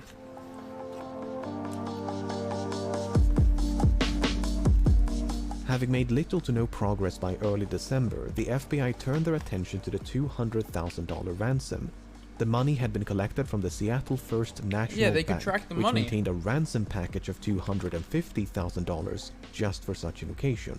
Because of this, the serial numbers of the $10,020 banknotes given to Cooper had been documented in advance, a complete list of which were quickly made available to financial institutions, government agencies, and the general public. The intention was to make it as difficult as possible for Cooper to spend his money. Northwest Airlines and several newspapers even began to offer rewards to anyone who could find a note with a matching serial number. In spite of these efforts, no one ever did. That is until nearly a decade later. In early 1980, a young boy named Brian Ingram was building a campfire on a small beach in southern Washington. As he was digging into the sand, Ingram discovered 3 bundles of cash totaling $5,880. Having heard about the infamous skyjacking, Ingram's parents brought the severely degraded bundles to the FBI. The notes were promptly inspected, and sure enough, the serial numbers matched those of the ransom. Whoa. Once the excitement subsided, however, the money managed to raise far more questions than it answered, the most significant of which was how? How did the money end up so far away from the drop zone? That's crazy far. Looking at this map, it might be tempting to think that Cooper simply dropped some of the money, which then fell into the Lewis River. The bundles could then have been carried further downstream by the Columbia River before finally being washed ashore at Tina Bar, which is the name of the beach. Tina Mucklow, Tina Bar. Coincidence? Yeah, coincidence. Anyway, the problem with this idea is that the Columbia River flows in the opposite direction. This has led some, including members of the FBI, to re-evaluate the initial drop zone assessment. For instance, if the drop zone was much further southeast, close to a river called the Washougal River, it is conceivable, albeit improbable, that the money floated all the way down to Tina Bar. Alternatively, the bundles may have simply landed on the beach if the flight path was further to the west. Even so, natural explanations struggle to explain how crazy. 3 independent, potentially free-falling and or free-floating bundles of cash ended up at the exact same place on the same beach. 3. To complicate matters, sediment from the riverbed was excavated and dumped onto Tina Bar as part of a dredging operation in 1974. And according to one analysis, the money was discovered above this layer of sediment. If true, that would mean the money came to rest at Tina Bar sometime after 1974. But a re-examination of that analysis found that what was believed to be a layer of deposited sediment might actually have been a perfectly natural layer of clay. Not only that, but the sediment was clearly dumped some distance away from where the money was discovered. Furthermore, when Ingram discovered the bundles, the rubber bands which held them together were still intact. This is significant because experiments conducted in 2009 revealed that this brand of rubber bands could not withstand exposure to open air or water for more than a year. So, unless the bundles were somehow protected from the elements, they must have become buried at Tina Bar within a year of the hijacking. The most probable explanation, therefore, seems to be that Cooper or someone else deliberately buried the money. Did Cooper survive and bury the money himself? Did someone else bury the money after stumbling upon Cooper's remains? If there is an explanation which does not require human intervention, it's managed to elude investigators for decades. Suffice it to say, this is a mystery within a mystery. Since Ingram's discovery in 1980, both Tina Bar and the grounds around the Washougal River have been subjected to numerous searches, but to date, there's been no sign of Cooper nor the rest of the money.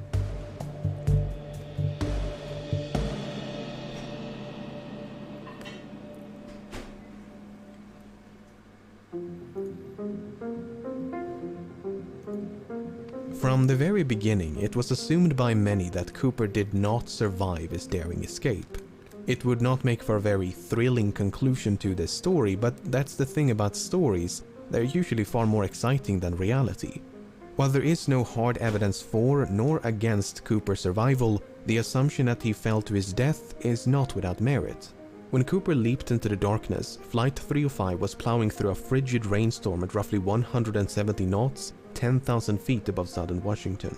The wind was so violent that it ripped out a placard from the aft stairway, which was later recovered in 1978 almost directly below the estimated flight path. Damn, to say that Cooper was not dressed for the occasion would be an understatement.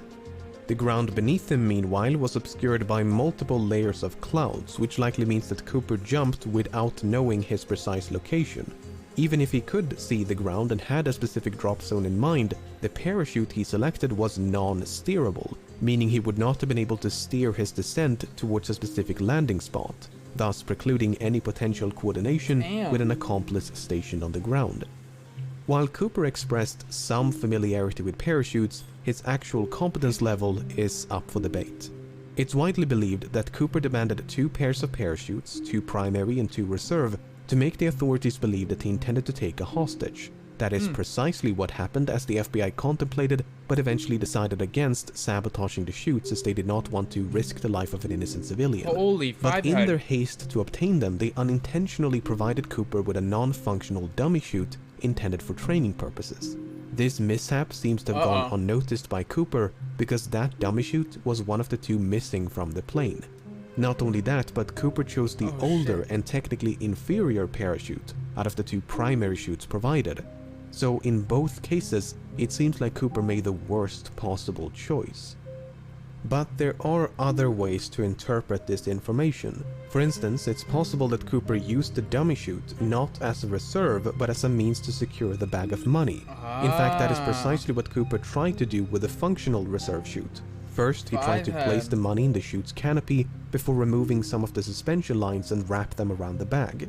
Perhaps he used the dummy chute for a similar purpose. And Cooper's decision to use the older primary chute is not necessarily an indication of inexperience. It could also be a sign of familiarity, because the chute he left behind was a civilian luxury chute, while the one he used was a military chute. The argument is that Cooper might have been trained as, say, a paratrooper, and chose the older military chute because that's the one with which he was most familiar. And there is at least one other reason to suspect that Cooper had a military background. While the flight was in a holding pattern near Seattle, Cooper mentioned that the McCord Air Force Base was only 20 minutes away from the Seattle-Tacoma airport. At the time, I was gonna say, he knew so much about the airplane too. Like, he asked for specific instructions about the landing gear, how the flaps on the plane were supposed to be held, like everything. that was an accurate assessment and might suggest a military background. Apart from the potential military connections, Cooper may even have had links to the Central Intelligence Agency. You see, the type of aircraft which Cooper chose to hijack, a Boeing 727, was also used by the CIA to covertly drop agents and supplies during the Vietnam War, a task for which the Boeing 727 was uniquely qualified due to its distinctive aft stairway. So it's fairly safe to assume that Cooper chose to hijack a Boeing 727 specifically because it provided a relatively safe means of escape. Whether he learned of this from the CIA or came to that conclusion independently is another question. However, the fact that Cooper chose to hijack a flight operated by Northwest Airlines was apparently random chance. When Tina Mucklow asked Cooper about his motives, he responded, "It's not because I have a grudge towards your airline, it's just because I have a grudge." He further clarified that Flight 305 just happened to be in the right place at the right time. What grudge? Even so, it's clear that Cooper came prepared. He seemed to know a great deal about aircraft and aviation. He appeared to be familiar with the local terrain. He maintained a low profile to avoid a panic. He covered his eyes with a pair of glasses to conceal his identity. Yeah, he knew what he he left was very doing. little evidence behind, and he demanded 4 parachutes to force the assumption that he was taking a hostage. He was even cunning enough to reclaim the note which he'd initially given to Florence Really Schaffner. smart. Apart from the name he wrote on his plane ticket, there are no other samples of Cooper's handwriting. But for all his planning and cunning, it seems Cooper did not give enough thought to his eventual escape. Not only did he fail to specify a route, but he was forced to make a last-minute destination change from Mexico City to Reno. You'd think he'd put the most effort in that, because that's like the hardest part of the plan, is getting away and jumping out of the plane successfully. That's the most difficult part of the plan, in my opinion. Because, like, jumping out of a plane in the middle of the night over a forest? He could have demanded more appropriate parachuting equipment like a pair of You think boots, that's a where he'd helmet, put the or most jumpsuit. planning? He could even have specified the ransom to be delivered in larger denominations to make it lighter and less cumbersome to carry. Presuming he did survive the fall and made it safely to the ground, he may then have had to make his way through a dense, partially snow-covered forest in nothing but loafers and a trench coat in late November. Holy fuck. I get the distinct impression that Cooper's escape was much more of a leap of faith than a carefully executed jump.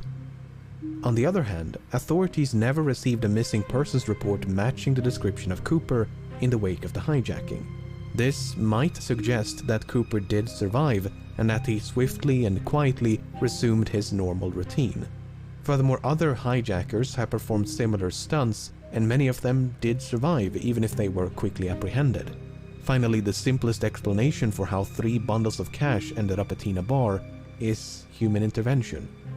At the end of the day, most of this is based on nothing but supposition. Without any concrete evidence of Cooper's demise, it leaves the door wide open to the far more exciting proposition that he did, in fact, survive.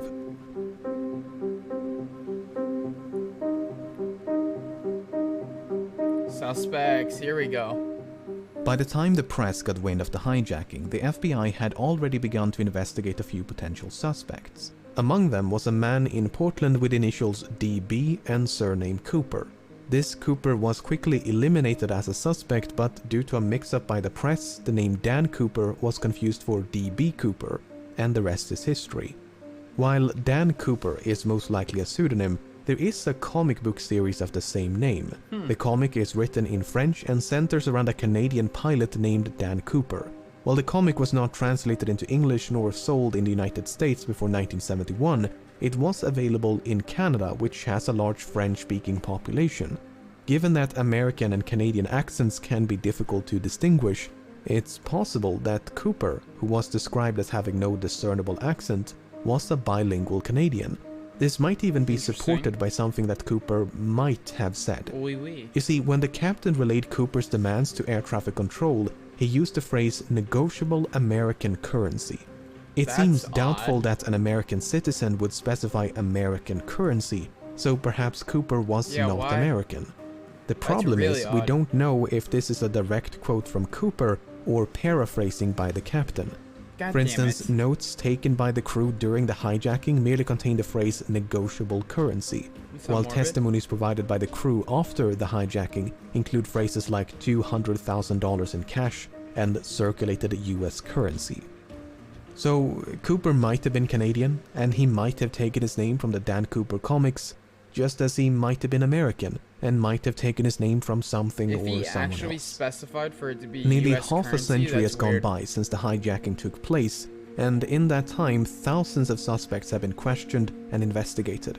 It would obviously be impossible to cover all of them here, but let's take a look at some of the people that at some point or another have been suspected of being D.B. Cooper.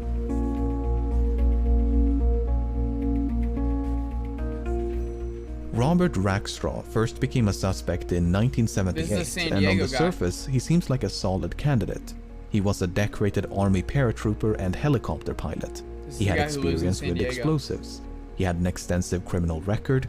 He had an uncle named John Cooper who was an avid skydiver. He was expelled from the army only months before the hijacking, which might suggest a motive. grudge. After all, the hijacker did say he had a grudge. When confronted by journalists and private investigators, 20 Rackstraw would doubloons, neither please. confirm nor outright deny that he was D.B. Cooper. Instead, he'd say things like, "I could have been," or "I would not discount myself." On the other hand, Rackstraw had light-colored eyes, which Cooper did not. More significantly, Rackstraw was only 28 years of age at the time of the hijacking. This is well outside the range of ages reported by the crew and passengers, most of whom believed Cooper was in his 50 mid-40s. shekels, please. Kenneth Christensen first became a suspect in 2003 when his brother noticed certain That looks parallels like between him. him and Holy Cooper. shit. Christensen had briefly served as a paratrooper in World War II, and since 1953 he'd worked for Northwest Airlines as both a mechanic and a flight attendant. He was Damn. 45 years old at the time of the hijacking. He was left-handed, which Cooper might have been. For instance, Cooper used his left hand to interact with his briefcase, and the clip-on he tie hasn't he been left on board was officially affixed been with a tie clasp applied from the left. Shortly before he died in 1994, Christensen had supposedly told his brother, "There is something you should know, but I cannot tell you." After his passing, his family discovered over $200,000 in his bank accounts. To top it all off, Florence Schaffner stated that photographs of Christensen bore a strong resemblance to Cooper. He kind of looks like him. On the other hand, Christensen did not match the physical description of Cooper. He was both shorter and lighter. While Schaffner did see a strong resemblance, she remarked that Cooper had more hair, and that is supported by the composite sketches. Damn it. And there was nothing suspicious about the large sums of money which he'd simply earned by selling land. Fucking debated. Selling land. Richard McCoy first became a suspect in 1972 looks like when he him, too. hijacked a Boeing 727 and escaped via the aft stairway, much like D.B. Cooper. Wait, what? Because of the significant overlap between the two hijackings, some believe they must have been committed by the same person. D.B. McCoy Cooper. used a fake name, he used a fake hand grenade to threaten the crew, he used handwritten notes to issue his demands.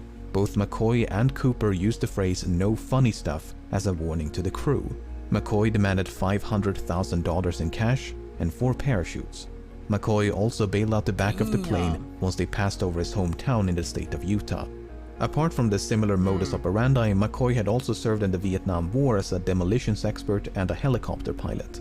McCoy did actually survive the fall and managed to evade authorities for 2 full days before he was apprehended 2 and sentenced to days? 45 years in prison. Before his death in 1974, McCoy refused to confirm or deny that he 2 was days, D.B. Cooper. bruh. On Made it the 2 other days. hand, McCoy was an avid recreational skydiver and even came prepared with a skydiving helmet and jumpsuit. He gave very specific instructions about the flight path. In addition to the fake hand grenade, McCoy also used an unloaded handgun to threaten the crew. He failed to retrieve one of the notes he'd given to a flight attendant. He was only 29 years of age at the time of the hijacking, and all 3 flight attendants were quite certain no. that McCoy was not Just Cooper. While there just a are wannabe. meaningful parallels between these 2 cases, McCoy might simply have been a copycat He's a who'd read about copycat. D.B. Cooper in the news. Fuck. Yeah, he's a copycat for Dwayne sure. Weber first became a suspect in 1995 when, shortly before his death, he supposedly told his wife, "I've got a secret to tell you. I am Dan Cooper." Following his deathbed confession, Weber's widow recalled a number of fascinating details. She claims to have found a bank bag resembling the one used in the hijacking. Oh? She claims Weber had sustained a knee injury after jumping out of a plane. Weber supposedly had a nightmare about leaving his fingerprints on the aft stairs. And a year before the money was discovered at Tina Bar, Weber had allegedly paid a quick visit to the same location. In addition, Weber was a World War II veteran, he had an extensive criminal record, he'd matched the physical description, and he was 47 years old in 1971. Damn. On the other hand, Weber's fingerprints did not match any of the prints collected from Flight 305. Although, to be fair, there's no way to know if any of those prints actually belonged to Cooper. Furthermore, Weber's DNA did not match a DNA sample collected from the tie clasp.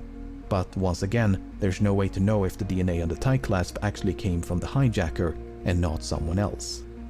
What's so frustrating is that the FBI likely had a much better source of DNA at one point. If you recall, 8 cigarette butts were collected from the scene, and there's a good chance they were all suffused with Cooper's DNA.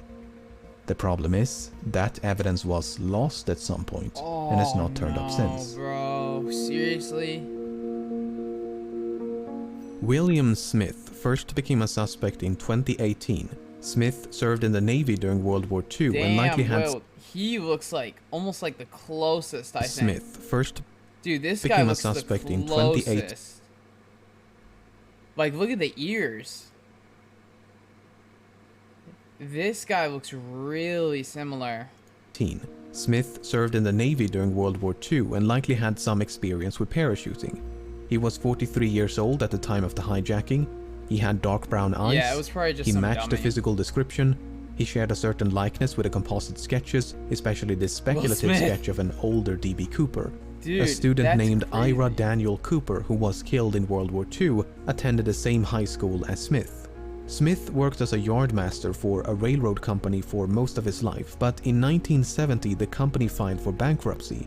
As a consequence, Smith lost his pension, which might suggest a motive. He could, for instance, have developed a grudge towards the airline industry for their role in bringing about the downfall of the rail transportation industry. It's further speculated that Smith could have used his knowledge of railroad networks to hop on a train and escape undetected.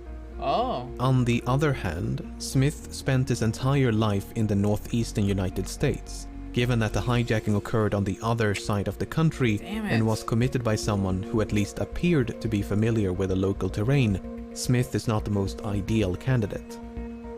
However, the fact that Smith worked as a yardmaster is interesting. You see, the tie that Cooper left behind was recently examined using an electron microscope, which uncovered various metallic particles. Some of these particles, especially pure titanium, were quite rare in 1971. This might suggest that Cooper worked as a manager at some sort of chemical or metallurgical facility, or possibly a rail yard.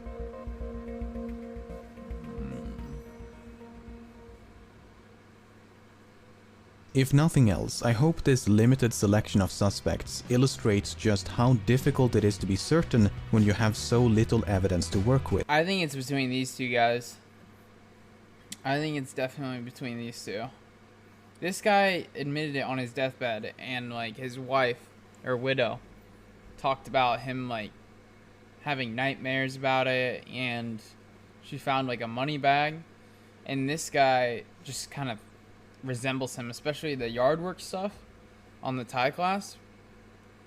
Dude, but this guy, I don't know. With these I know five individuals a lot of people admit to crimes they don't commit, but his one seems pretty damning to me. look nothing alike, yet any one of them could be D.B. Cooper. Was Cooper really in his mid-40s, or did he simply look old for his age? Did Cooper really serve in the military? Which one of these sketches most closely resemble Cooper? In 2016, the FBI had to admit defeat and officially close down the case. Damn, they Unless closed someone it? stumbles upon Cooper's remains or manages to track down the rest of the money, it seems there is little hope of resolution. Did Cooper survive? I have no idea. But as long as that possibility cannot be dismissed, the legend of D.B. Cooper will no doubt persist. You guys think he survived?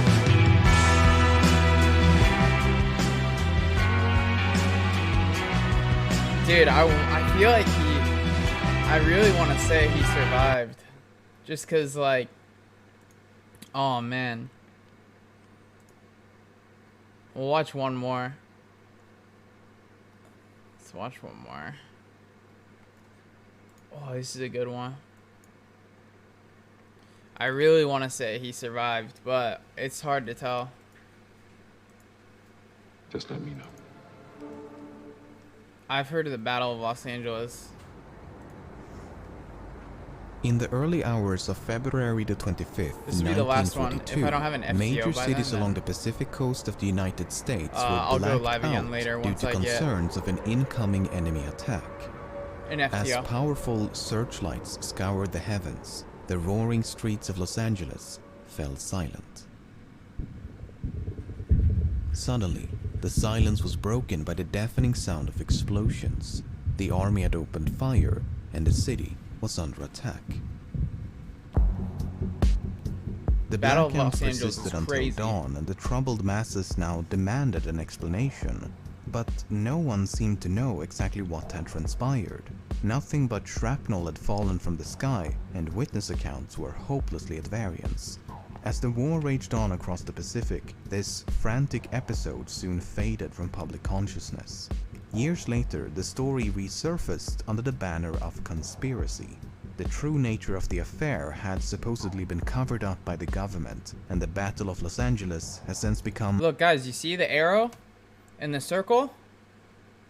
Look, they have the circle and a red arrow. a staple of UFO mythology.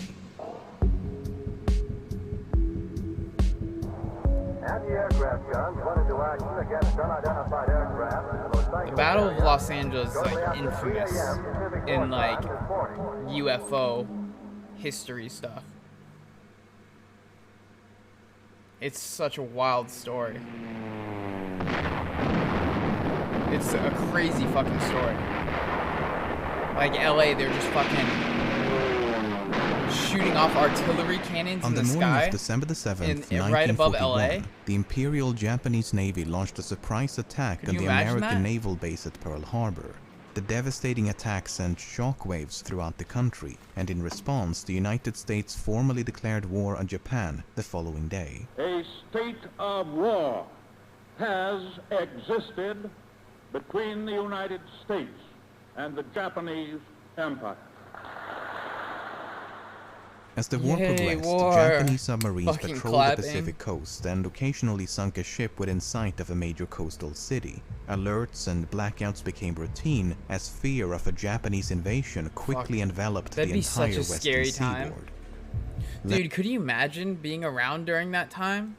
That'd be so fucking scary. Like after Pearl Harbor was attacked, just having to worry about at any moment it just being under fire, especially during like the Cold War too.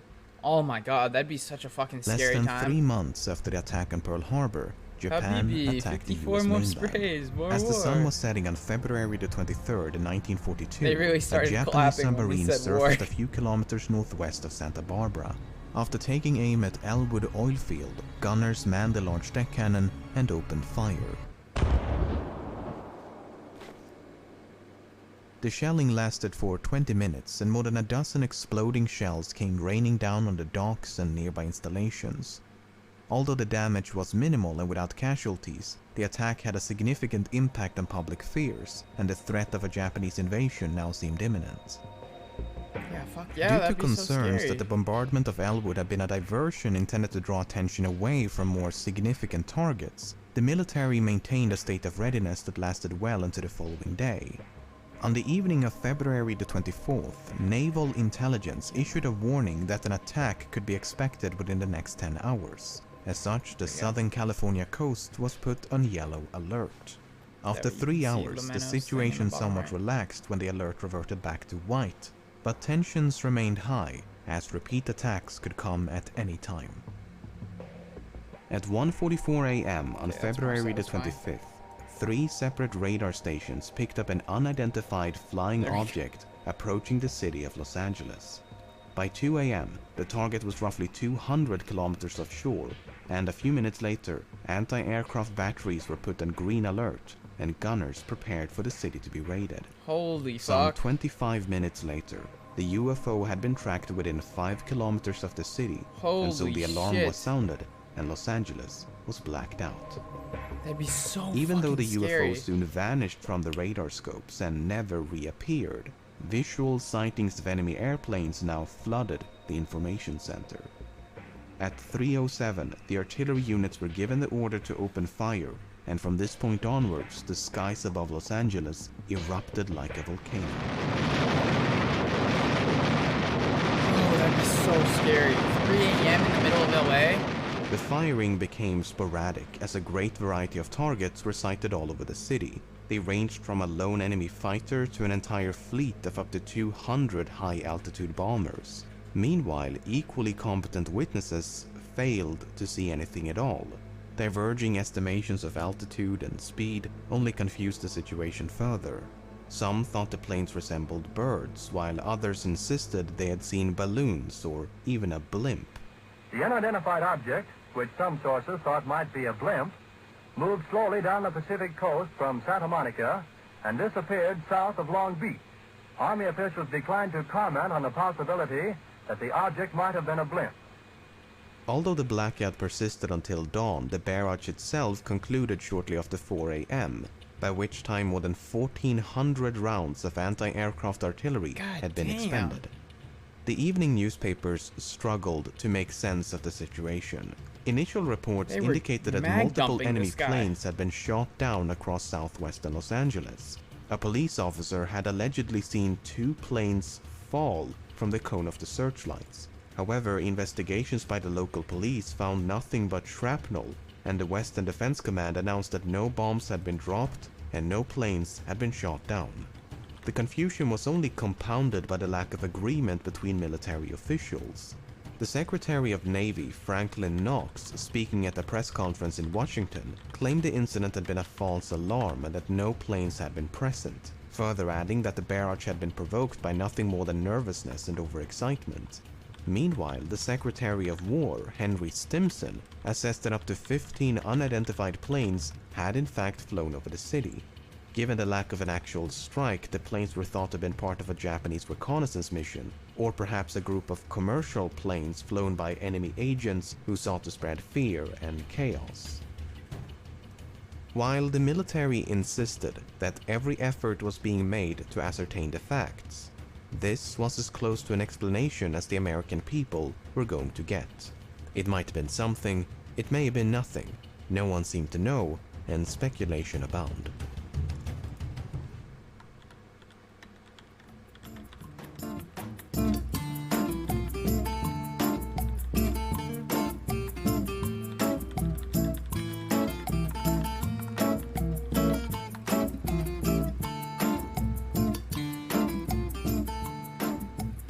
As the war came to a close in late 1945, this all but forgotten mystery was suddenly dragged back into the spotlight.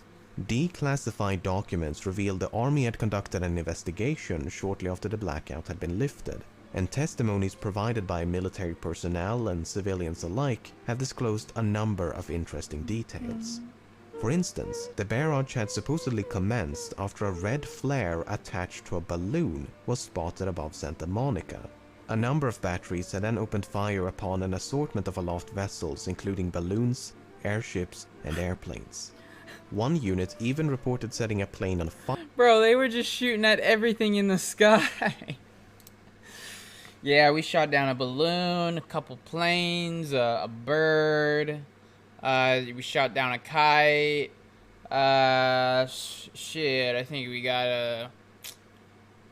a couple more birds, a blimp, a couple spacecraft, and a Japanese fighter jet, just to name a few. Fires soon after the barrage commenced, and some had both seen and heard the plane soaring through the clear night sky. Conflicting accounts notwithstanding, a conclusion... Shit, listen, officers, I don't know what we were shooting at, but once I started hearing the shots, we just started bussing. written on March the 22nd reads as follows. They gave us the green light. It has been definitively ascertained that the blackout and anti-aircraft firing were caused by the presence of from 1 to 5 unidentified airplanes. While it is possible that these airplanes were launched from Japanese submarines, it is more likely that they were civilian or commercial planes operated by unauthorized pilots. Japanese involvement was subsequently ruled out, as Japan had not sent any planes near Los Angeles that night, and so any planes observed must have originated from the Americas.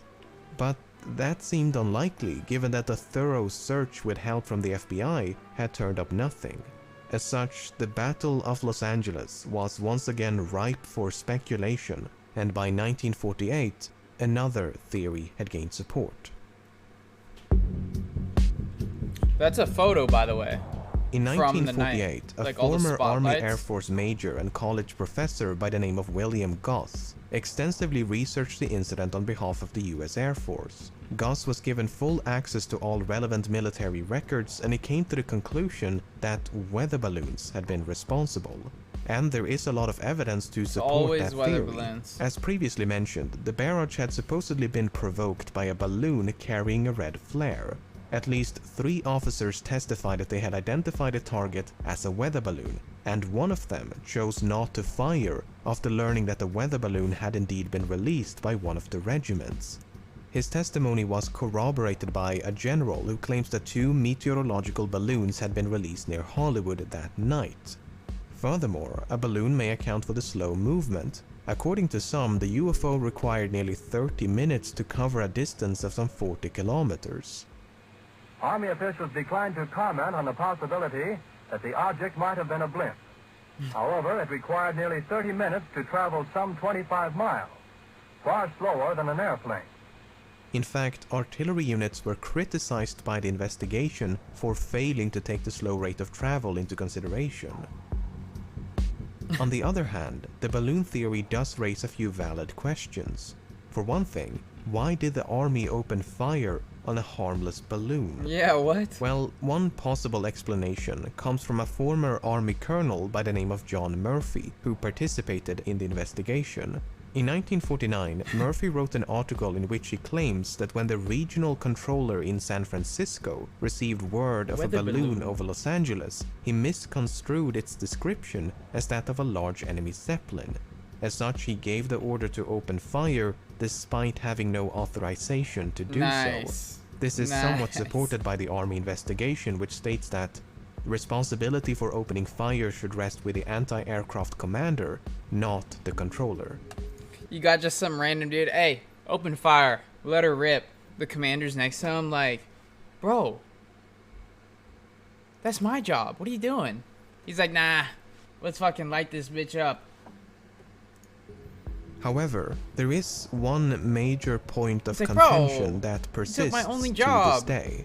How is it that some 1,400 rounds of anti-aircraft ammunition failed to bring down a mere balloon?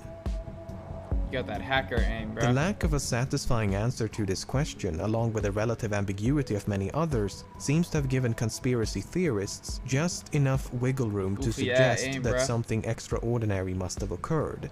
It gets even stranger when you realize that an LA Times correspondent by the name of Bill Henry claimed the UFO had withstood direct hits by the anti-aircraft shells. Although further down in the same column, Henry writes the UFO looked like a batch of balloons floating in the wind. Then there's this photograph. It was published by the Los Angeles Times the morning after, and it has attracted a lot of controversy after it was found to have been retouched prior to publication.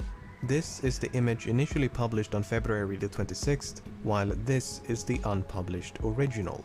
To complicate matters, yet another version was then published in 1945. In this version, the image has been flipped, and these explosions have been enlarged. It may seem a bit strange, but photographic retouching was a quite common practice at the time. Nevertheless, in the original photograph, the light beams appear to converge upon something in the sky, but what that something is cannot be discerned. Photo. It could be a plane, a weather balloon, a cloud of smoke, or perhaps a spaceship from beyond the Earth. It's impossible to say. Other photographs taken that night are equally devoid of clarity. although it should be noted that none of them depict a UFO of any kind. At least like this one. Although it should be noted. It's weird because this one, like you can see all the spotlights. Like all the spotlights, they're not hitting anything. You know what I mean? Versus like the other photo where we're at 1310. Versus like this photo. But what that something is, they're all cannot be stopping. discerned. It could be a plane, a weather balloon, a cloud of smoke, or Like, perhaps a spaceship from they beyond the focus Earth. on something. It's impossible to say. Other photographs taken that night Versus are equally everything devoid else. of clarity, although it should Just- be hey, look, noted like, the that lights none of them continue. depict a UFO of any kind. In any case, a balloon This is about withstanding the Battle of scores Los of Angeles, anti-aircraft ordnance seems highly improbable. Unless, of course, it didn't. I mean, are we absolutely certain the two balloons released that night actually remained aloft? Well, according to the aforementioned Colonel John Murphy, they did. In 1949 he wrote, "Both balloons, as I remember, floated away majestically and safely."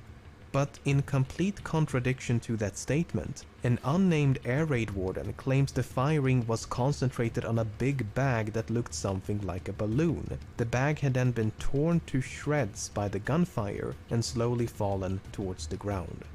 But there is an even simpler explanation. While the type of weather balloon is never made clear, it is relatively safe to assume the balloon ascended into the sky because, well, that's what balloons tend to do. And the added difficulty of trying to hit a target that's moving both horizontally and vertically may explain why the balloons survived for as long as they did. If we take these factors into account, then events may have unfolded like this. A weather balloon is first released around 1 AM. Reports of a balloon are then mistaken for a zeppelin, and the barrage commenced shortly after 3 AM. The balloon is then obliterated by exploding shells or escapes by means of ascension. In the midst of all this chaos, a second balloon is released, and the whole thing starts all over again. Meanwhile, smoke produced by more than— Bro, what a troll. Whoever released the balloon, what an absolute troll. Like, they see the first one and all the chaos, the first balloon, if that's what happened, they're like, yo, let's send them another one. Like, let's do another one. than 1,000 Sorry, explosions we go now again. create the illusion of any number of targets. That last part is based on a testimony by the acting commander, in which he states that he was initially certain he'd seen a squadron of planes, only to realize he was deceived by drifting smoke produced by the exploding shells. I've actually covered this case before, over 4 years ago, and back then I was firmly in the camp of this cannot be explained. What's more is that because this was during World War II, right after Pearl Harbor had been attacked, the military quickly pointed spotlights at the object thinking it might be another attack. Soon after, they began firing and even sent out fighter planes to attack and destroy the UFO. But much like the channel name I used back then, my claim that American planes had pursued the UFO was a mistake. While an anonymous source initially claimed the Air Force had pursued the UFOs, U.S. Army planes quickly took to the dark skies, but whether they contacted the object has not been announced. Although some watchers say they saw airplanes in the air, semi-official sources say they probably were the U.S. Army's pursuit. this was immediately refuted. The investigation justified the lack of pursuit planes as follows. We didn't have much pursuit. We had 15 planes in 3 different places, a total of 45. If that was a reconnaissance preceding a carrier, we did not want to have our pursuit in the air half out of gas when the attack came in. We didn't want to take the chance. Now, there is one last major Dude, all flaw those artillery with this shells. theory. The radar readings. As previously mentioned, 3 separate radar stations picked up a UFO at 1:44 AM. The UFO was then tracked within 5 kilometers of Los Angeles before it vanished. In addition, multiple radar stations scanned the intersection of the searchlights while the barrage was still ongoing, but found nothing, and the UFO never reappeared on the radar scopes. The thing is, back in 1942, It's the Battle American of Los radar Angeles, equipment Luna. left a lot to be desired. Just prior to the Battle of Los Angeles, British radar pioneer Robert Watson Watt conducted a detailed analysis of American early warning systems. In January of 1942, Watson found radar equipment along the west coast to be gravely unsuitable.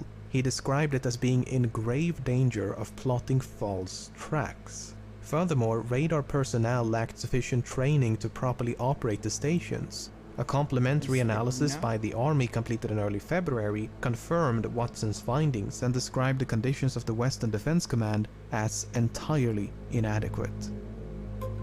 Even so, it is rather strange that these targets were visible to the naked eye and even through binoculars, yet seemingly invisible to radar. That is hella weird. So, where does that leave us?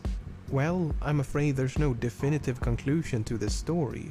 As an article from 2011 so aptly put it, there's ample room to support a variety of conclusions and beliefs. While there is sufficient evidence to support the weather balloon theory, a mountain of conflicting evidence still makes it difficult to accept. In order for the theory to work, one must be willing to discount a vast amount of incompatible information. It's entirely possible that nothing flew over Los Angeles that night.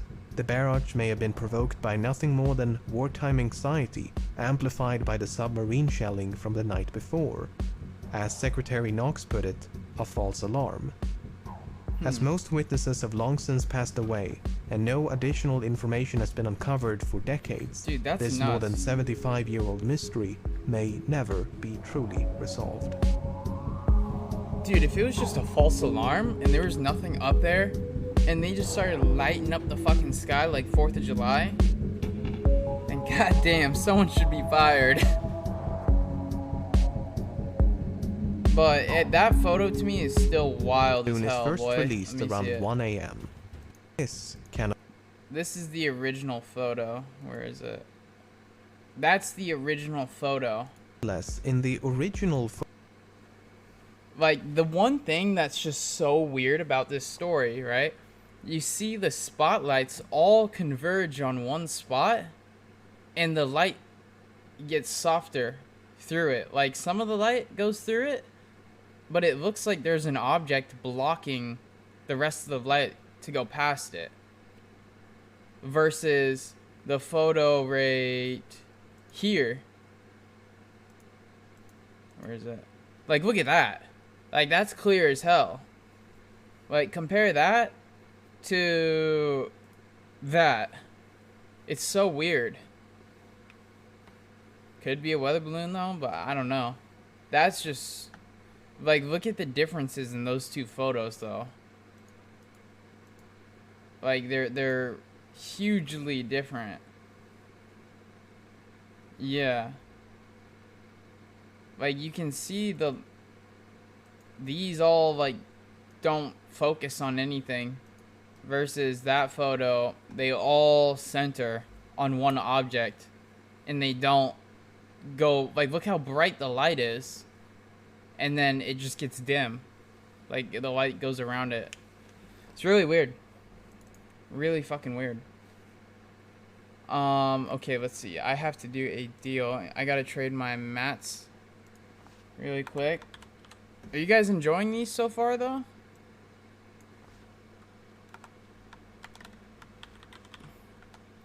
Do you guys like these videos? Yeah, you guys like these? All right, cool. I just gotta go get rid of these mats real quick in NoPixel before tsunami hits, and we'll watch one more. We'll watch the Bermuda Triangle one. How about that? You got one? Let's see. Well, what's the one that Cash? Yeah, which one do you have? No, this stuff is really cool. Especially the Menos videos are really sick. I'm thinking doing the Bermuda Triangle one. And then, but Puny, which one do you have? Yeah, I'm thinking we do the Bermuda Triangle one. And then, cause you guys have heard of the Bermuda Triangle, right? The Bermuda Triangle is, that shit's wild.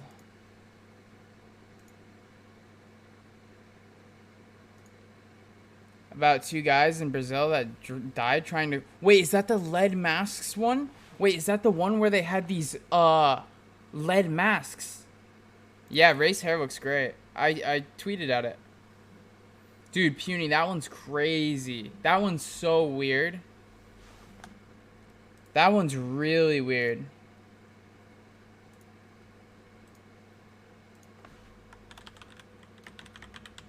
The one where they're found with the big lead masks. That one's so strange. What's that story called? What is that one called? Oh, and I just have to go sell some mats, and then we're going back to the video.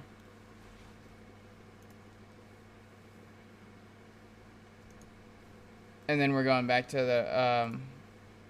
the video.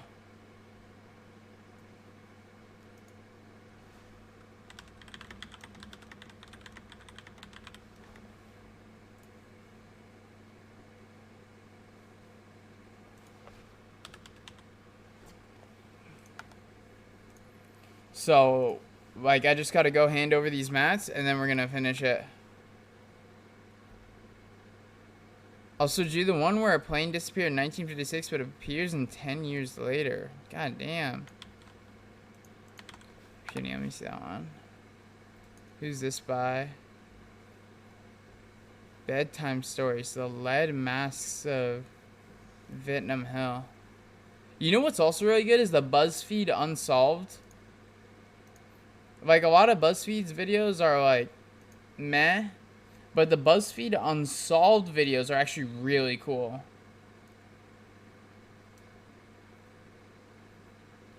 Have you guys ever heard of the one story where the guy at the beach? There's that guy at the beach. He didn't have, like, fingerprints, and he had this mysterious page from a book in his pocket. All of his clothing was custom made. Oh, is that it? Oh, B! Thank you so much for the raid. Fuck, B, I was literally... Dude, Golden, I was literally hopping into NoPixel to go sell my materials. Fucking hell. Damn it. I had to hop off because I was waiting for, an FTO. No, that's my bad. It's because I was waiting for an FTO, so I had to hop off, like, super quick. So that's my bad. I hopped off very sporadically because I had to go do what's it called, cop stuff, or I had to hop in queue for the cop stuff. So my bad. I logged a while ago, but spent like 20 minutes saying bye to chat. Oh, nice. Yeah, we're about to watch more videos. We've been watching these sick ass videos. Shit, we are starving to death. Dude, Golden, thank you so much for the raid though. Space Lizard, thanks for the follow. I just gotta go do this deal real quick. Yeah, basically.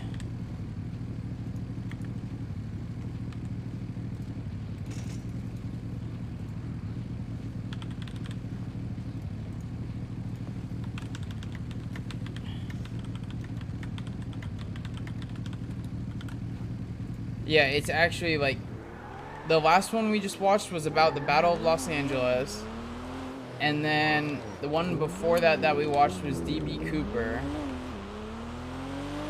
They've been really good.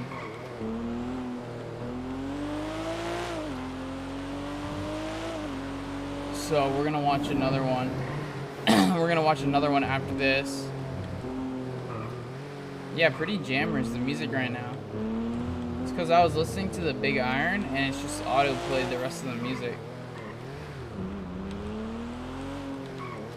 We gotta eat bandages right now.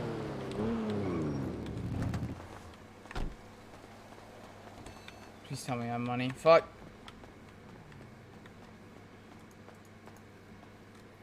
Yeah, it's so we're gonna watch the videos right after. I just had to log in to sell these materials real quick.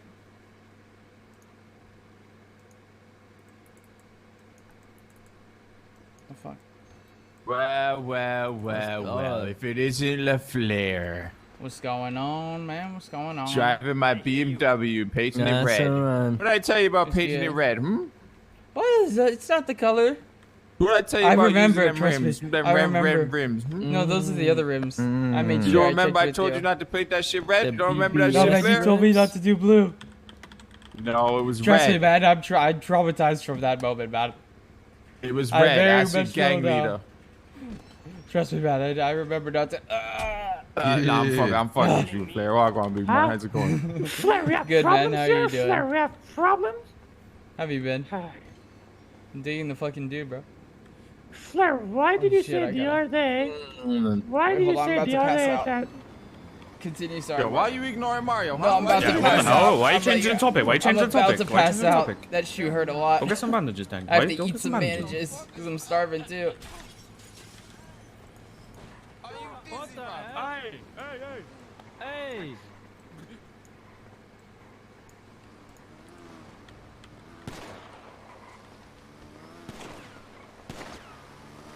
What in the fuck?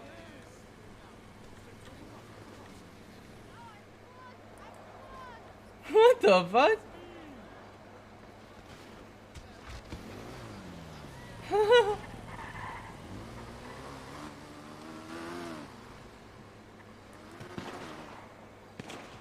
Oh shit, I gotta go sell these mats. Yeah. I'm getting the fuck out of here. Okay. I'm bouncing. Fuck that.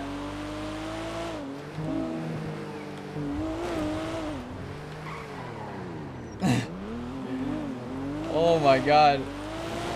I have so much money on materials on me too. Holy shit.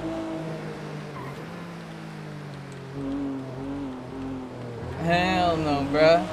Why am I still passing out?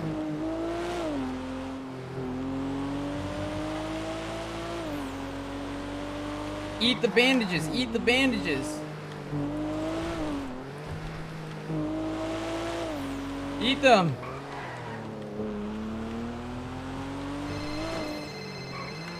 Yo, I'm pulling up right now, brother.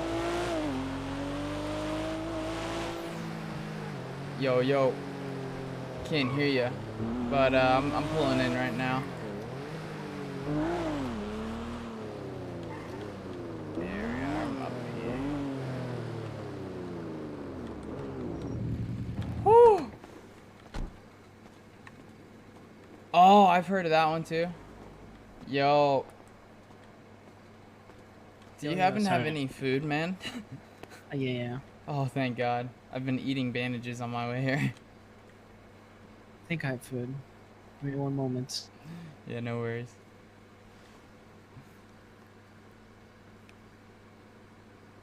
There you go. Oh, thank you, brother. Actually, legend. Woo! Alright. Sorry for Alright, being we'll behind. You want me to toss them in the trunk? Yeah. Alright, got you. How's your day been? Pretty good. Just woke up a little while ago. Nice, nice. What's the baton? Yeah, sure. What you got?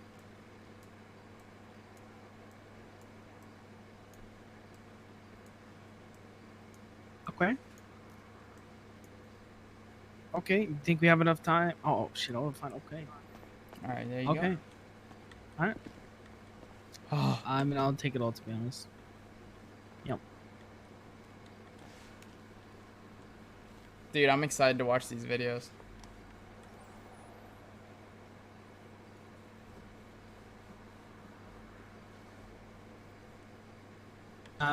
Yeah, I'm gonna be doing stuff in my apartment for the first, like, 10-15 minutes, but after that, I'll be around. I'm hella excited. Okay, I mean, that perfect. See you claims later. from a country that doesn't Bye exist. bye. I've heard of that one, too. That one's a wild one. Oh, Golden, how was your stream, by the way? Oh, it's of, Doberman.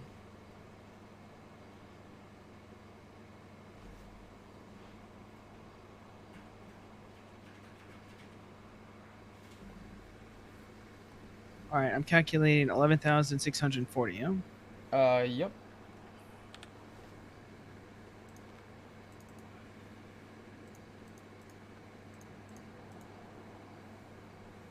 me put this away. I'll be right back. Nice, that's what's up.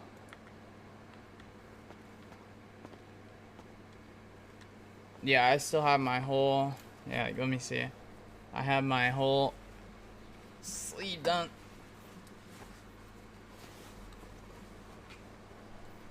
Yeah, see?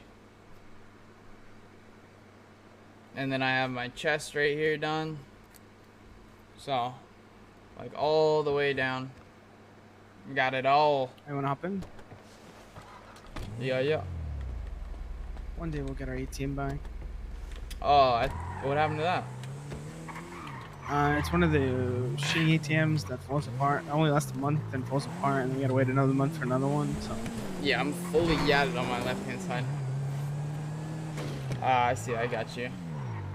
And I haven't reminded Rami, so it's probably gonna take even longer than a month. I'm like fully covered on that side. Say that again? What's your state ID? 12050. Alright, 120.50. Perfect.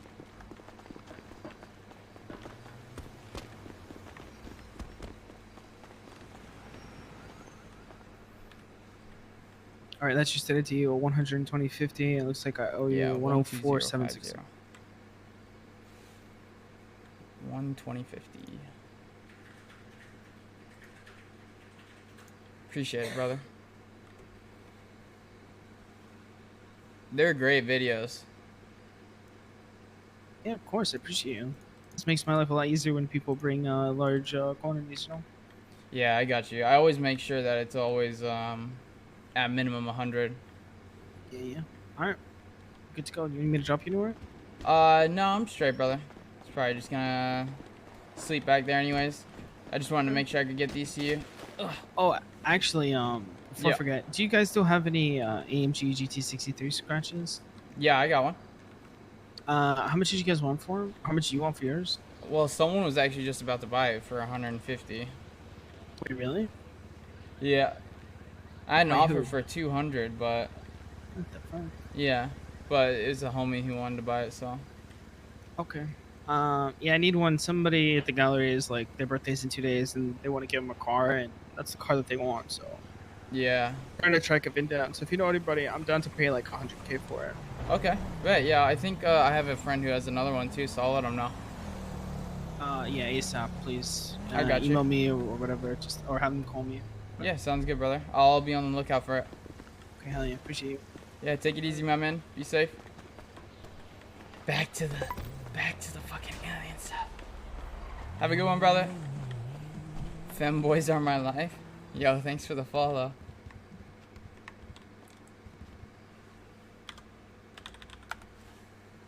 Alright, back to these videos now.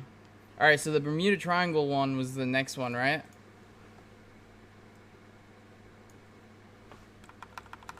Let's see.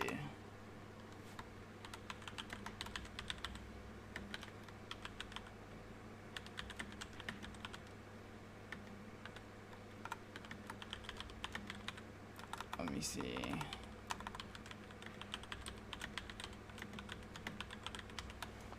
Changing the stream. Okay. Just let me know. Dude, Lamino's videos are so fucking good. They're actually fantastic. In 1950, an article was published in multiple American newspapers highlighting numerous unexplained disappearances between the coast of Florida and the island of Bermuda.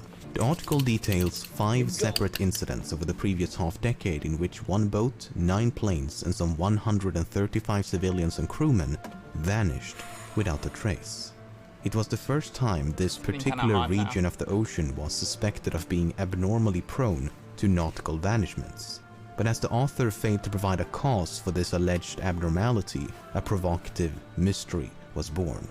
In 1952, a magazine specializing in the paranormal outlined the region of interest as a triangle between the US state of Florida as well as the 2 islands of Puerto Rico and Bermuda. If this triangular shape seems almost arbitrarily selected, it's because it was. The author makes no attempt to justify their selection of this shape. Once this idea of an enigmatic triangle had been thrust upon the world, its eventual name was inevitable. A 1964 issue of the American pulp fiction magazine R.U.S.T featured a cover with the caption, "Lost in the Bermuda Triangle." The article inside covers many of the same vanishments as the previous two, but with a severely embellished narrative, complete with fictitious quotes and alarming suppositions. Which is exactly what you'd expect from a magazine predominantly about fiction. Few would suppose a magazine with a sensational cover like this to supply them with a scientifically sound and comprehensively researched analysis. And why would you? R.U.S.T was targeting a very specific crowd. Those who seek to be entertained by mysteries, not those who seek to understand them. The Bermuda Triangle is, and has always been, a mystery for mystery's sake.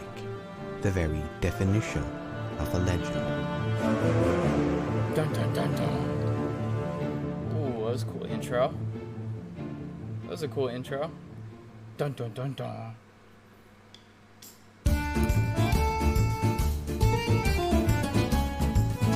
One of the oldest stories said to exemplify the mysterious qualities of the Bermuda Triangle is that of the first transatlantic voyage by Christopher Columbus in 1492.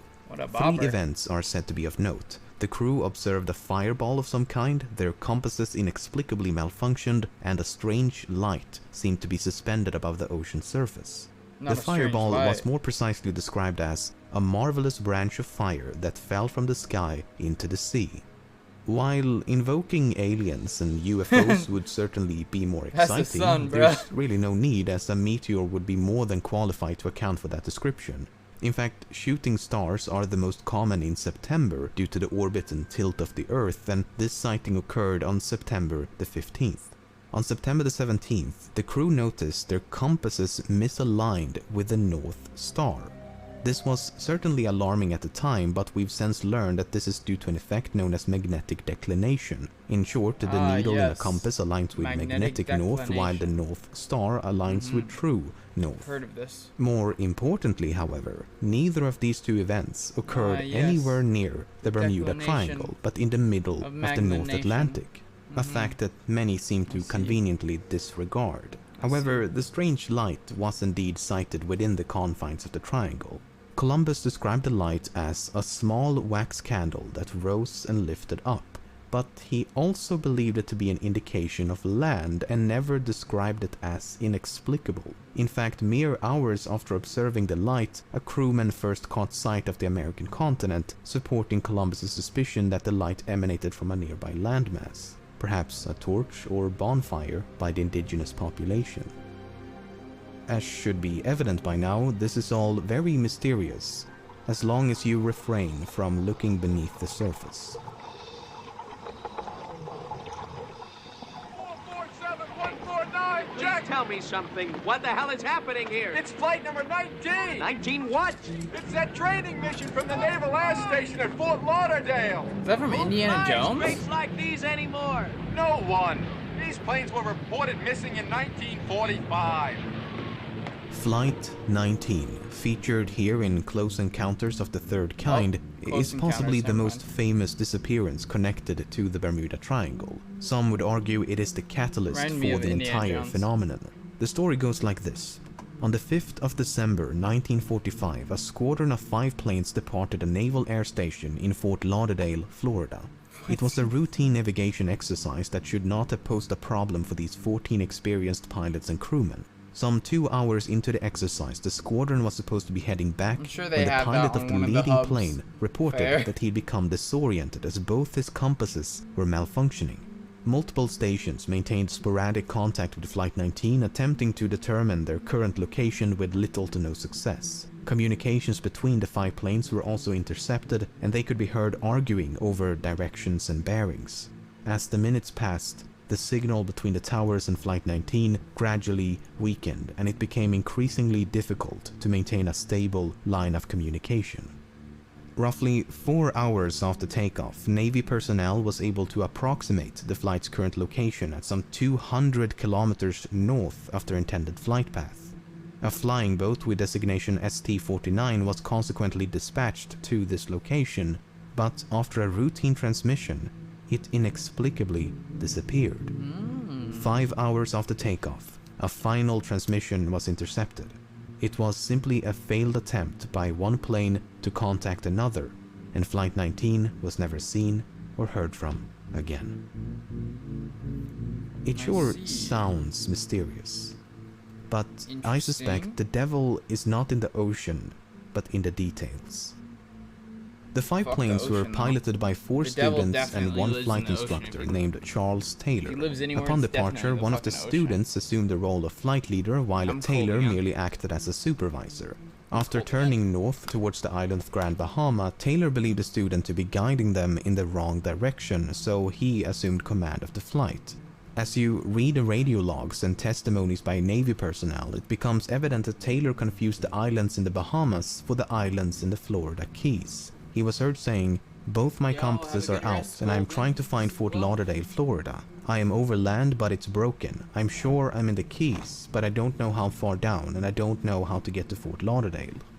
In other words, he confused his actual position for this position. This may be hard to accept, as Taylor was an experienced pilot, but then consider this.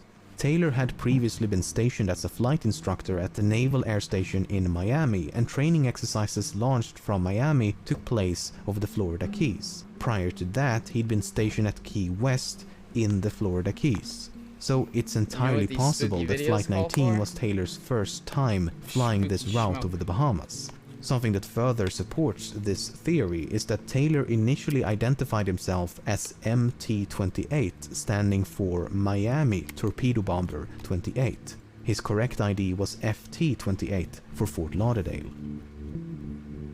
This growing confusion of what he knew from experience and what he saw outside his windows is likely why he came to distrust his instruments, as it's highly unlikely that both his compasses malfunctioned simultaneously.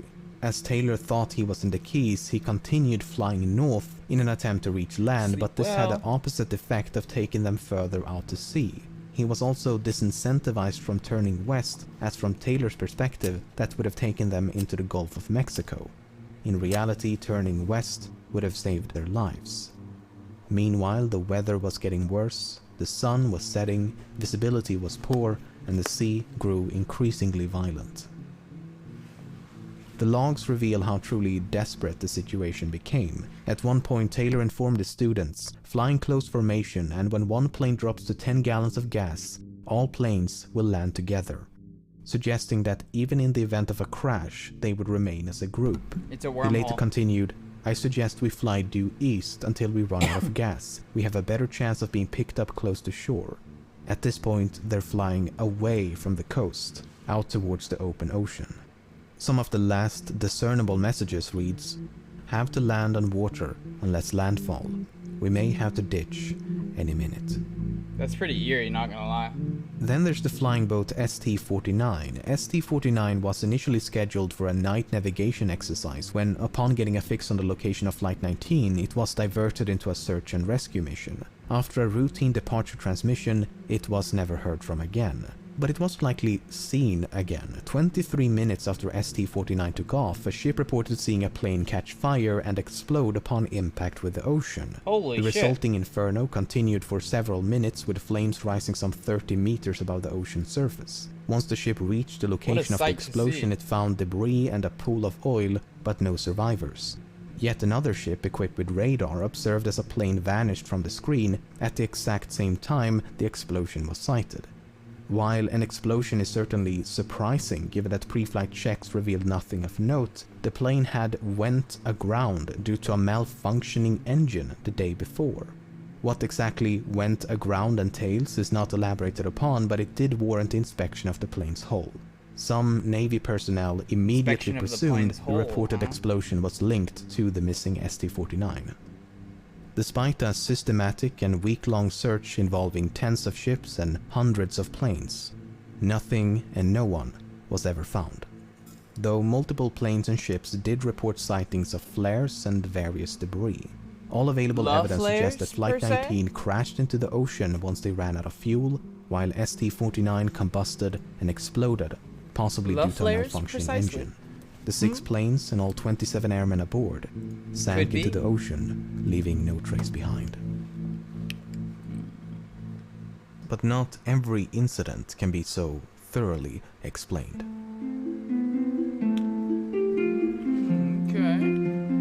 Now we're On the getting into 17th spooky of January 1949, a plane known as the Star Ariel departed Bermuda for Kingston, Jamaica. An hour into the flight, the pilot made a routine transmission with no indication of alarm, but the plane was never seen or heard from again. There was no evidence of a crash and no distress call had been transceived. The weather was excellent for the entire duration of the flight. The pilot and his crew was highly experienced and had flown this specific route many times before, and the plane was in working condition prior to departure. A succeeding investigation failed to determine a probable cause due to a lack of evidence. But what makes this even more mysterious is that a sister plane known as the Star Tiger had vanished under similar circumstances the year before. On January the 30th, 1948, the Star Tiger disappeared while approaching Bermuda from the east. The pilot and the rest of the crew were highly experienced, but the weather was not ideal with strong winds and heavy rain.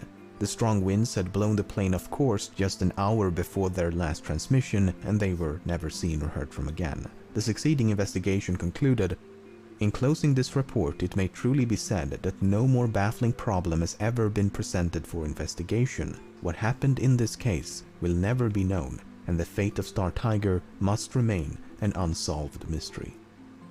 But That's even loser in talk. information-deprived cases like There's these, no mystery that can't be natural solved. explanations Ask Scooby-Doo. do exist. For example, the accident That's quitter report of the talk. Star Tiger revealed that the plane had been poorly maintained and known defects remained unrectified. Subsequent Scooby-Doo and them would investigations never say also something found that like this that. particular type of airplane had a heater in the cabin that was prone to malfunction, and due to poor design, there was a chance of combustion and explosion.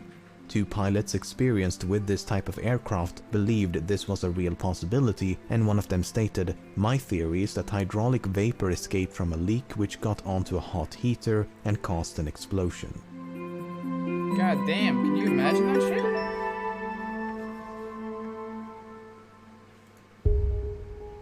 Perhaps one of the most our mysterious plane's blowing incidents is that of the 5-masted sailing vessel Carol A. Deering. On January the 9th, 1921, Edgar the Allan Deering Poe departed shit the that you island just of said. Barbados and set sail for Norfolk, Virginia. Less than 3 weeks later, the ship was sighted by a lightship near the coast of North Carolina, and the lightship's engineer took this photograph as she passed by. The person at the helm of the Deering hailed the lightship and used a megaphone to inform them that they had lost both their anchors. The ship then progressed up the coast towards Norfolk, but she never arrived.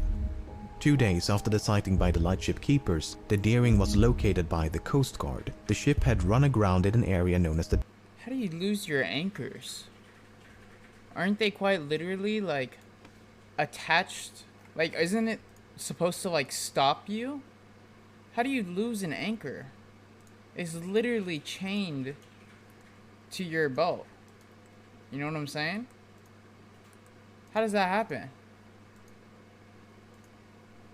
Bro, how do you lose your anchor, man? Trash. the Diamond Shoals and appeared to have been abandoned. This was confirmed once the ship was boarded a few days later, and the ship's God log, damn the it, we crew's lost both personal of our belongings, key anchors, y'all. navigational equipment, various Shit, documents. yo, who left the anchors at home? Yo, Steven, did you forget the anchors? No, was it you? Bruh, you can't be doing that, man. We need those. 2 lifeboats, as well as the ship's 2 anchors, you were got found me, my to be bad. missing.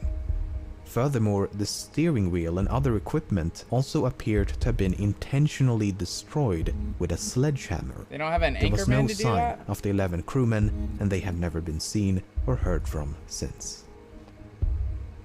A few months later, a man named Christopher Bruh, Flair would Columbus never Gray forget the anchors, discovered a man. message in a He'd bottle own not that shit far like from the an anchor wreckage, man and it reads as for the follows. news. Deering captured by oil... If Flair was given an actual job, he'd be like, yo, I got this. But if someone were to forget or lose anchors, it would be Flair. Let's be real. If someone were to forget, then like it would definitely be like, oh shit, yeah, I did leave the anchors at home. That's my bad.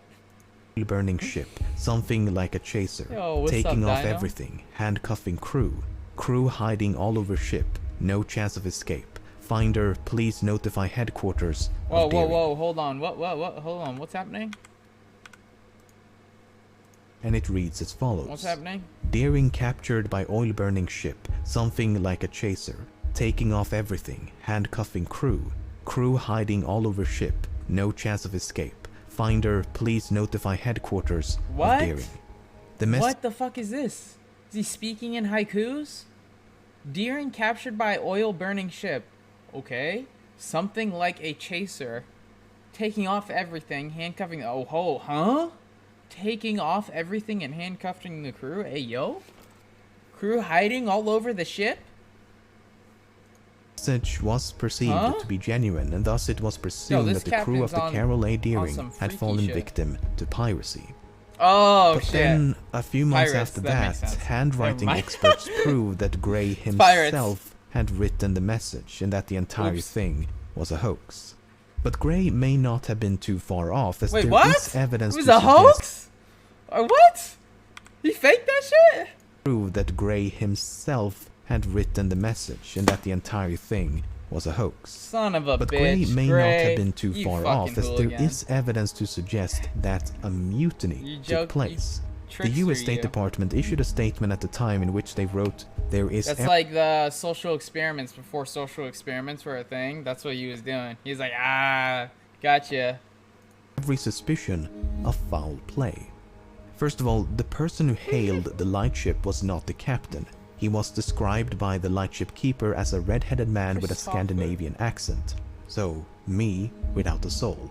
While this description could not have been that of the captain, it was descriptive of the other crewmen, most of which were Danes, which of course only strengthens the possibility of mutiny. Secondly, later investigations found that the relationship between the captain and the crew was strenuous at best. Prior to departing Barbados, both the captain and the first mate spoke ill of each other, and the captain was concerned that the crew might turn on him. The first mate had also requested a ship of his own, and when this request was denied, he boasted that he would get the captain before they reached their destination. The first mate was subsequently arrested because of this, but was later bailed out by the captain himself, who forgave him for what he'd said.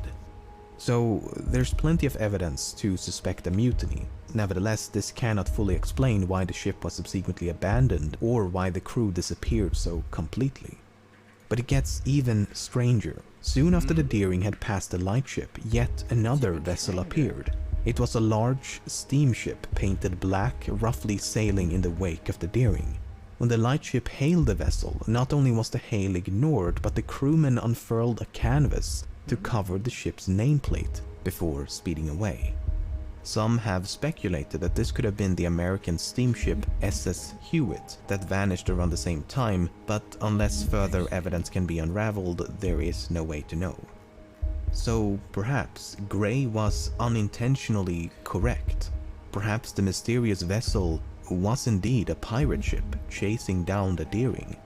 Or perhaps the crew conspired to commit mutiny. In either case, numerous elements are, at best, difficult to explain. Fuck, I accidentally left the FTO queue. Motherfucker, they'll probably notice. To conclude this video, I'd like to talk about the triangle itself.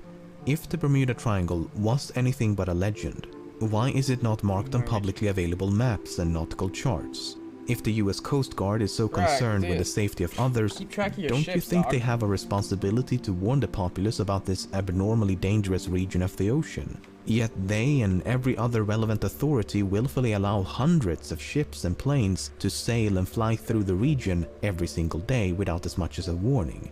If we need a sign for wet floor... It's because the ships are supposed to disappear. Our government's in on it. They do something with the ships. They do science experiments on them. They're studying black holes and a magnetic field in that triangle. That's why. They're sacrifices. Floors, a sign for imminent death by supernatural forces, seems justifiable. After all, the region that is the Bermuda Triangle is a highly trafficked region of the ocean. Now, one could argue that more traffic equals more accidents, thus more vanishments, but that would almost make a bit too much sense. One of the articles I showcased at the beginning of the video concludes with this open-ended question. Will somebody please come up with an explanation or even suggestion as to just where all these planes, ships, and possibly submarines did go? I'm gonna take a wild stab at this and say the ocean. The ships and planes and possibly submarines sank into the depths of the ocean. No, they sink. I don't know what to tell you, but a catastrophe at sea and buoyancy are just not the best of friends. Right, besides, do you really want to listen to a clown in a sewer drain over the physical laws of reality itself? Oh yes. They float, Georgie. They float. Okay, maybe I'm overtly facetious at this point, but the absurdity of this phenomenon is also what makes it so fascinating to me.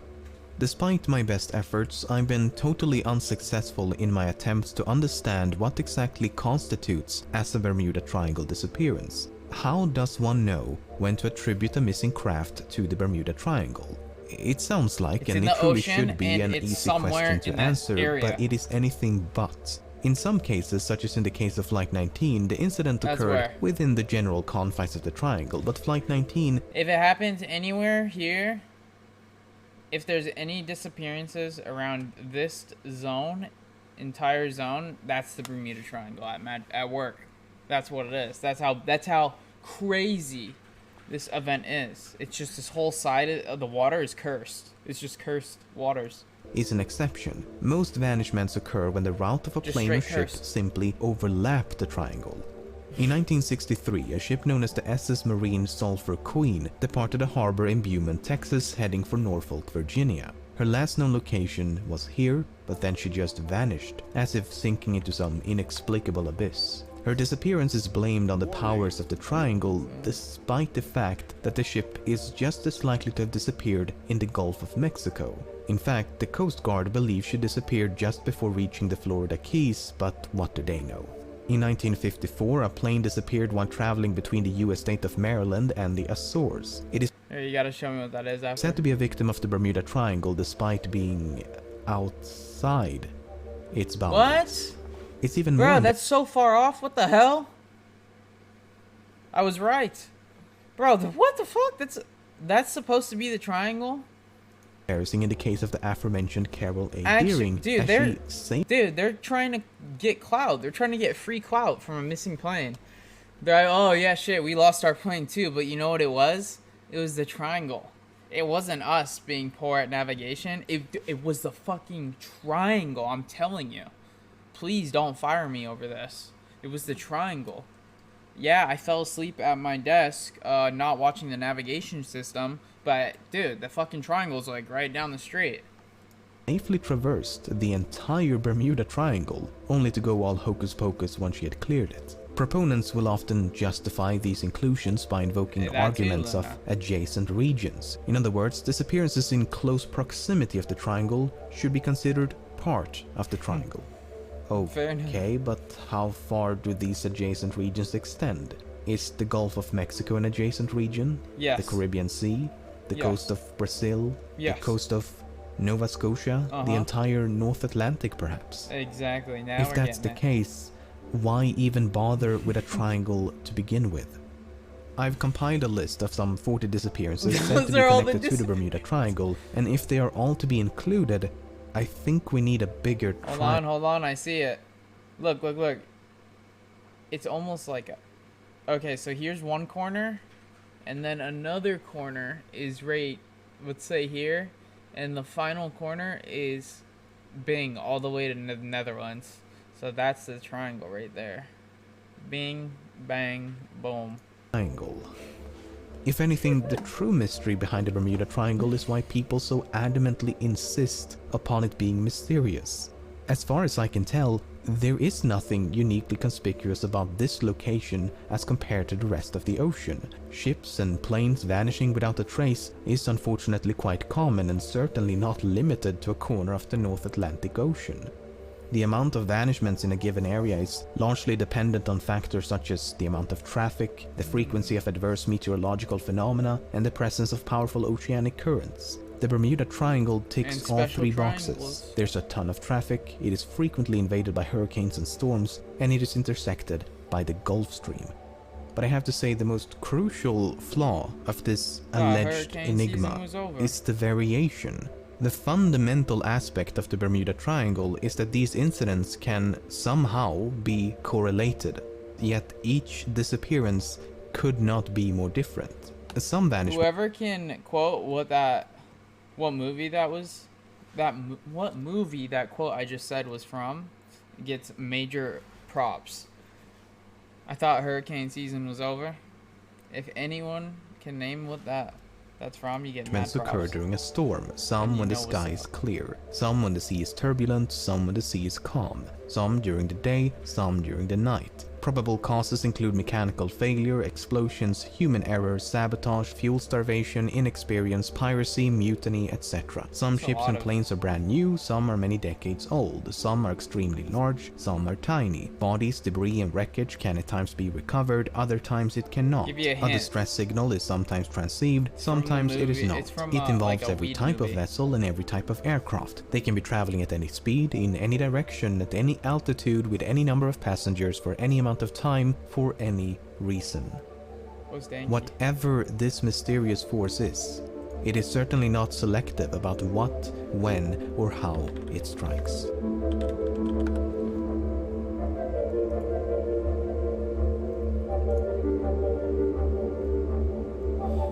Bruh, so the Bermuda Triangle is a sham. It's actually Eskimos. Actually Eskimos though. Total debate. Like, it's just how you get clout and how you yeah, Ant, you got it. You got it. Ant got it. That movie is fucking amazing. Banger of a movie. Banger. I've heard of the Marina Trench. The Marina Trench is fucking crazy. Fuck, I wanna watch yo, hold on, we gotta hit one of these. The Mariana Trench though is fucking crazy. Nah, dude, which is the banger ones? There's ones like where they are just straight like fire. The supernatural shit, those go hard. Those go hard. BuzzFeed's Unsolved Supernatural goes so hard. Have y'all seen this? Oh, you want to watch the Lead Mask one? Yeah, that one's crazy too. Let me search it up.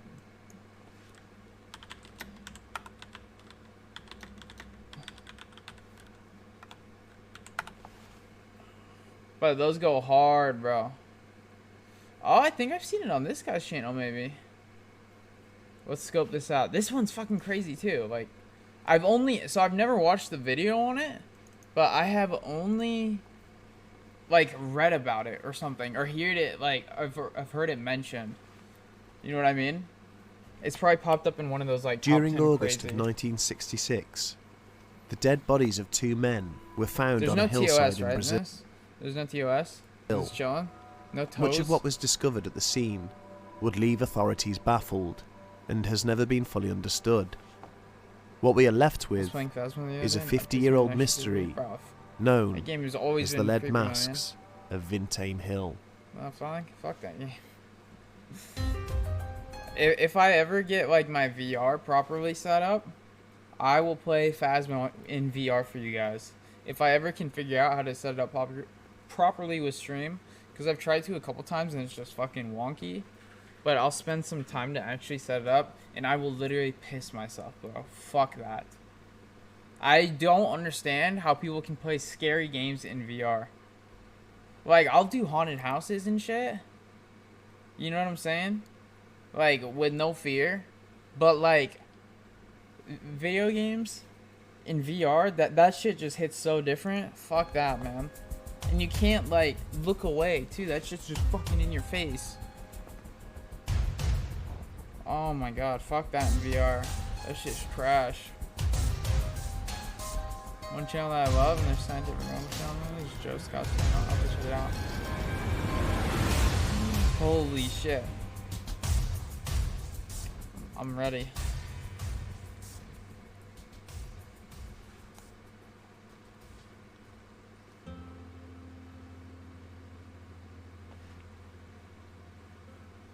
Dude, that shit was banging. Fuck that game though. Respectfully. We were doing pretty good though. We were killing it. Rio de Janeiro. Literally Okay, translated, it means River of January. Oh wow. Except there is no such water source. When Portuguese explorer Gaspar de Lemos landed on the shores of Brazil in January of 1501, he mistook the huge natural harbour to be the mouth of an almighty river, and named it after the month in which it was discovered. He did not come to realise his mistake until much later, and yet the name stuck. Could you imagine? You're like, fuck, dude, I thought there was a giant river here. That's why I named it. Can we please change it? And they're like, nah, man, it's already, people like it. People fuck with that Today, name. Rio de Janeiro Can't. is one of the most prominent states in the entire country, and its very name evokes images of a lush tropical It's a huge L paradise, to carry. home to stunning Hope beaches, that guy's alright. vibrant blue seas, It's a and lot of to carry on course, your chest. beautiful people. Despite being one of the smallest of the 27 federative units of Brazil, it has the second largest economy, third largest population, and is home to no fewer than 20 cities, the most notable of which is of course the state's namesake. But just off to the east of that sprawling metropolis lies Niterói, a thriving municipality in its own right. During the 60s, Niterói was barely recognisable compared to how it appears today. Back then, it was an underdeveloped, poverty-stricken town, suffering all the drawbacks of rapid industrialisation, which would ultimately enable its growth into the important financial and commercial centre it has I'm getting become. the whole backstory on Rio de Janeiro. It was also the scene of one of the Going in strangest hard. and most enduring mysteries in Brazil's modern history, a case known internationally as the Lead Masks of Vintém Hill. The late afternoon of Saturday, the 20th of August 1966, was uncharacteristically hot, considering it was midwinter in the southern hemisphere. The skies had been clear, with a heavy sun beating down after a long spell of torrential rain. As a result, the air in Niterói had become still and humid, as excess moisture evaporated into the atmosphere, and with not even the gentlest of breezes to offer any kind of reprieve from the sticky heat. So that sounds like The it high would rise suck. of Vintém Hill, however, was far removed from the streets below. Here, a young boy was flying his kite, running through the long grass, whooping and cheering with delight. At this altitude, the winds could be felt coming in off the bay, which were both cool and refreshing, and perfect for the kite's uplift. As he traversed the Perfect slopes, kite flying weather. tugging Hell on the yeah, I long bet that kid string was outstretched stoked. behind him, he noticed an odd He was probably depression in the omega grass, hyped. in which lay a dark heap that looked unnatural amongst its Dude, look at that surroundings. kite fucking soar.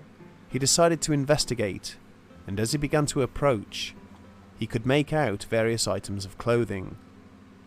At first, Huge aware moment. he assumed that someone had dumped their unwanted garments on the hillside, but as he got closer, he found lying inside those garments the decomposing bodies of two men, accompanied by the sickly Biggest sweet fucking scent aware of death. moment ever.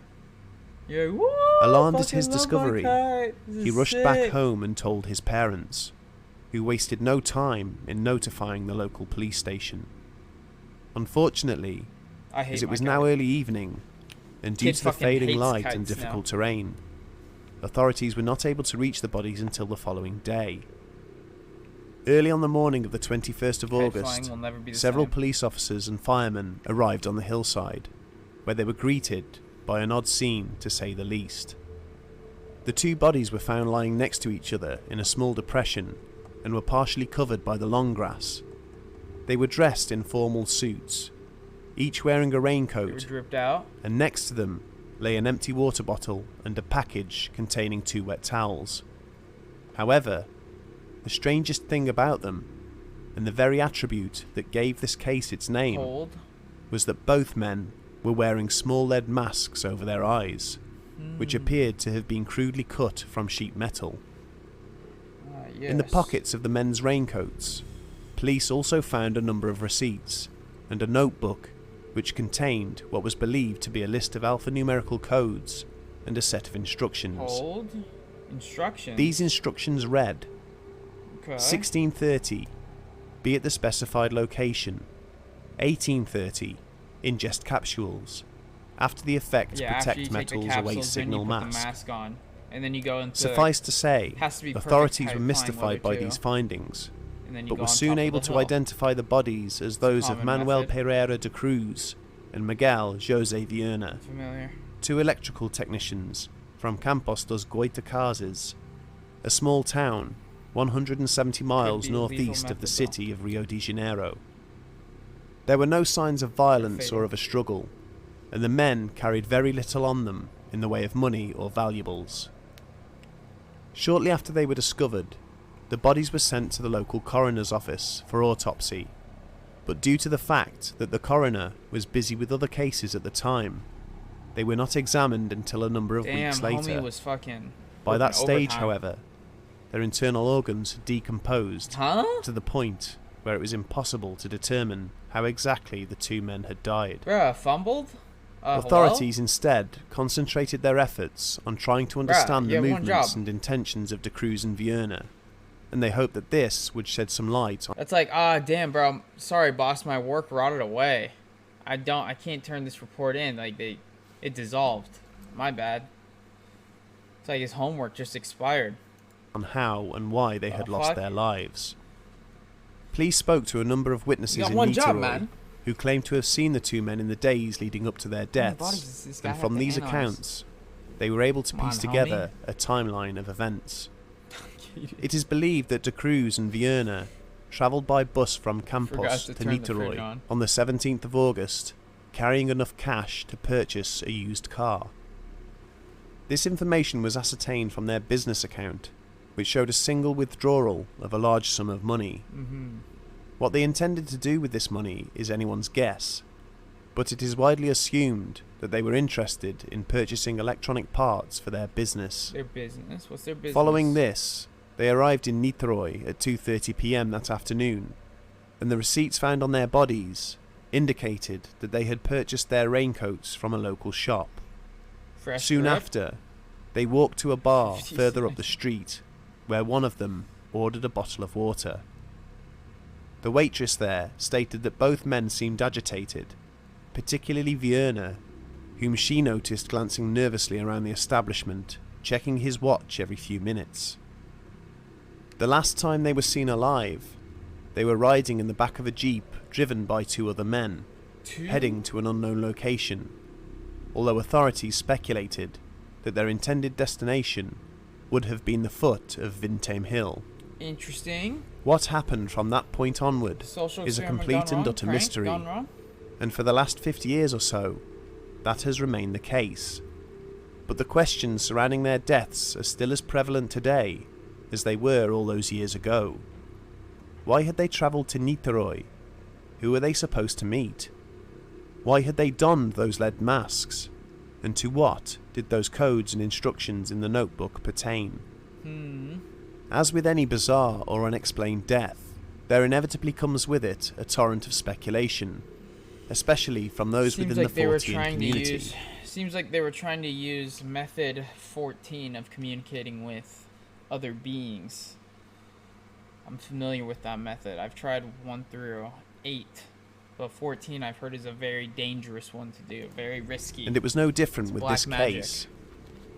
Brazil is a hotbed for strange events, some of which we have already addressed in other episodes, and others which we intend to cover in the near future. So it comes as no surprise that a supernatural angle has been applied to this story. The theory goes that De Cruz and Viana were not your average electronic repairmen. They were in fact highly trained technicians who had used their expertise to engineer a means of contacting extraterrestrial beings, and that they had arranged to meet these beings on Vintame Hill. Both men had been given a specific set of instructions, and after this process had been followed, it is postulated that their physical bodies ceased to function and that their minds had been transported into some kind of extraterrestrial afterlife, Let's go. existing forevermore in a realm of infinite knowledge and That'd consciousness. be fucking sick. And as unbelievable as this sounds, investigators have found other elements of the story Yo, what? which seem to corroborate connections with the I supernatural. gotta try method 14. At least 2 reputable That newspapers sounds wild. reported at the time that a resident had seen a bright orange, spheroid-shaped UFO hovering over Vintame Hill on the same evening that De Cruz and Vierna went up there. Sounds fucking Secondly, awesome. a close friend of the 2 men, Elcio Gomez, stated that the 3 of them were all part of a local group calling themselves spiritual scientists. He said that 2 months prior to their deaths, they had built a device in their backyard which they had apparently used to contact otherworldly beings, but that it exploded shortly afterwards. Interesting. With this in mind, our attention is once again drawn to the writings in the notebook. It was stated that there was a list of alphanumerical codes, and some had theorized that these were encrypted messages received via their device, which translated into the What given did the instructions. instructions say, man? If we are to look at those instructions again, it doesn't require much of an imagination to see how such an extraordinary theory has been put forth. 1630, be at the specified location. 1830, ingest Protect capsules. them. After the effect, protect metals, await signal, mask. This is exactly how the instructions were written down, and as it stands, the latter half of the sentence does not make a lot of sense. Which metals are we protecting, However, man? if we apply some speculative Are the punctuation, lead the masks meaning becomes a protective? little clearer. 1630, be at the specified location. 1830, ingest capsules. Okay. After the effect, Mhm. protect metals, await signal, mask. Makes a bit Exactly more what the sense. capsules were, or how De Cruz and Vierna had come by them, is unknown. Nothing of the sort was found on their bodies, and it seems obvious that the men must have ingested them as instructed. And as those capsules remain unidentified, it is difficult to determine what effect they were supposed to have. The protect metals line seems a little more cryptic, but as no valuables were found on either man, some have speculated that they were being instructed to remove their watches, rings, or other kinds of jewellery, and that perhaps these were to be wrapped in the towels found next to their bodies. Finally, Like the most whatever of the signal they were paranoid supposed to look out for game is also a instructions. mystery, but the word mask obviously refers to the small lead cutouts which covered their eyes. These masks had no functionality whatsoever. They were not see-through, and they had no stems to hook over the ears. How thick are they? So clearly, they were not meant to be worn for any extended period of time. So it's Instead, like using their crude cucumbers? design points to the Like, essentially? possibility that Like they were when you're at the intended to spa? briefly protect the eyes from an intense and blinding light source. And according to many a proponent see of this it? theory, No, right? that light source would have been none other than a UFO. But are we to accept this theory based solely on anecdotal I and thought you circumstantial needed- evidence? To protect your eyes from UFOs, if I believe I'm not mistaken, it's lead eye masks, but with a coat of aluminum, and then several layers of copper, and then another coat of aluminum, plus more lead on top. I think they fucked it up a little bit. It seems there are many people who are skeptical about this version of events, and believe that the deaths of these men have a far more rational and indeed There's a flaw in earthly there. explanation. They They got believe some that De wrong Cruz and Vierna were simply duped into coming to the hill, where they were killed and robbed of their belongings. Oh, that It has been would suggested suck too, that they bruh. were targeted by a group of criminals, who saw them as naive and easy prey. This group probably cultivated I De Cruz and Vierna's I got trust over a connections, dog, period what of can I weeks say? or months, promising to put them in contact with extraterrestrials. No lie though, my uncle does actually work for the Pentagon, and he told me, real and true, he actually does have more, what is it called? Where he can get through, he has like higher access than the president does. More clearance, that's what it's called, higher clearance. Or to allow them to partake in some other form of spiritual enlightenment. They then provided them with the capsules Isn't that and crazy? a set of instructions just unusual enough to suggest He hasn't told me if aliens are real or not, motherfucker. that they were going Still to hasn't experience told me, something bruh. extraordinary. Those capsules were more than likely a form of poison, and once the two men had ingested them Right. and died on the spot, someone from the group Useless flex though. He doesn't give me any of the juice. I'm like, come on, man. Give me this. Come on, give me the stuff. Give me what I want to know, man. You work at the Pentagon, okay? Give me the arrived to collect their juice. money and valuables. Tell me about JFK. It should be noted dog. that all the cash the Let me hear men the had on them Carfax. when they arrived in Niteroi, at least 3 million cruzeiras, was never found. Neither were any of their belongings. And if we add to this the fact that another man, also an electronics technician, on, Jim, by the was way? found dead 4 years earlier on top of a different hill, wearing a similar lead mask, then suddenly this theory seems to gain more traction. Again, much of this is pure speculation, and even if the evidence supporting the idea of a robbery is pretty damning, how could two men who are intelligent, that would suck so technically hard. minded individuals Someone be just, so like, naive fucking with them? to fall for such an Like, obvious ploy? gotcha. And what about the codes also found in their notebook? Does their existence prove that the instructions were received via an encrypted transmission rather True. than face-to-face communication? It seems not, as the codes were later identified as True, part Jim. numbers of various electronic components and had no relation to anything else in the investigation. Yet how do we explain the UFO seen above Bruh, y'all know about Julian Assange? the hill on the night of the men's deaths? That We bro should is stress fucked. that this was witnessed by only one person. Julian And if Assange there is one fucked, thing we bro. have learned during the course of our research on many strange events, it is that UFOs are reported almost invariably in the aftermath of something unexplained. Bruh. This is not to cast doubt Yeah, on the man. individual's claim, but we feel we must be honest about the nature of such things. When all facts are considered, this case does seem to have foul play written all over it, although we shouldn't dismiss other theories out of hand. The assumption is often Actually made fucked. that extraterrestrials would have no interest in money or valuables, but who really knows for sure? If some other eyewitness accounts are to be taken seriously, in which people have allegedly seen aliens posing as human beings, then surely they would need such items in order to blend in. In any case, whether there was something more sinister going on and the truth has simply been covered up, or the deaths were the direct result of foul play, both possibilities are equally disturbing. Bro, that would suck so hard though if they Unfortunately, got played. as intelligent as De Cruz and Vierna may have They're probably like so hyped to like talk to aliens and shit and get to a higher level of consciousness, and just to find out like they're getting fucking robbed. I'd be like, oh fuck, dude, are you serious, man? I'd be so pissed. They're like, dude, we got the tricks. You gotta have this lead mask. You gotta take these capsules at a certain time. You gotta be right here. And then just for them to show up and they'd be like, fuck. We're like, bro, for real? You weren't the aliens? This is fucked, man. have I'd be been. like, yeah, just shoot me, dog. Their belonging to a group calling themselves spiritual scientists demonstrates that they had a desire to believe in something more. And as we are well aware, beliefs are often strong Exactly. enough to I'd be defy and fucking override pissed. simple logic, making them difficult for an individual to let go of.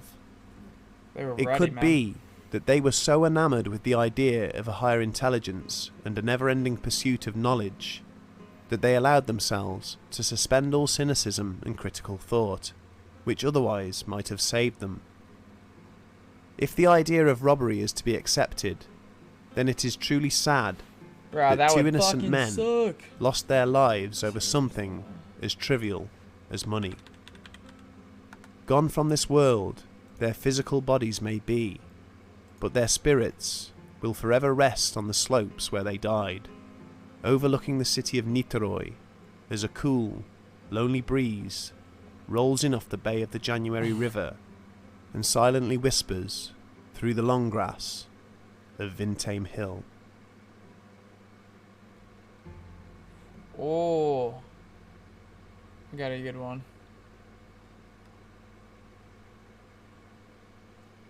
Bro, I gotta go. Oh, this was This was the exact one I was about to click. What the fuck? Wait, that's actually wild. Dude, chat, look, I'm not even shitting you right now. I had in another time. I was literally about to click on it. That's fucking nuts. Holy. I got fucking powers, bro. For the past couple of months, a phenomenon known as the Mandela effect has taken the internet by storm. Elevated. To put it briefly, the Mandela effect refers to a conflict between the past and people's memory of the past. The term was coined by self-described paranormal consultant Fiona Broome in late 2009 and refers to a widespread misconception that former South African President Nelson Mandela died in the 1980s. You know what's funny is my Wi-Fi router, it's called FBI Surveillance Van. It's the name of like, so when people check like their Wi-Fi around here and stuff, that's the name of my like Wi-Fi. It's FBI Surveillance Van. While he was incarcerated. In reality, Mandela was liberated in 1990, very much alive, and eventually passed away in 2013. Awesome. Many thousands now firmly insist on remembering Mandela's death in prison, complete with news coverage of his funeral and a heartfelt speech by his widow. The term has since expanded to include many hundreds of similar collective fallacies, and theories as to their nature and cause are quite imaginative. Fiona Broome and many others are of the belief that these misconceptions are the result of alternate realities. In other words, they are memories from parallel universes, in which history transpired exactly as you remember it, but at some point between then and now, you allegedly drifted into a parallel universe with an alternate history, and thus some of your memories misaligns with the reality you currently inhabit.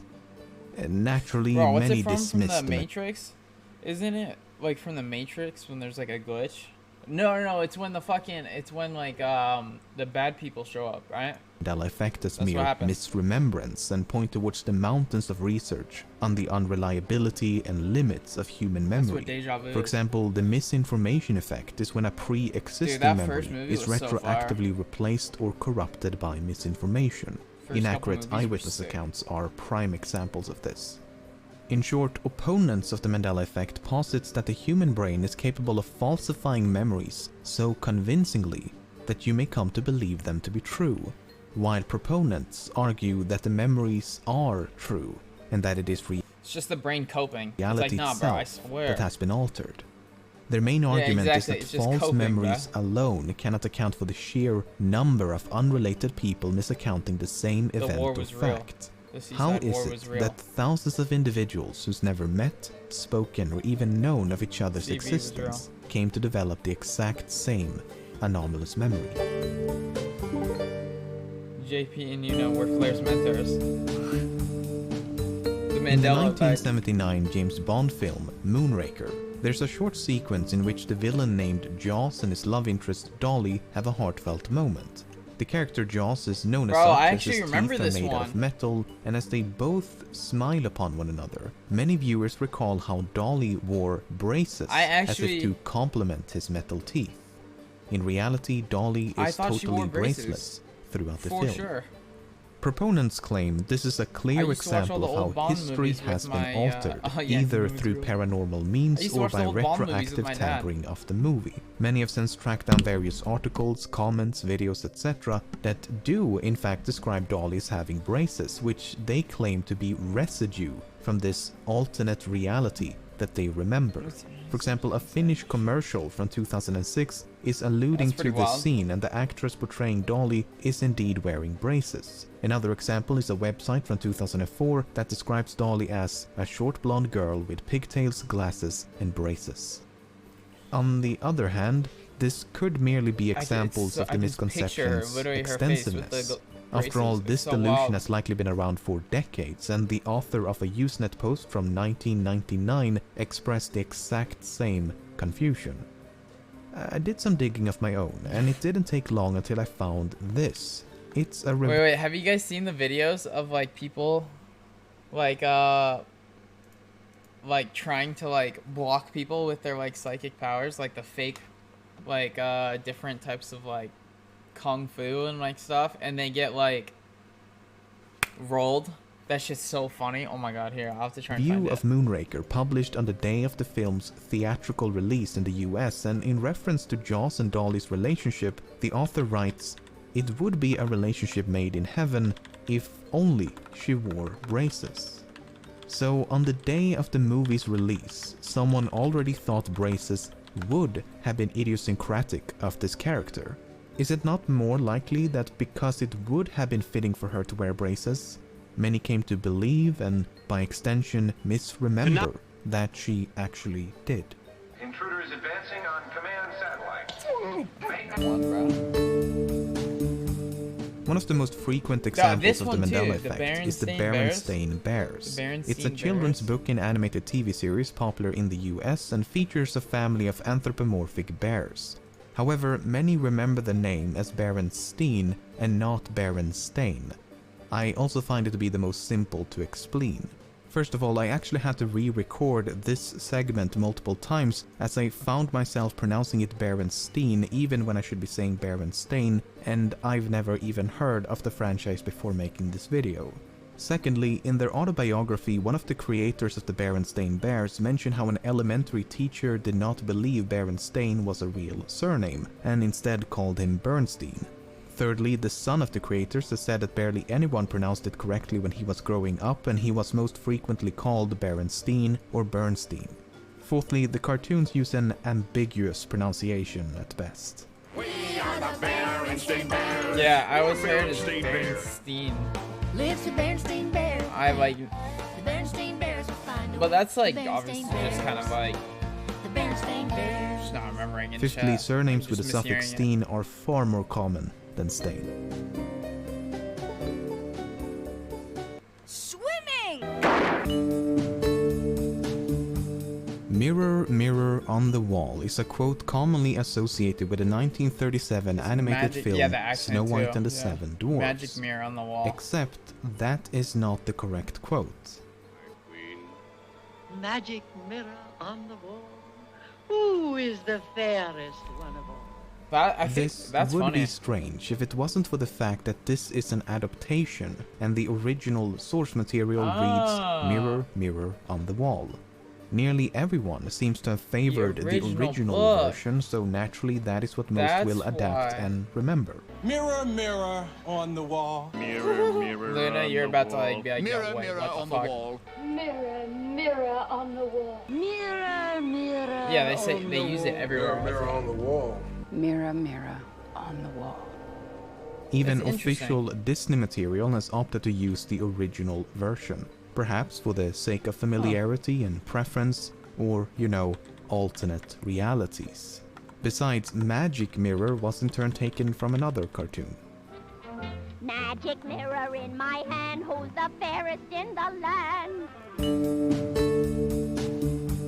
Many are surprised to learn that C-3PO from Star Wars has one of his legs painted Dude, I silver. forgot about that entirely. Exactly I how can't believe I much of his missed leg that. is painted silver depends on the movie. Knee and lower leg, shin, knee and shin, naked, metallic and all gold.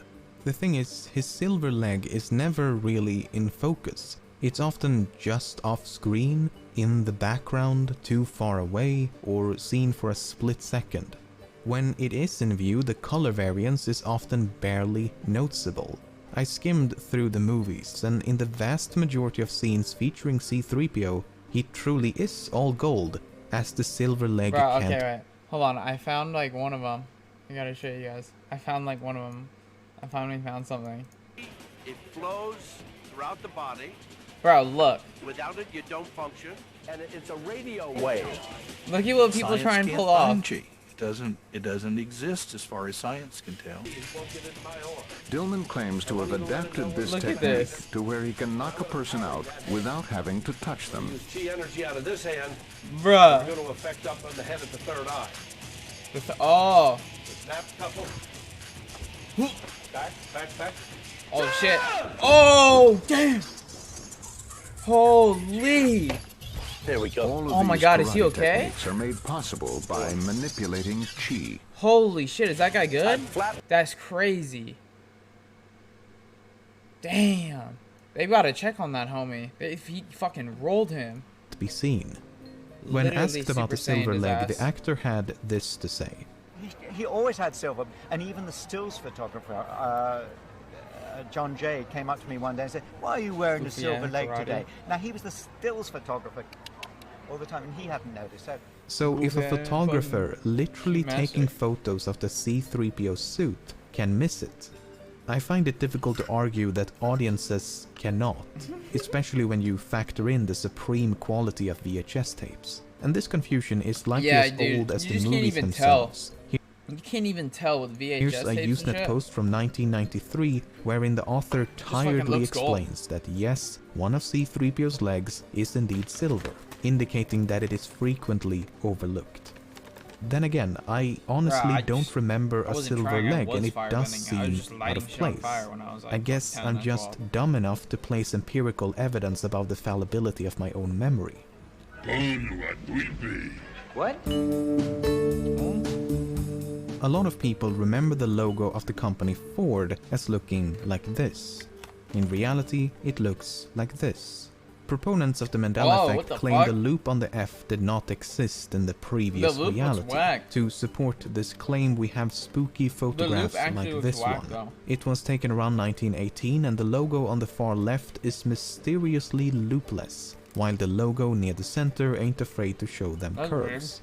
But again, isn't this merely evidence of how common this misconception truly is? The painter of this billboard may have possessed the exact same false memory and thus mispainted the logo. This confusion may stem from the fact that Henry Ford's signature does not contain a loop. Why'd they add the loop then? It looks so much better without the loop. The mascot of the popular board game Monopoly is named Mr. Monopoly, and he looks like this. Except he does not wear a monocle and never has. A traumatizing realization, no doubt. But I feel like I've seen this outfit before. I mean, tuxedo, monocle and top hat is undeniably an original attire, but I can't escape the feeling that once upon a time, people actually dressed like this. Only for an endless series of fictional characters to celebrate and reference this time period. But that's probably just a memory from an alternate reality. And you must be the Monopoly guy. This movie does not exist. Yet many claim to have seen this non-existent movie. It is supposedly titled Shazam, stars stand-up comedian Sinbad who plays a genie, and it was released in the 1990s. But no trace of this movie has been uncovered, and Sinbad himself has repeatedly stated he never played a genie in a movie. He did, however, host a movie marathon on the TV channel TNT in 1994, in which he dressed up as a pirate that could be easily confused with that of a genie. Another potential source of this misconception is the 1996 movie Kazam, starring Shaquille O'Neal as a genie. In 1997, both O'Neal and Sinbad starred in the movie Good Burger, which could have aided in this potential mix-up. Furthermore, the VHS tape for Kazam features a preview of the Sinbad movie First Kid, much like the VHS tape for First Kid features a preview of Kazam. So there were plenty of opportunities to conflate the two, though many still claim to remember both Kazam and Shazam as being separate movies. Then there's the fact that Sinbad has starred in a bunch of movies and TV shows in which he wears clothes that could be confused for that of a genie. Between 1993 and 1994, he had a short-lived series called The Sinbad Show, where he dressed in a range of genie-esque outfits, and in 1996 he guest starred on a show called All That, looking like this.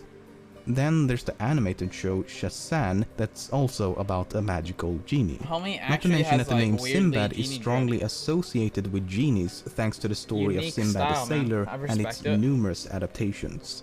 Lastly, and perhaps most importantly, people have misread the title of the movie Kazam as Shazam from the moment of its release. I'd like to remake the movie Kazam with Shaquille O'Neal where he plays a genie, and I'd like to get it right. Oh, bro, I love that show. Parks and Rec is so funny. The fact that groups of people develop the same or similar false memory. Look at this, look at this. Bruh, have you guys ever seen Shaq next to his girlfriend? Oh my god, this picture is so funny. Bruh, look at how huge this man is. Holy, this man is fucking huge. What the fuck? Bro, he's like double her. That man is like 4 middle-aged kids put together. 5. My goodness. Holy shit. He's not even with her anymore, but damn, that dude is a fucking... He's ginormous. Dude is huge. Really shouldn't be cause for confusion. We live in a highly interconnected world where 2 wholly unrelated individuals may have the exact same experience, even though they lack any knowledge of one another. And unless you presume human memory to be infallible, some of these experiences will inevitably result in the development of false memories. Okay, sorry, one day.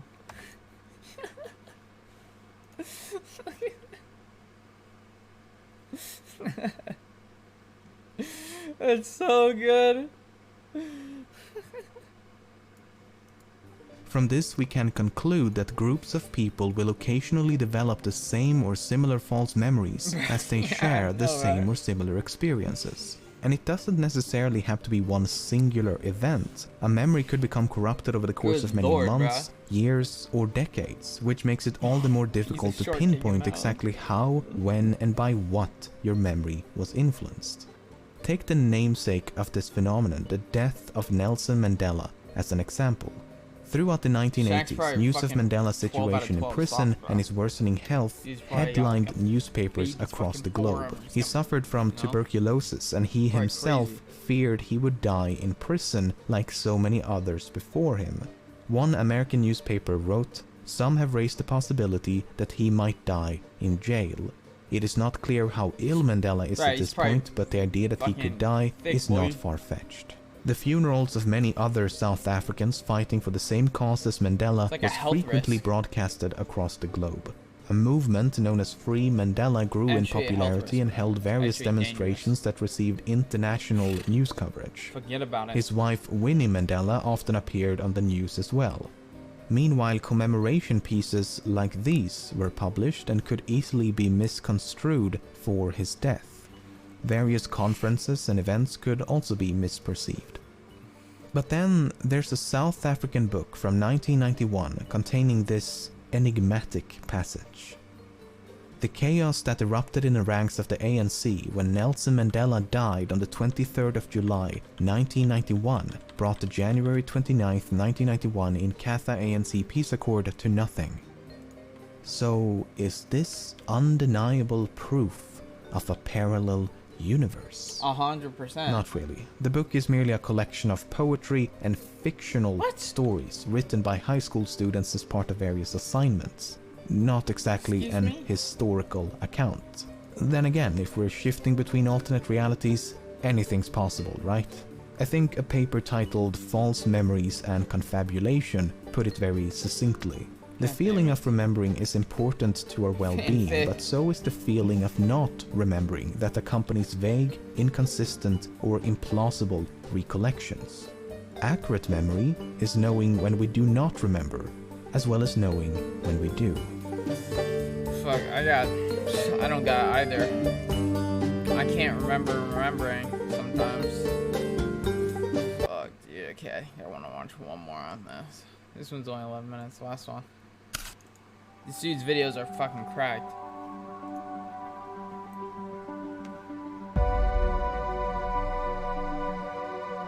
Actually cracked. The production value. Artificial intelligence is easily one of the most prevalent themes in all of science fiction. The idea that a machine could exhibit the same level of intelligence and sentience as a human being has captivated writers and audiences alike for decades. From an ominous computer system in 2001, A Space Odyssey. Open the pod bay doors, Hal. No. Fuck I'm you. sorry, Dave. I'm afraid I can't do that. Sorry, Dave. But to superhuman androids in Westworld. Westworld's crazy. Send down the cheek. Yo, fuck that.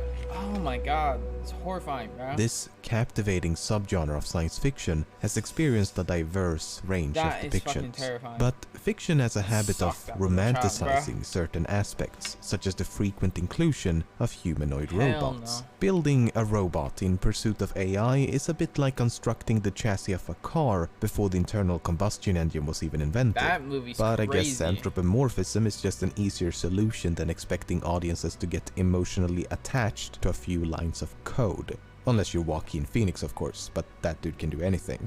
In recent years, a few outspoken intellectuals, such as Elon Musk, Sam Harris, Stephen Hawking, Nick Bostrom, to name a few, have voiced genuine concerns for the rise of artificial intelligence, as brilliant minds across the globe are competing to retrace the hundreds of millions of years of evolution that resulted I'm pretty sure in the Elon human Musk brain. is like, yo, and this while is many like experts hella have no dangerous. Like, doubts he's about like machines' ability to major achieve spooked by it. human-level intelligence at some point in the future, just as many believe I'm it pretty sure like Elon's take is he's like, yo, we gotta write legislation like now for that to be shit. an impossibility. And If I'm not perhaps mistaken, it he's is. like, yo. Perhaps we are incomprehensibly complex in such a way that we cannot do what nature has done to us. Then no, again, he is, like, if he's got some random wild mutations can lead to intelligence, how hard can it be? In fact, even though evolution had a And hell he's, of like, a a head huge troll, start, but I'm pretty machines sure he's, have like, already omega scared surpassed about us AI. in some limited domains. Take the two popular board games, chess and Go. The best human chess and Go players in the world have been defeated by artificial intelligence. Shit, bro. Just think about that. No human player will ever again become the best at either of these two games. No matter how hard you try, even if you dedicate your entire life to become the best player you could possibly be, it will never be enough. Luckily for us, there's a lot more to the human condition than chess and Go, but is it that dubious to think that more general talents and abilities could be rendered equally obsolete? Assuming it's possible, what happens when machines become more competent at performing any and all physical and mental labor? If AI becomes more competent in every regard, then what purpose or function would be left for us to serve? The music playing in the background of this video was entirely composed by a machine. Damn, this machine be making like heat. I'm not gonna lie. What's their Spotify name? Here's Their another SoundCloud example. link? Okay. Not bad, half decent. Not mid. How about some acoustic guitar? Ah. Driving down a dirt road. You can picture it. Beer can. Or some drum and bass? Back in the country. Oh shit. Now I'm at EDC. I'm partying with the robots. Okay. It's I'd quite go to their impressive, show. but then take a listen to this.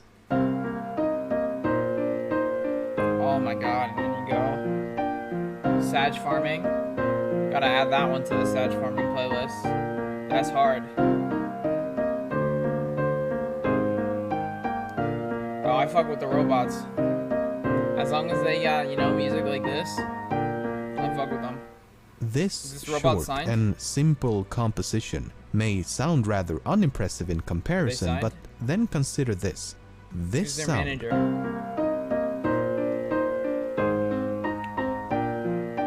is not the sound of a piano. The sound itself, the waveform itself, was created by an AI in an effort to mimic the sound of a piano. Damn, they doing Machines all that. have also begun tackling the Holy. human language by writing poems. When I in dreams behold thy fairest shade, whose shade in dreams doth wake the sleeping morn, the daytime shadow of my love betrayed lends hideous night to dreaming's faded form. Oh, wow. You know who would love this nonsensical mess of words that is inexplicably a real language? That's correct, the Danes. So poems may not be the best Mark. example, but This news would really be you, articles is Mark. a better one. Machine-written content has become so commonplace and so good that you've likely read a few Mark, you automated fucking articles without propaganda even realizing it. is leaking. If you pause the video, see if you can discern which of these two paragraphs were written by an AI. Okay. Tuesday was a great day for W. Roberts as the junior pitcher threw a perfect game to carry Virginia to 2-0 victory over George Washington at Davenport Field. A shallow magnitude 4.7 earthquake was reported Monday morning 5 miles from Westwood, California, according to the U.S. Geological Survey. The trembler occurred at 6:25 a.m. Pacific time at a depth of 5.0 miles. Okay, I'm thinking too, but you know what? I'm thinking way outside the box, right? They're both written by AI. They're both. The answer will be in the description. Now this is one of my favorites. Many of you have likely... Do we peek? Debated. What the fuck? Holy debated. Do we peek? Yeah, we peek. Oh, yeah! What the fuck's good, bruh? Yeah! You played around with text-to-speech engines. You input some text and then a voice will read it aloud. You already know. Many of you have likely played around with text-to-speech engines. You input some text and then a voice will read it aloud. Please send help. Up until now, this has been accomplished by having a voice actor read a long series of sentences and words. Then you splice the syllables into tiny samples before attempting to stitch and morph them back together. Artificial intelligence can not only do this in seconds, but can also produce a more natural-sounding speech. Let's take a listen. The Blue Lagoon is a 1980 American romance and adventure film directed by Randall Kleiser.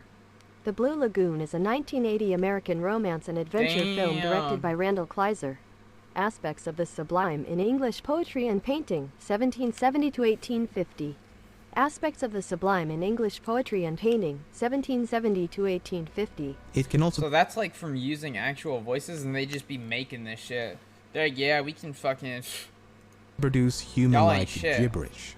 Sådan. Udfærdsregistrere. Yes. Still ser man på den button on the totality Jordan the flattening that got killed the so. I'm pretty twice.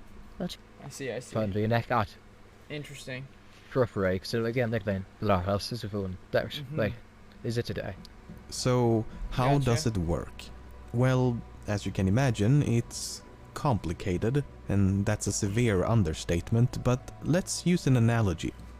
Think of a human infant. An infant doesn't really know or comprehend anything. It's just an oblivious sack of meat that occasionally moves around and screams a lot. Nevertheless, the human brain must be doing something, right? I mean, it's not dead, so what's happening? Well, for the most part, the brain will be searching for patterns, systematically attempting to identify recurring events in an effort to make sense of the world. Colorful toys equals fun. Vegetables, not so fun. If mommy and daddy can speak, maybe I can speak. If they can walk around on 2 feet, maybe I can too.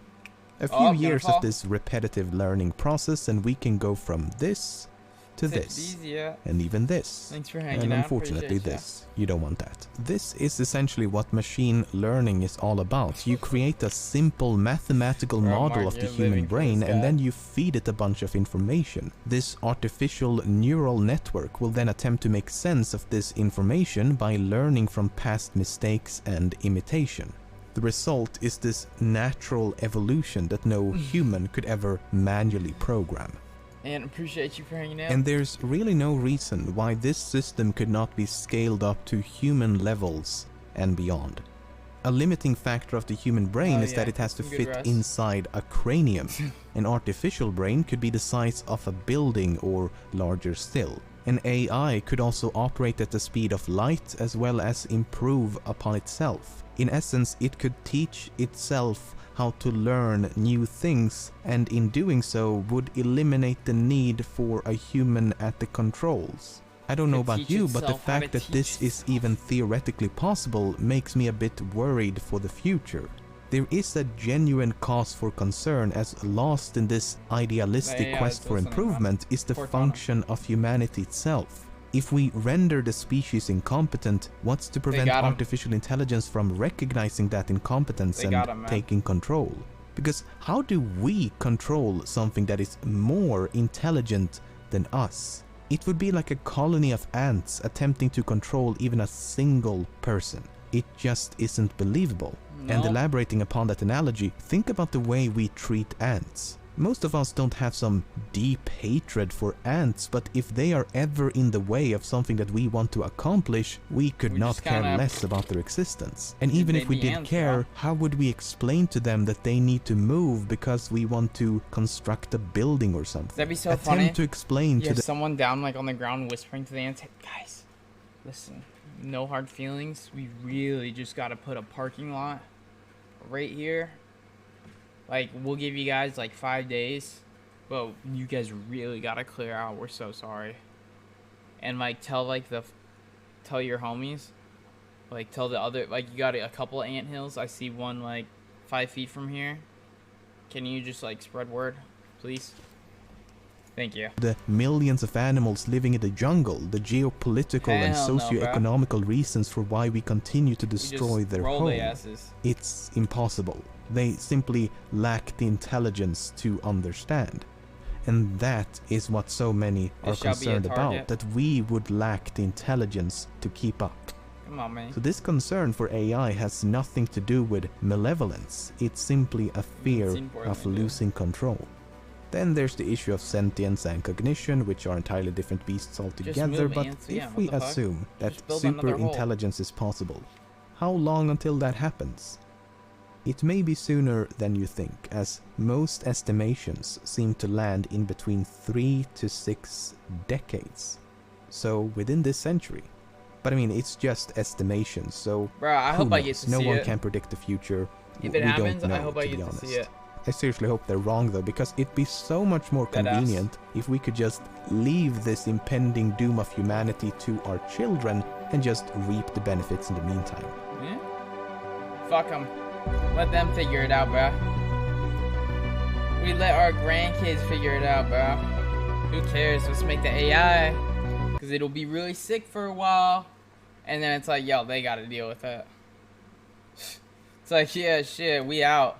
That's your problem. Yeah. They're like, shit, man. I know we made it. But listen, we're on our way out anyways. You know what I'm saying?